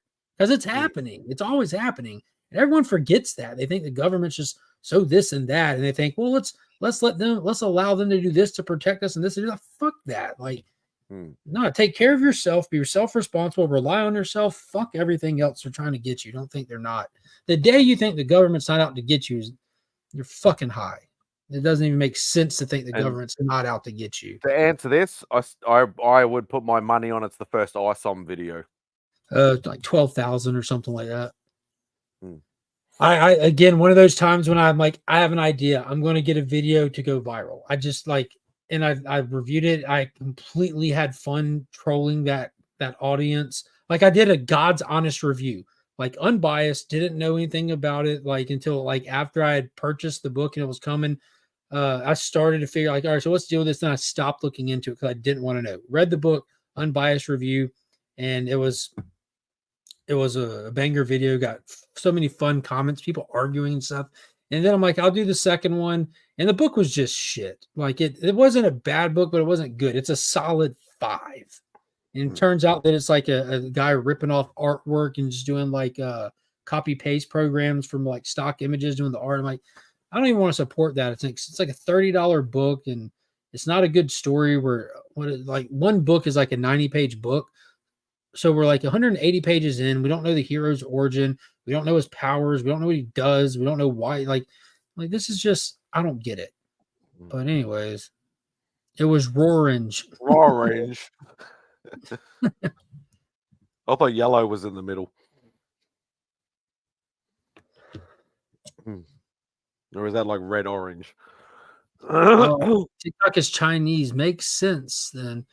Not okay to apply that to everything else, mind you. To apply what? What part? Have not done AI. And see, Durs asked the same thing. I can take you over. I might still have it up. I think you're talking about like where you turn yourself into like an anime character. No, Tyler did that just randomly and sent it to me as a joke. He put it up on his screen as a joke. And I said, send me that. I'll use it for this video that I was working on where anime invades DC. So it was perfect for that. Because I was complaining about anime stuff like blowing up all of a sudden with DC. And that Suicide Squad anime that was coming out. I'm like, dude, I don't want to watch an anime, but I'm curious what happens with the Suicide Squad. But for that thumbnail, that's actually a Google image of a Mountie, a picture of me face swapped, and then I cut him out, and then it's just a Google picture, a really cool image of the Canadian flag that looked more rustic and not just bland. And then it was the words Canadian Comics Com, and then a separate words for A. So it's 1, 2, 3, 4, 5 layer photo creation. I might still have it. I think that was the last one. No, it's not the last one I did. The last one I did was the comic vlog. Let me get this to load. Which this is 1, 2, 3 layers. I bet if I hit the back arrow, I've never had a video even crack the 1K mark. Not even close. And for the longest time, I didn't think I did either because I don't pay attention to them. But I think it was probably about a year or two ago probably closer to 2 years now, when someone showed me the little top video function on YouTube.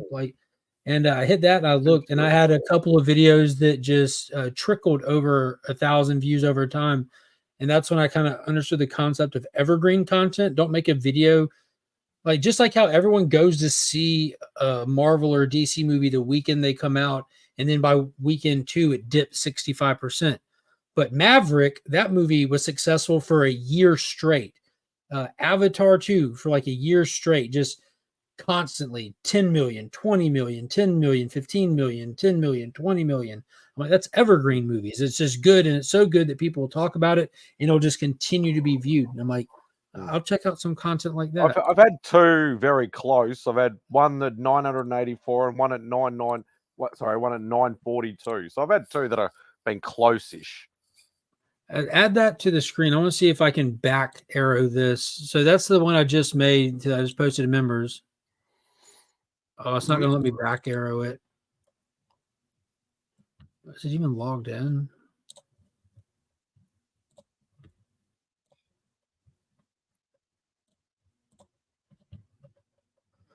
All right, let me see if it'll let me back arrow it. Normally you can go in here and just hit the back arrow.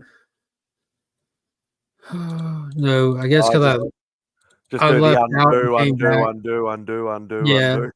But here's the original Mountie picture. I still have this in here. I can pull that up, which it's not the same background. It's knock that out. See, I started with face swapping the Mountie, and then I cut him out, and then I took that background out. Let me see if I still have the other background in here. But that was just a cool picture of a Google Mountie. And I pulled a picture off my Google Photos. No, I don't have it in here. No, that's all that's left in there. I deleted the rest of it as I was deleting it to make this one, unfortunately. But I just layer them. I just do individual things like how that's still sitting there. And I can just like click these little things on the side. There we go. Like that's from a different picture from where we were at the Easter egg thing today. And I just put that on top of that, on top of that, top of that, and it's gone. And like if I wanted to make a new DC Day thumbnail, that, and I'll typically just get like a superhero boom thumbnail and change that out kind of relevant. Like for this one, the new Batman Dark Ages is coming out with the all red artwork. So I wanted what better than the Bat 2C with all red artwork, you know? So I don't even log in half the time anymore. I literally just I will have the video saved on my phone. I will take the screenshot of what I want, and then I'll add that to it, and then add the text on top, and then just save it, and then and then I can just do it from that way. I don't bother like doing the login thing anymore because I'm not really reusing anything. So I'll put these up, then I'll put like the new books on there, and I'll now do DC versus Vampires. No, he's going to do one for Blood Hunt because that's going to be better than DC versus Vampires. I seriously doubt that. Who's I writing? know. I'm just saying that to shitstir Chris. What do you want me to do? Now do DC versus Vampires. Oh, for new We need DC to talk Day? about thumbnails because I have fucking idea how to do them. I'm the same, Papa. That's why Simple Simon was doing mine for the longest time until Mark showed me this program, and then I eventually, I'm still fumbling around with it, but I can still do a thumbnail now. And are they? Would you say they were semi okay now? The thumbnails, I would say they're okay. They do the job. They're not great, but they're not shit. They look very Simon-esque. I didn't realize that he stopped doing them. Oh, shut up. So there's a DC versus Vampire cover, and with this stuff, you can like just use different like cutout tools. So I went too hard in the paint. So drop the tolerance and see if you can just get just the black out. And those words are up there. So kill the softness, open size, get the trade dress out. So I haven't tried any of this. This stuff is like mad simple. It's just a magic eraser that takes out one color you click on. So if it takes out too much, you just lower this thing that says tolerance. Like if you take it up, it'll take out everything that's black, period. See? And you said undo and just drop your tolerance down, and it'll be more precise. So you can do that. You kind of just knock some of that out, right? And then you can even take this brush and turn up the softness and kind of just smooth the edges so it's not harsh lines. So it kind of fades a little bit. Kill that. Move it over. Increase it in size just to make it look a little cooler. Let's see. That's at the top. Let's drag it down past my logo. There's my logo right there. So just pull it right back up. Throw that in there. Throw that in there.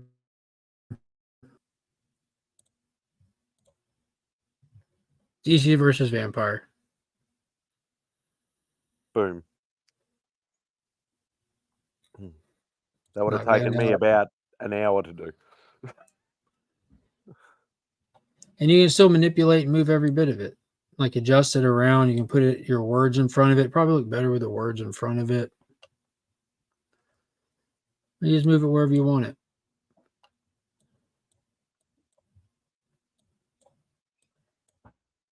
See, and the way that these over here on the right-hand side are stacked is which one, like, layered-wise is on top. You know what I mean? Like, see if I move my logo above it or below it. Above it, below it. It's really super basic. Like, once you do it, like, once or twice, like, you figure out a feature one time and you never forget how to use it. So let's put the logo behind it. Let's put them behind it. So now there's like levels to it. The only thing that's annoying me a little bit with it, because like I showed you those, the logo templates that you can use, and I just change the letters. Yeah, I can't never have fun with those. I try them, but it's like too many layers to them, kind of thing, for me to have to manipulate. So sometimes the words overlap too much too, because you want to try and so I'll use one that's got like three rows for, say, like my statue collection. But like the middle one would be like, okay, I've got to downsize the font because it doesn't fit in the space that it's allowed. But then depending on the font, some of it might disappear. So yeah, sometimes you have to manipulate it a bit too much. But I find it easier using those than trying to do this sort of stuff. Just for shits and giggles here. Take 2 seconds. So I'll just get rid of this. I'm not going to use that. Drop that out. Drop that out. Drop that out. Which one is it? This one. All right. So let's see here. Home. So this over here, super tiny. It's going to get grainy. I use like a massively high grid or high definition grid for these. So it'll obscure the picture if it's not mad high res. But then when I transfer it over to any other platform, it will not. Take care, buddy.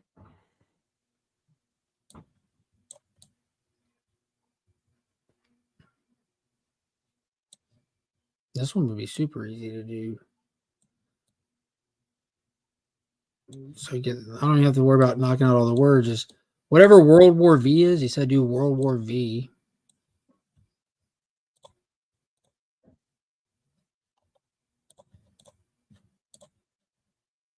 I can find you now, things could get better. Where's it at?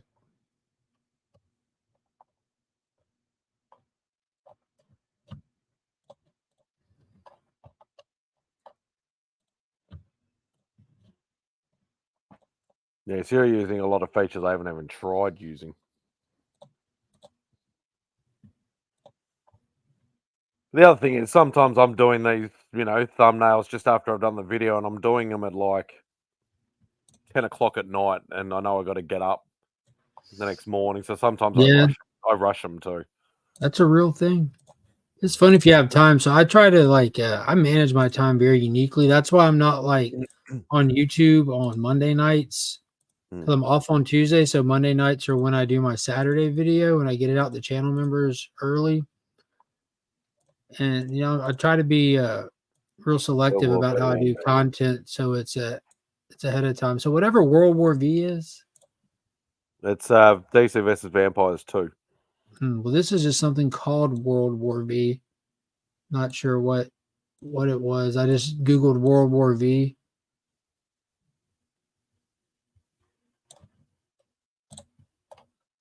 The other thing is my impatience level is very, very small. If I get frustrated, I give up too easily. Especially when you're tired. Together. Let's see, Canadian comics, A. And if I want to keep it in the same font, you can just hit this and hit duplicate, and it'll duplicate the exact same thing. So it's same size, shape, everything. And here you go, Chris. This is for Chris. There you go. A. Now throw a couple of pictures of some loonies and toonies in there. Both of them. Now, and so what I'll end up doing is I'll end up keeping that in here. And then the next time I have my Outweeks in font just sitting in here ready to move and change colors. I keep the Legion layer thing. I'm kind of try to keep it on the same font and color for a little while, then I'll switch it up. Thank you, eh? Thank you, eh? Oh yeah, World War V is going to be part of the rollout of the new Elseworld stuff. I'm super excited for that. I'll definitely be reading it. Like I said, I went back the Frozen shits. Yeah, haven't heard good stuff about it. The best I've heard is it was entertaining, which that means it's a bad movie that I had enough fun watching. Yeah, I don't know whether I'll go to the movies and see it, but I'll still watch it. Save it for Godzilla X Kong. because I Yeah, really go- enjoyed Afterlife. Afterlife was Yeah. a lot of Well, fun. that's the thing. Afterlife was phenomenal, dude. Like legit phenomenal. So in other And words, this it's one like, didn't. by the sounds of it, they should have just done a one and done and left it at that. Well, they should have just done a good one again. That they could have done that. So the first one, Afterlife, it had like the tone, the feel, the vibes. It was just you could tell it was quality as shit. Like it was so good. And then Like still they throw in the nostalgia for the old school heads as well. yeah, they had it all in there, and what they ended up doing for like it's successful. So the second one, you could just tell from the trailer, like it looks like something I want to watch, but you could tell it's not of that caliber. You can easily tell this is like a studio film. I made fart noises during the finale, and Marcus cracked up. Hey, the baby Kong. Siko. Have you seen it, Papa? Have you seen? Oh, you haven't seen it yet.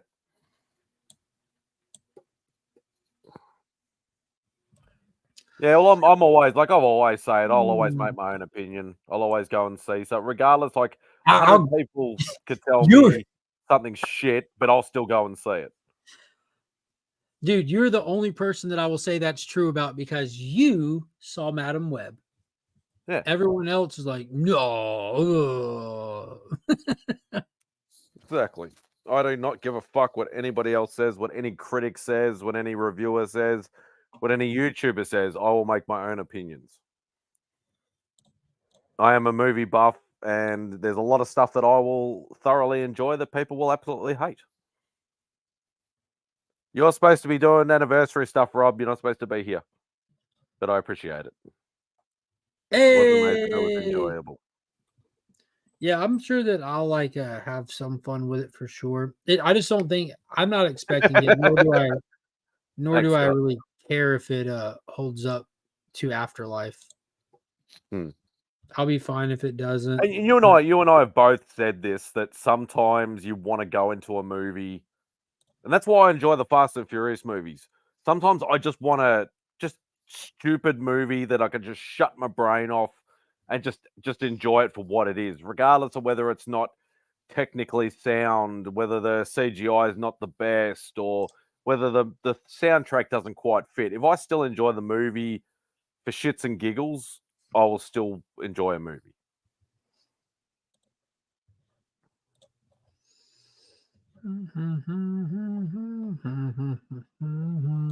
I was on CJ's stream for 10 seconds and all I heard was talk of buttholes and vaginal walls. That can happen. Both of them? Different tone than Afterlife. Yeah, you can see it in the trailer. That's fine. Yeah, well, it looks like Afterlife was a very how do I put it? I don't know what's the word I'm sort of thinking of.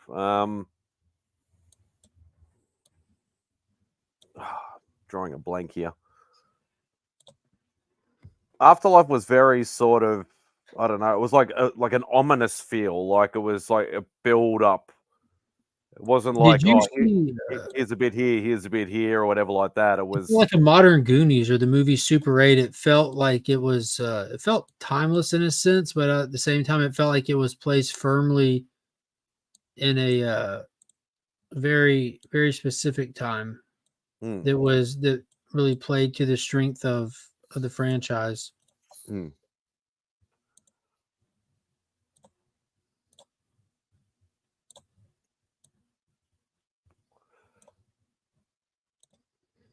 there's Friday's thumbnail. Bang.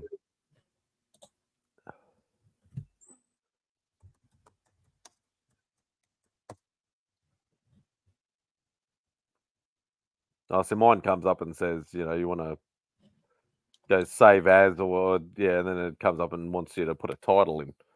That's probably just so I can find it later. I did. It just, I don't think in screen sharing, I don't know if it'll show you that on this. Oh, okay. Like my file came up. I don't know if you could hear me typing, but I put it in the file.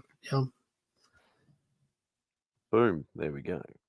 Yeah, that's a cool one. Surprised you went with Baby Kong, but it hasn't made the thumbnail yet. You've done Godzilla ones. You've done Yeah, I've done King Kong Godzilla, I've one. done Kong. I did Shimo in the last week, so Baby Kong makes this one. And then we'll see what I put up for the Sunday stream. Will definitely be the spoiler talk stream Sunday. Most definitely. I'm going balls deep. Can't wait. I know Paul's seeing it on Easter Sunday. I haven't done the rounds or due diligence reaching out to see who might want to jump in to talk it. I'm going to reach out to Durs for sure. I know he gets Timeless Monsterverse stuff. If you see it and you want to jump on, if you want to quit your job and join the stream, you're more than welcome to. You don't even have to quit your job. I do have a 4-day weekend next weekend for Easter. So Oh, nice. If you want to, I know you're caught up on this stuff now. Still no to say. I know -1's not in the MonsterVerse, but I've still got to say that too. What's this? Afterlife resurrected the franchise, and this one feels like a world-building setup for future movies. Okay, that's fair. And Afterlife, as good as it wasn't necessarily fun.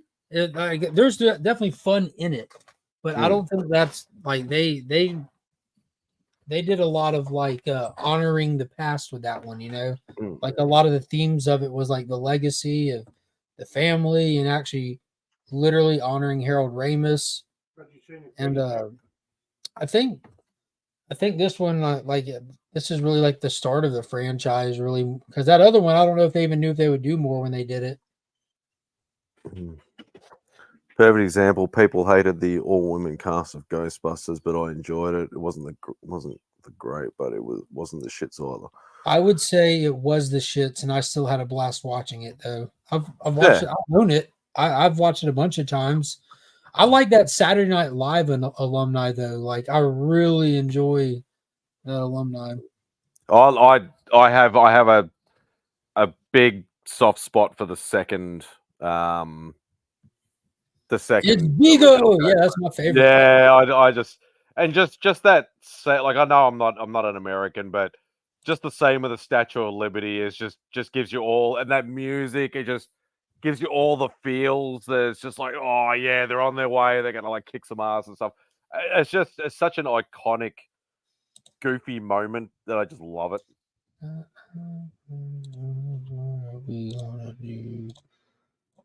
And then you've got obviously a cameo by Bobby Brown in there as well. But no, I love the second one. Like obviously, yeah, like the first one's the first one. It's the one that started it all. But I still love the second one as well. Afterlife is, yeah, I call it ominous, but I still really enjoyed it. So yeah, I'm interested. That's a really good example to describe it. It's definitely an ominous film. And now that stream is created. Boom. Create live stream. So now my Tuesday stream is up, my Friday stream is up, and tomorrow's stream is up. So Monday, I try to keep my streams up. If I do a live stream, I need to start creating the next one. I'm trying to stay ahead of everything. Yeah. Whereas I'm all on the fly, off the cuff.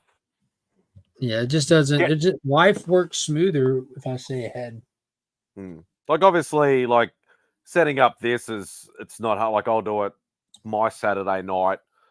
Literally just copy and paste the description, and then just set it up. Yeah, and they just set it up for the time, and then I've got obviously got the thumbnail. It's always the same thumbnail. That's right. Just don't cross the streams. Never do cross streaming in any reference of the way. And why aren't you on here, Chris? You're talking in the chat. You're like in your PJs or something behind the Great Northern Wall. He might be out on his phone. But just trying to think. What's the next superhero movie coming out? Deadpool. That's Deadpool. That's what, June or something? July. June or July? I could be wrong, but I think it was actually July. In theory. I'm because of time difference. I wonder if I can see Kong versus Godzilla before you guys? Yeah, because of time difference, you should be able to. Hmm. If I can find it, and I mean that seriously, which is kind of pathetic, but if I could find it, I'm contemplating giving away the first appearance of Deadpool in the Legion loot. Oh, don't say that, because you know that's a fucking book that I've been pissing and moaning about not owning. No, but I gotta find it. Okay, like I got multiple copies of it, right? So Oh. I might send this in to get graded and give away one of them after it's graded. Yeah, we know you're multitasking, Poppy. You'll be playing a game on your own stream, and then you'll be jumping in and out of everybody else's streams all at the same time. Let's have a look. Keeping with theme in the box, you know what I mean? Mm. Gave away the first appearance of Wolverine this year already. Yes, that was a beast mode move. Was today the Brian Vet and Izzy thing? Bet you're in the stream with that. No, it's your Sunday, I think. How come I can't click on it? Because I thought Brian does his breakfast thing on Saturdays. Because I don't know. Days blend together. Next Saturday, okay. Next Saturday. Offers and rewards. Ghostbusters Frozen Empire Extreme Screen Collectible Pin. Okay. Get you a pin.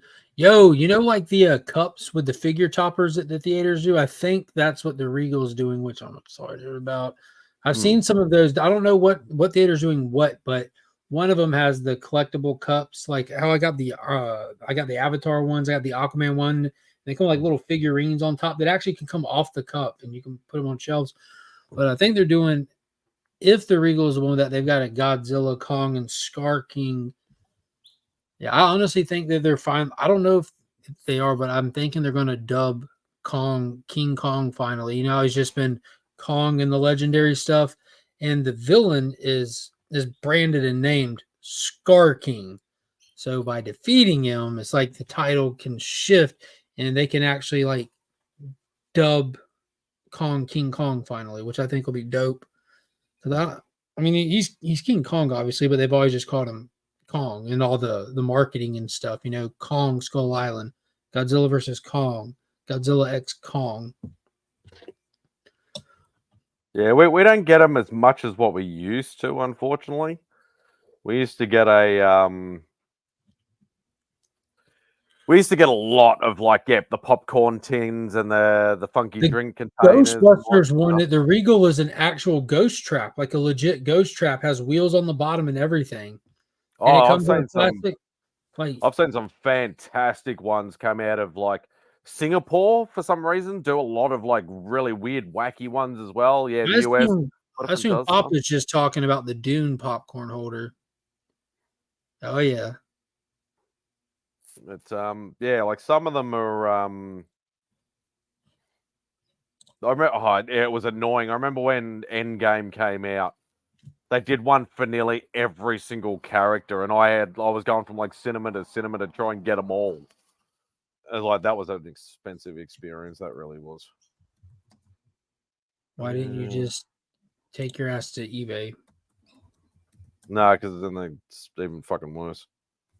No, okay, so it's not coming up on Wednesday. I thought Wednesday nights usually. Let's go Thursday. Yeah, it comes out on Thursday is the early premiere day. And this Friday is 10:45 in the morning. So 10:45 in the morning, go back 16 hours. 16 hours. So that'd be 10:45 at night minus 6 hours. So yeah, it'd be like 4 o'clock in the afternoon for me on Wednesday. Because usually they do like any big movie, they'll quite often do like a 11:30, quarter to midnight sort of special on the Wednesday night, but they don't seem to do it as much as what they used to. Yeah, it's just got a big thing that just says starts Thursday. Oh, you know something that I did that I think is interesting? I found an extension and added it to my stuff where I can see the negative counters now. Negative counters? Mm-hmm. You know, YouTube took away the dislike button or the dislike counter. Mm. Not for me. I thought the dislike was still there. It is for you. Hmm. It is for you.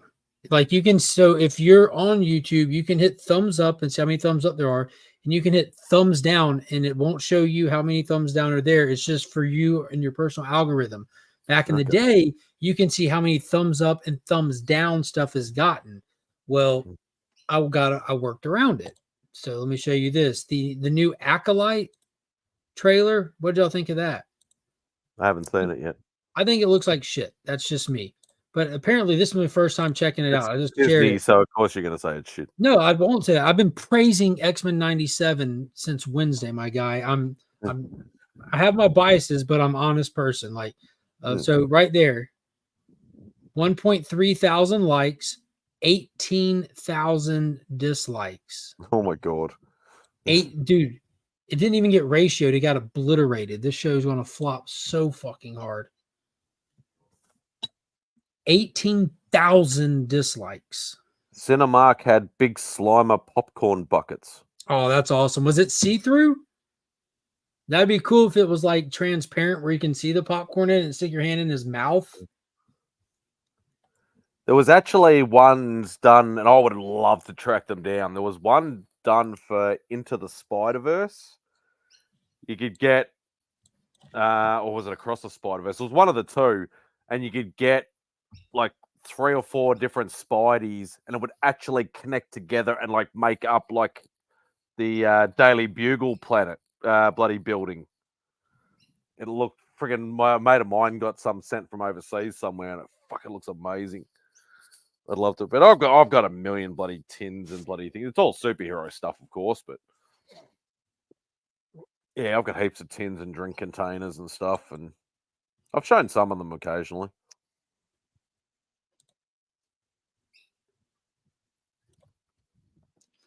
Which I think I still have the original Green Lantern. This is funny. This is kind of funny to see here. So again, like this is actually kind of surprising here. So Rebel Moon Part 2 on the official Netflix here, 24,000 likes, 16,000 dislikes. That's a lot of dislikes, but the likes are commandingly ahead. That's actually still a lot of dislikes though. Still a lot of dislikes. So that's a lot of people that felt like interacting with that trailer total there. Massively more views on this than the Acolyte trailer. More people are curious about this at bare minimum than the Acolyte trailer. And it has like that was at 1.3 to 18. This has more likes than that had dislikes. That had 1.3 likes and 18 dislikes. This is at 24 and 16. This ratio is way better. 7.9 million views in 5 days. People are interested. Yeah, I still enjoyed the first one. Like I only watched it last weekend for the first time. I still enjoyed it, but yeah, there was like, as I said, like the no blood thing and all that sort of stuff. Like I know it's, you know, it is what it is, and they might change that with this 8-hour release, but let's see what this 1 million Deadpool, likes. 1 million likes. That ain't nothing. That's just haters right there. Yeah, that's just morons. 27 million views. I mean, there's some people that could be genuinely concerned. I'm concerned just about the TVA inclusion in the movie. Because I don't think this movie needs to prop off of anything that came before it MCU-wise, but they got to do something, I guess. I still think they should have just left it. They should have used their own plot devices. Yo! What's up, eh? Hey, Chris, what are your thoughts on Go Bills, eh? The Deadpool 3 propping off of the TVA versus finding its own unique plot device to kill the Fox universe with? Because we're not getting any more Deadpool in the MCU past this, are we? This is it, isn't it? There you go, Mark. It's translucent. Yeah, that's fire. That's awesome. I think because Deadpool doesn't have an opportunity to get into the whole Ant-Man realm and shrinking kind of stuff, that in order to hop across universes, they have to use the TVA as the entry point that way. And then we'll see if he's able to like jump forward and backward in time in universes, but I guess they're going to just kind of make it that way. But I would have been cool with a MacGuffin. Like, I would have been cool with them not interacting with Disney, because we already have the, he has the time band from cable already. Yeah. I would have been cool if they would just use that to kill the 20th century universe and just. But yeah, there is the nostalgia factor with it, and yeah, I get there's gonna be a lot of fan servicing. I know that's something Mark, you and I've talked about for a couple of years now. If done right, it can be fantastic, but it doesn't make a good movie. Yeah, it can be done right, and it can be done tragically wrong. But I just hope that it's not overproduced, and I don't mean overproduced as in like going down the road with different rabbit holes. I mean, I hope there's not too many hands in the pot, too many chefs in the kitchen that all feel they have a valid opinion, because I feel that's kind of what hurt the DCEU that way, and right now it seems to be hurting the MCU with this latest phase that they're in. So, like, fingers crossed is a good thing, but I'm kind of sad to see it go, because like watching DJ's top 10 or ranking the X-Men movies, it really brought back, like, man, there was a lot of good Fox properties there. Well, they did drop the ball with the Fantastic Four, but most of the X-Men stuff was pretty good up to Apocalypse. But yeah, I enjoyed that too. Look at this comment. This is amazing. Kong got the Infinity Gauntlet and Godzilla achieved Super Saiyan Rose. This is going to be epic. Yeah, I'm looking forward to that. I'm glad I just reactivated the thumbs down button. I can see what people's negative counters are again for the first time in years now. At first I was concerned about the pink spikes and all that with Godzilla, but I'm glad now that at least at this point for me, I don't know how, and I hope they keep that secret till the film drops. Yeah, so far they've done good with that.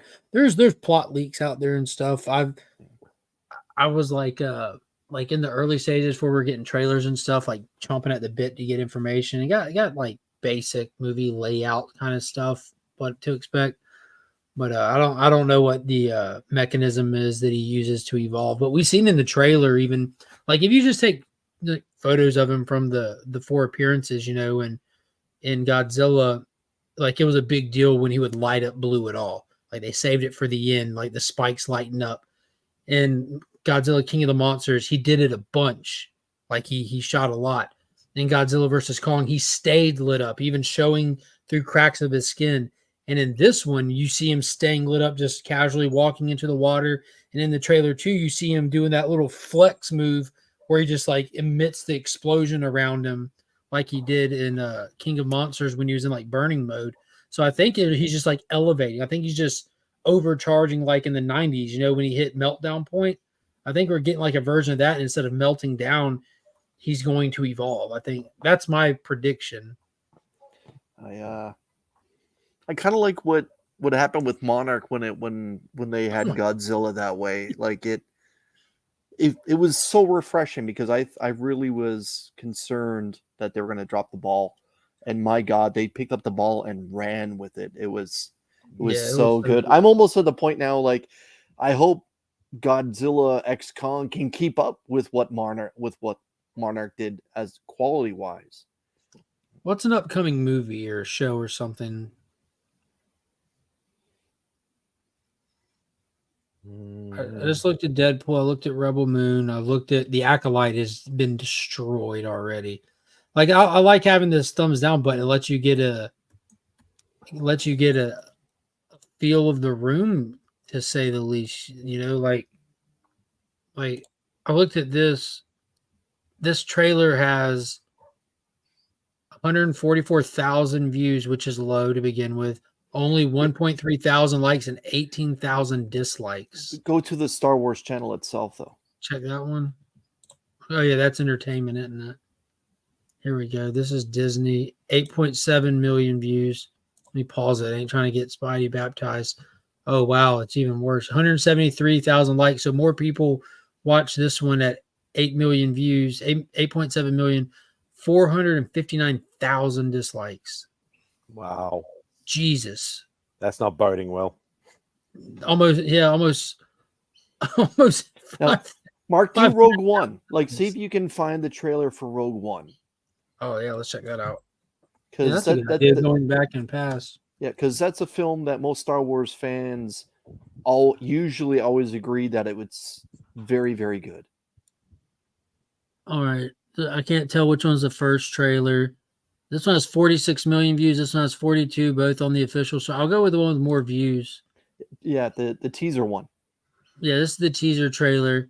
481,000 likes, only 22 dislikes. So massively approved of. Massively.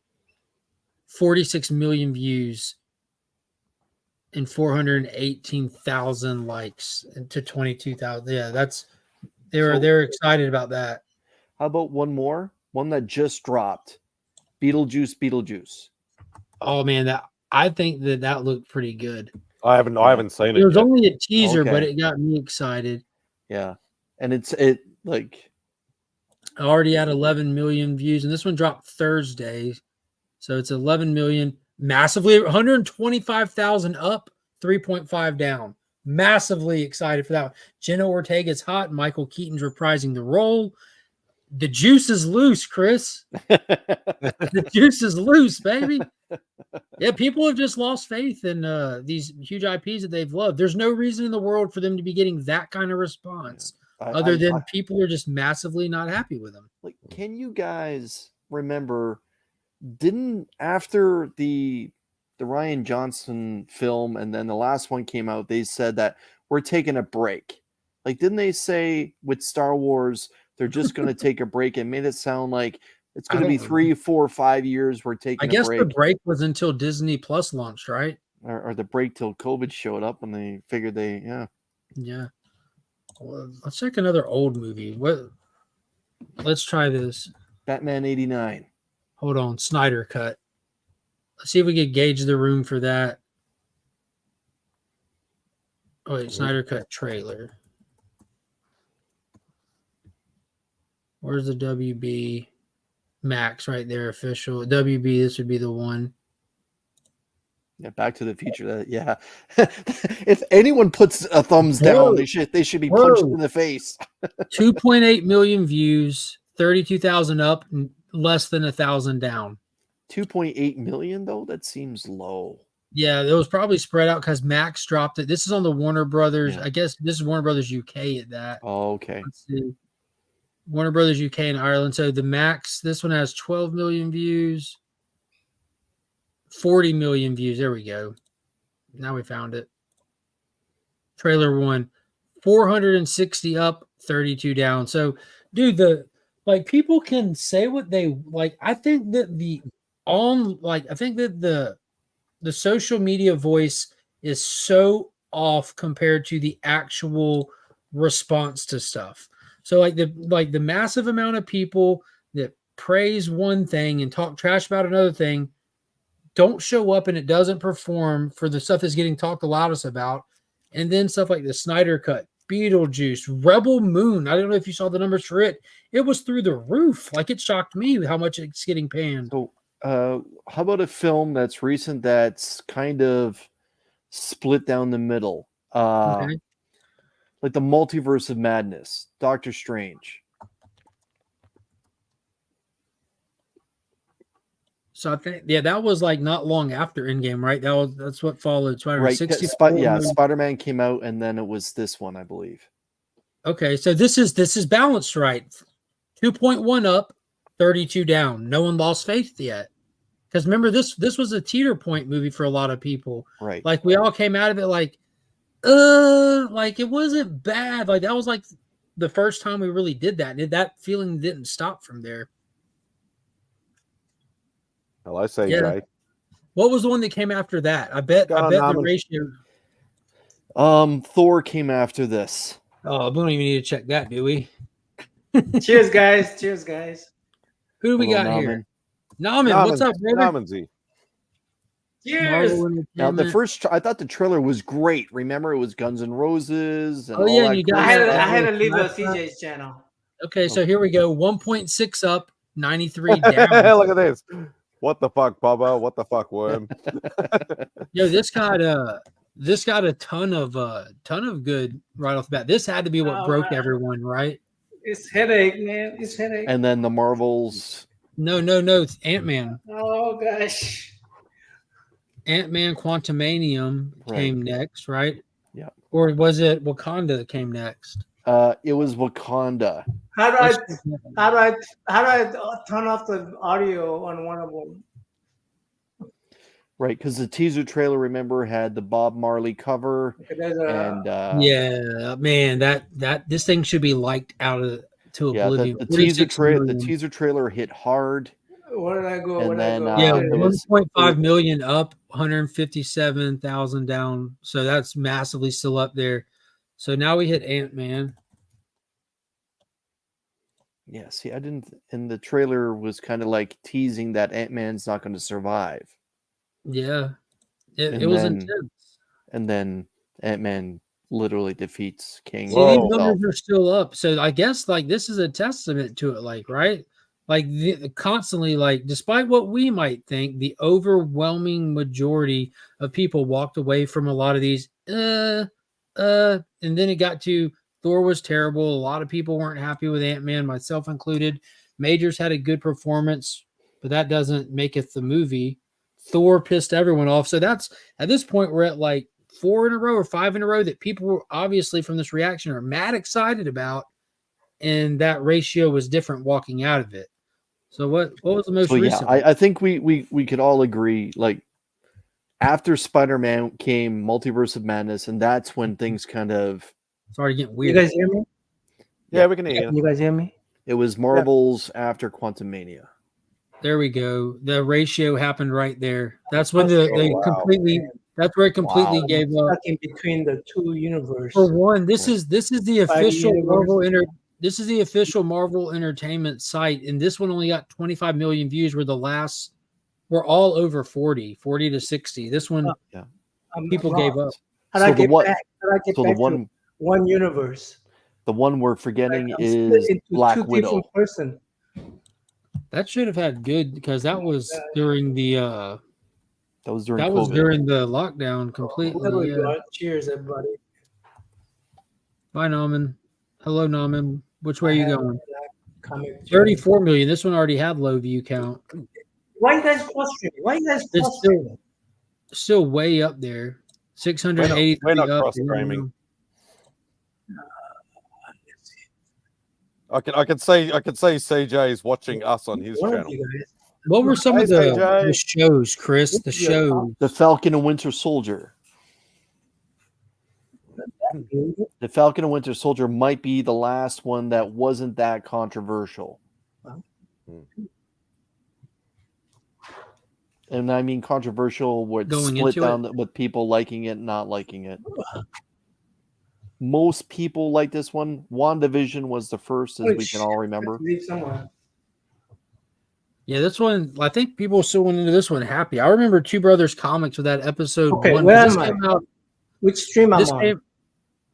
This came out, and you're on Spidey'S Outback. Can you guys hear me? Yeah. Can you hear us? He's on. Norman, can you hear us? Hello? Say, g'day, mate, if you can hear us. No. That's what happens when you try and go on 2 streams. You can't. Naman is stuck in the multiverse of madness right now. We're witnessing it happen. WandaVision was first, Mark. Yeah, that's all going to have high numbers. That was before everything got tainted. Let's go phase 4-ish. I'm trying to find where the split is. The Marvels is where everyone was completely done, obviously. So go with Nick Fury's solo adventure there, Secret Invasion. I'm curious what was before that, because a lot of people didn't have high hopes for Secret Invasion. I know that was everyone was. I think everyone was dead at this one already. It's still got 797 up, 26 down. So I think this is what killed it, Chris. This is the line, because the Marvels, we know it's done at this point. Acolytes is ratio to shit. Marvels is ratio to shit. This one's kind of higher with 26K. Yeah, the teaser looked good because it had that Winter Soldier color scheme, that dark, ominous tone to it, and the return of Nick Fury, who we haven't seen in a while, and then it just sputtered with the Skrulls. Oh, that's weird. That trailer's only 11 months ago. This one's a year ago. Okay. It's still roughly the same. Weird. And then where it comes off the rails and everyone agrees it was terrible was both Moon Knight and She-Hulk. Yeah, but the thing with the trailer, these are all going in blind too, you know? Like people... I think She-Hulk will be worse than Moon Knight. Moon Knight. Yeah, this one's about 50%. So yeah, 600 to 300. Oh, what the hell is he People doing? didn't have a lot of faith in that one. Sorry, hang on. Let me remove that. Well, let me go back to that. There we go. 600 to 300. So they were pretty, something that, like, you know, pretty split. I wonder if Star Wars is taking a harder hit. Wait. Mandalorian is pretty much love. That's their best property, right? Except for season 3. Yeah. Well, no one knew how bad season 3 was going to be going into it. These trailers are all based off of not having seen it. You got to keep that in mind. What about the Rise of Skywalker, knowing that Luke is already gone, and they couldn't forgive the fact that they killed Luke off. Dude, who would have ever thought that being able to see thumbs downs again is actually like mad interesting? You know what I mean? That's the final trailer. Here's the teaser. The teaser trailer for this was beast mode, bro. With her in the desert and the speeder coming at her. Okay. That trailer. Can you hear us, Norman? Oh, he's gone. No, now he's gone. So yeah, this had 596 up, 86 down, Chris. What's the view count? 36 million. Wow. That ain't bad. Do you remember this trailer though? Like, when she's in the desert, it's just like speeding at her and stuff. Like, dude, I thought that trailer was amazing. Of all new properties, I still think the Force Awakens trailer, where we get to see the Millennium Falcon make moves we've never seen before, at the very first one, and then the second one where we had Han and Chewie say, or Han says, "Chewie, we're home. Welcome home." Yeah. Yeah, those were like, look at that, man.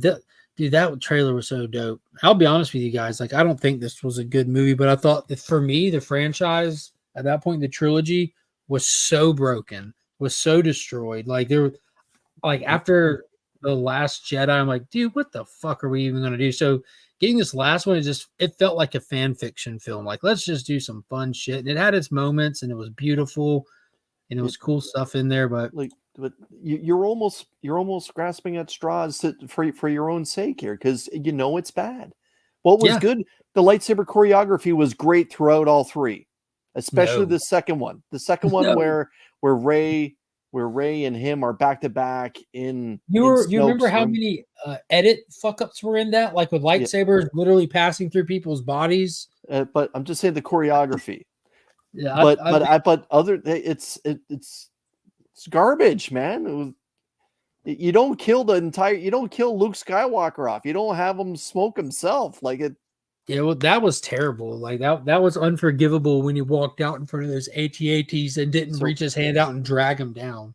Papa Wheelie said Back to the Future. So let's go to a classic that everyone enjoys. Yeah, that came out before YouTube. That'll be a fun one to look up.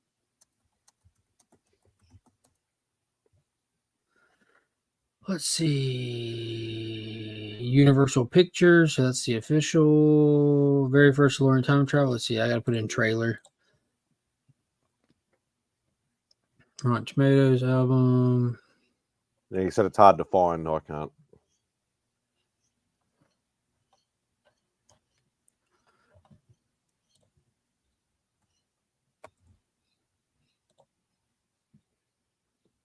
You may even Rotten Tomatoes has an official one at 3.1 million views. So that 14,000 up, 421 down. So that's solid. So there's 421 people that need to get kicked in the nuts. Yeah, is that your all-time movie, Papa? Kick in the nuts. That's a good one. Robert Zemeckis classic. Yeah, they say one of the only few perfect movies. Like there's no part of the movie that doesn't get fulfilled at the end. Let's see what number 2 did. 5.5 up, 99 down for part 2 with 1.1 million views. Which one's your favorite one? Yeah, it'd have to be 1. Mine's like part 1. 3. I like 3. I like the old American Western aspect of it, but that's my that's my dad with his hand on my shoulder right now kind of thing. Like the all those old Westerns and stuff, but Biff Tannen and the choreography with the guns and stuff. And Name kid Eastwood. Clint Eastwood. For me, it was because we had all 3 of them on VHS, but at that young age when I was like interested in them, the language was more harsh in 1 and the harshest in part 2. Like none of it's F words or nothing, but being like a young kid, part 3 was the one that we were all cool with. My parents were all cool with letting us watch. So my mom was cool with. Mark, one of my favorite Spielberg productions is Twister. Would you mind looking up the sequel that's whatever we want to call it? Say Twisters. Twisters. Yeah, Twisters trailer. Damn good idea there. Movie trailers, no. One Media. Who's putting this out there? Is Warner Brothers. Catching that pause button fast for you, Spidey. 910 up, 149 down. 1.6 million. Actually, I think I might have a good one. That's Warner Brothers Ireland. Hold on. Oh, okay. Damn those Irish. I was going to say, I don't think that's enough ups and downs. I know I watched this on the official Warner Brothers page because I get the push notifications from them. No, Universal, there it is. All right, we're at 19 million. There we go. 69,000 up, 8 down. Yeah, that's people looking forward to it, myself included. I was fortunate enough to get to do the Twister ride in air quotes there at Universal Studios. Because it's more of an experience. They like you walk onto a set, you go into a house, and they have all of it that interacts and moves like they would if you were filming the movie. It's amazing. Yep. I've got one. Yeah. Check Blade, the original Blade, because I know every critic when that movie came out gave it like nothing. They said it was going to be the shittest thing ever, but it's one of my favorite movies.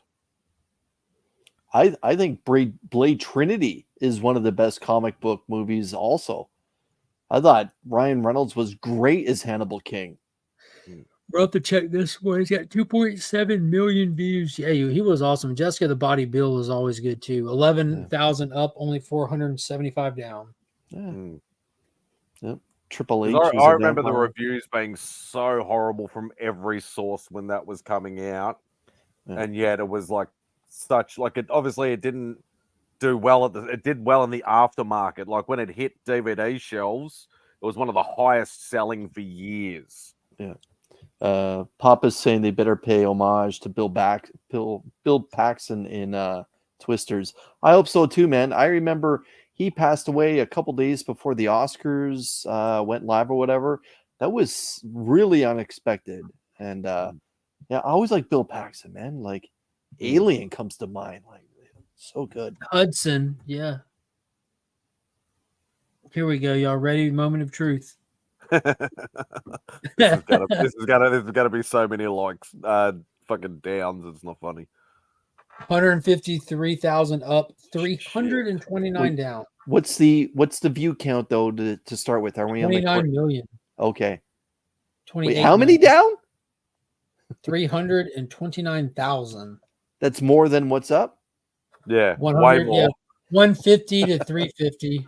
I never thought a Sydney Sweeney movie would go like that. Well, they didn't dress her right for the part. They put her in like turtlenecks. I haven't seen it They yet. made her look like a nerd. Yeah. Well, not the nerd's fine, but they put her in turtlenecks and weird hair. Like they didn't like use any of her attractive assets. And I don't mean just her chest by any means. I mean like they completely covered this girl, like with her, like her face is covered with glasses and her hair down on the side of her face, and she got $1 million smile too. Like come on. Well, there's no smiling from them in this movie. They're all running for their life. So let's compare. Spidey, I don't want to hijack your stream, but let's compare. No, go for your life. Suicide Squad versus the Suicide Squad. Oh man. And I'm always down. I hope they release 97 million views, bro. 97 million views. 781,000 likes. Only 25 down. Bro, I feel like that's justice right there for that movie. 97 million views. So that's the original one. Yep. Remember those numbers. What is it? 781 to 25. That's incredible. 781 to 25. That's a lot of respect. And dude, the second one, that's a Red Band trailer that came out with only 2.4 million views. Oh my God. What? This one has 19 million views.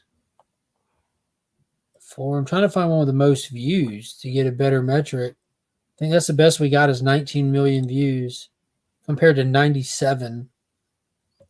355 up and 15 down. Still a massive up ratio, but dude, just the number of people that were curious about it are way lower. This is also lockdown, world going to shit, and also at this point, the brand had lost faith with the audience.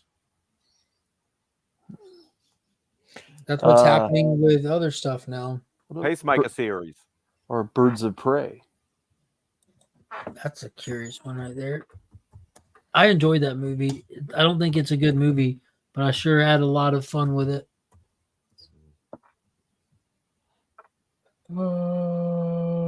Official trailer, 30 million views. Wow. 344 up, only 30 down. Wow. And Peacemaker. I think people have massive faith, man. This is what this is teaching us. It's also teaching us that people don't go. If you have a chance to edit trailers, like you can really sway people's opinions. Big facts. 15 million views, 17 million views. The Max official page is hitting more views than the Warner Brother one for these things. Wow. That's a huge difference. 17 million. Yeah, huge difference. 104,000 up, 4.3 down. People were digging this one. Why would someone even vote this down? My God. Mark, WW84. Which one? Oh, God. Yeah, that one's going to be interesting. What is Mark, it? Oh, Wonder Woman 84. WW. That trailer looked amazing. Remember, she used her lasso to grab a bolt of lightning on it. Yeah. That trailer was hype, bro. I can remember Jim Lee freaking out about that scene because in the beginning, in the beginning of the trailer, she comes in like sliding almost. And then she jumps. They showed the jump in slow motion over the vehicles that were flipping. And sadly, the only good parts of the movie are the ones we actually get in the trailer. Yeah, that was a hard watch. That movie. And I feel I can say that as a Wonder Woman fan, but yeah, this trailer was incredible. Yep. There it is. There it is. She swung on a freaking bolt of lightning. It was amazing. Yep. 716 up, only 25 down. The good trailer. Damn good trailer. Yep. And then which one, Papa? The original one or the newer one? I'm assuming the original. It's probably going to be hard to find with the remakes having the same name or the later ones. Nope, right there. Boom. On Miramax official too. Oh, okay. This is a classic film at this point. 1.6 million views with 13,000 up, only 320 down. That's good. I think it'd be hard. Fully. Dude, it's really a testament to just how, like, absolutely how shitty something is for it to get ratio down before it releases. Because the worst of the worst is still good. It's like the hopeful front end, the good trailer push. But to get ratio down like the Acolyte did, like the Marvels did, like you really fucking lost it with the audience on that. Like that's when I think it's honestly okay to say who asked for this. Take a look at The Flash. Give me 1 second. Scary movie trailer. Mirror Max. I think it's funny they spoof their own stuff. 15,000 up, only 760 down, with 2.6 million views. People are it's funny with these old trailers. It seems like with these old trailers, not as many people interact on the people things. are watching it but not clicking either. Yeah. Which one And did you say? I'm guilty of that. Like I will watch. Oh, a new trailer just dropped. I'll go and watch it. I don't leave any thumbs up or down. I just watch the trailer and that's it. Yeah. Which one did you say, Chris? Flash. Yes. The Flash. That trailer was lit. 21 million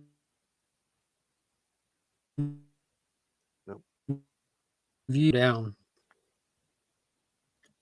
That was a fire trailer, bro.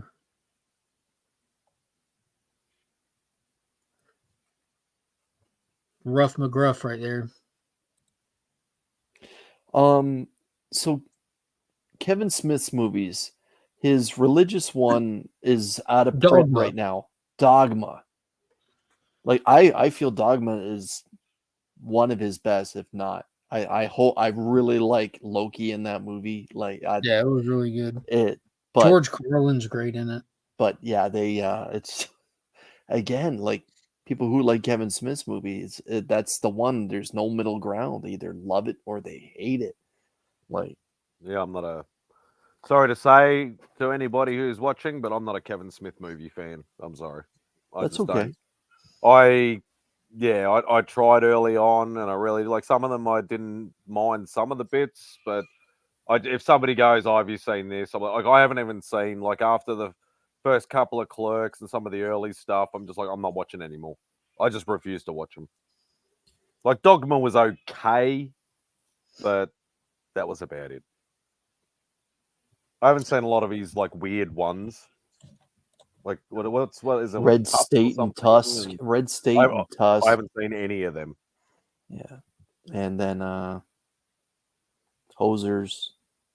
I haven't seen that one. I haven't seen that one. Yeah. Yeah, Yoga Hosers. I haven't seen that, and I'm Canadian, like so. Spidey, just so you know, Tron Legacy has 59,000 up, 1.9 down. Yeah, I'm not a big Tron guy. I've seen the original and that's it. The one thing I noticed about the second Tron movie, Mark, what's the year of release for that film? Was it 2006? 2012? Yeah.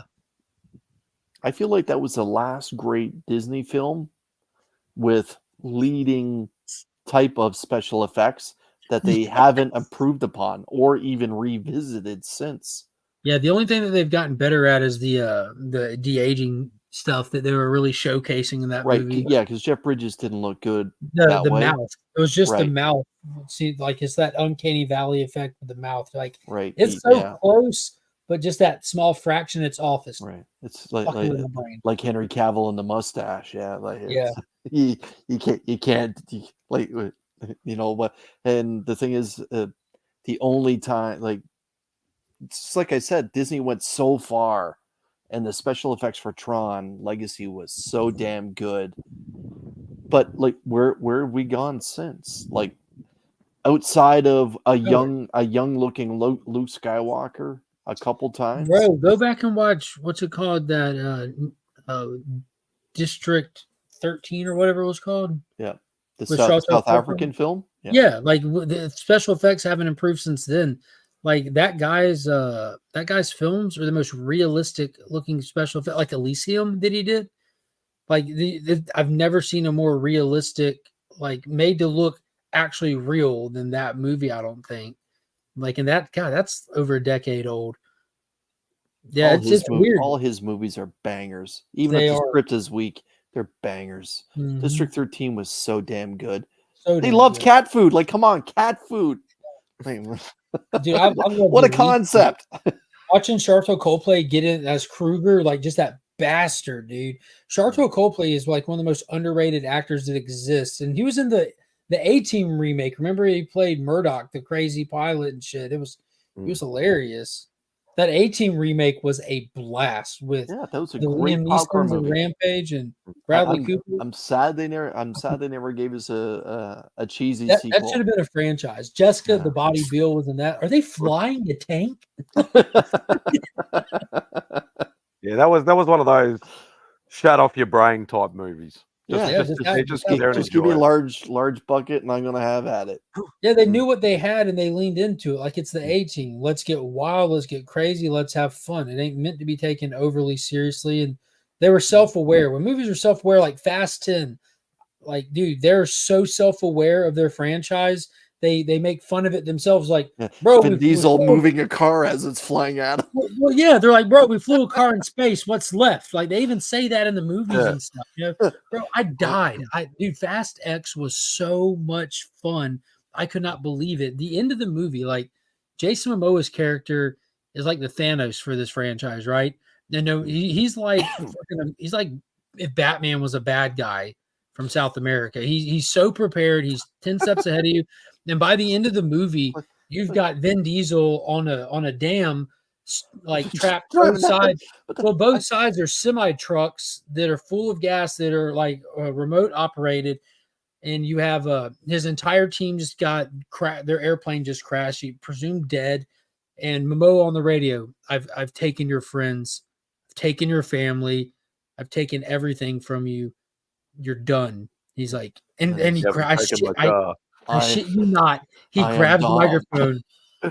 You made one mistake. You didn't take my car. I'm like, yes, that was so lame. That was amazing.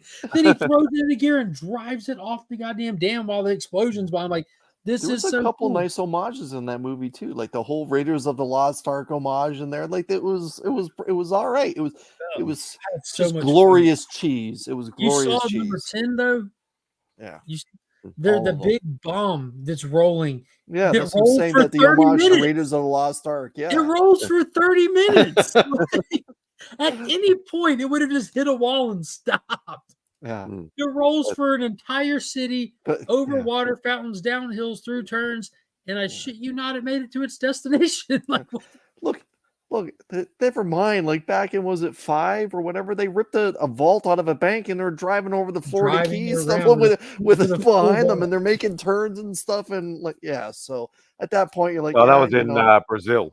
Was it Brazil? I thought it was in Brazil. Yeah, but yeah, they're driving over bridges with it, and yeah. But it was like that bridge to the Florida Keys that went on forever. Yeah. It didn't stop. Yeah. So has anybody besides me watched the new Roadhouse?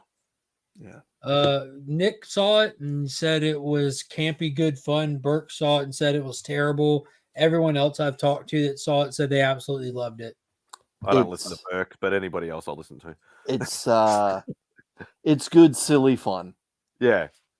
It's good, silly fun. Like, obviously, it's Conor McGregor also, like, dipping his toes into the way over the top. Yeah, he's way over the top. And that's what he acts like himself then. He plays a good, like, nut job. Walks like himself, though. Like, does he do that in the movie? He does his walk?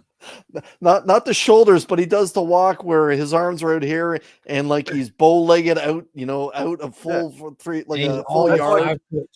Beck didn't watch it with me, but she walked in at some point where he's like walking around. She's like, "What is this guy got a carrot stuck up his ass?" Or something? Why'd she pick a carrot? I don't know. I have no idea.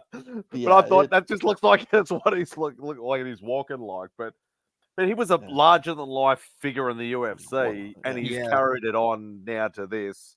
Obviously, his acting chops is totally screwed, but he played, the Siko, like as almost if he was like playing himself. Yeah. It's just he's just a bastardized version of himself. Yeah. But it worked for what his character is supposed to be. It worked. Yeah. And the thing is, I get people are all up in arms like, oh, well, like, I'm sorry, Roadhouse is just another popcorn movie. It's not great cinema. It's just a great popcorn type of movie. And they just modernized it with a whole lot of different takes. And I thought it was all right. Yeah. I like that. They kept the premise of the original Swayze movie, but just changed it to modern times. Let's pick a different locale. You know, let's give it the same sort of, little Easter egg feels of, okay, this might be a little bit of a reference to the original. Let's, give him the love interest like they did in the first one. Mm-hmm. Maybe not as much of a love interest as the first one, but it's still there. Just a casual date. Yeah. Yeah.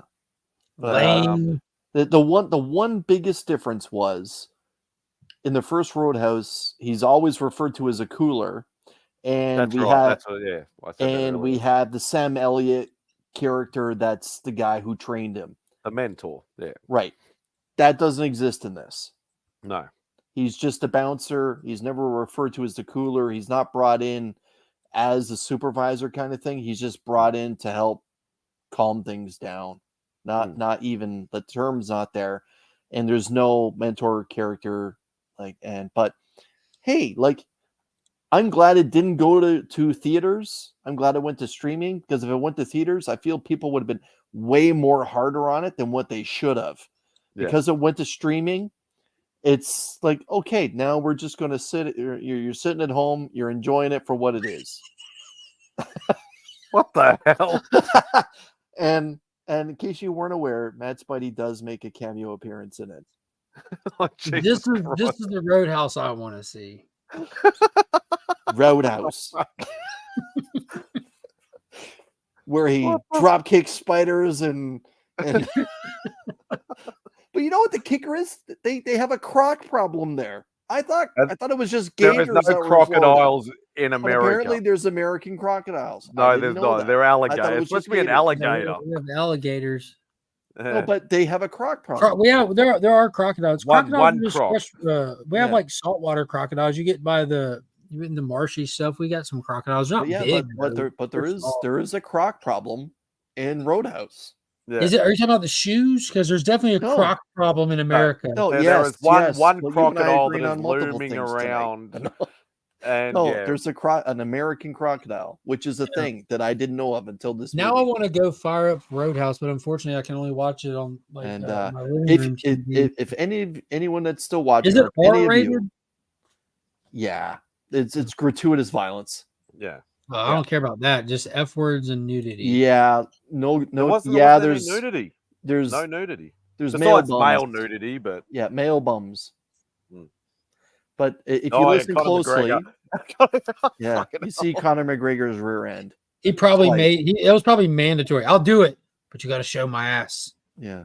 And for those that are watching, there is a stinger, so stick around later. Yeah. And if you're a Metallica fan, there's a couple points where Metallica's music is covered as background music, not the live bands. So, yeah.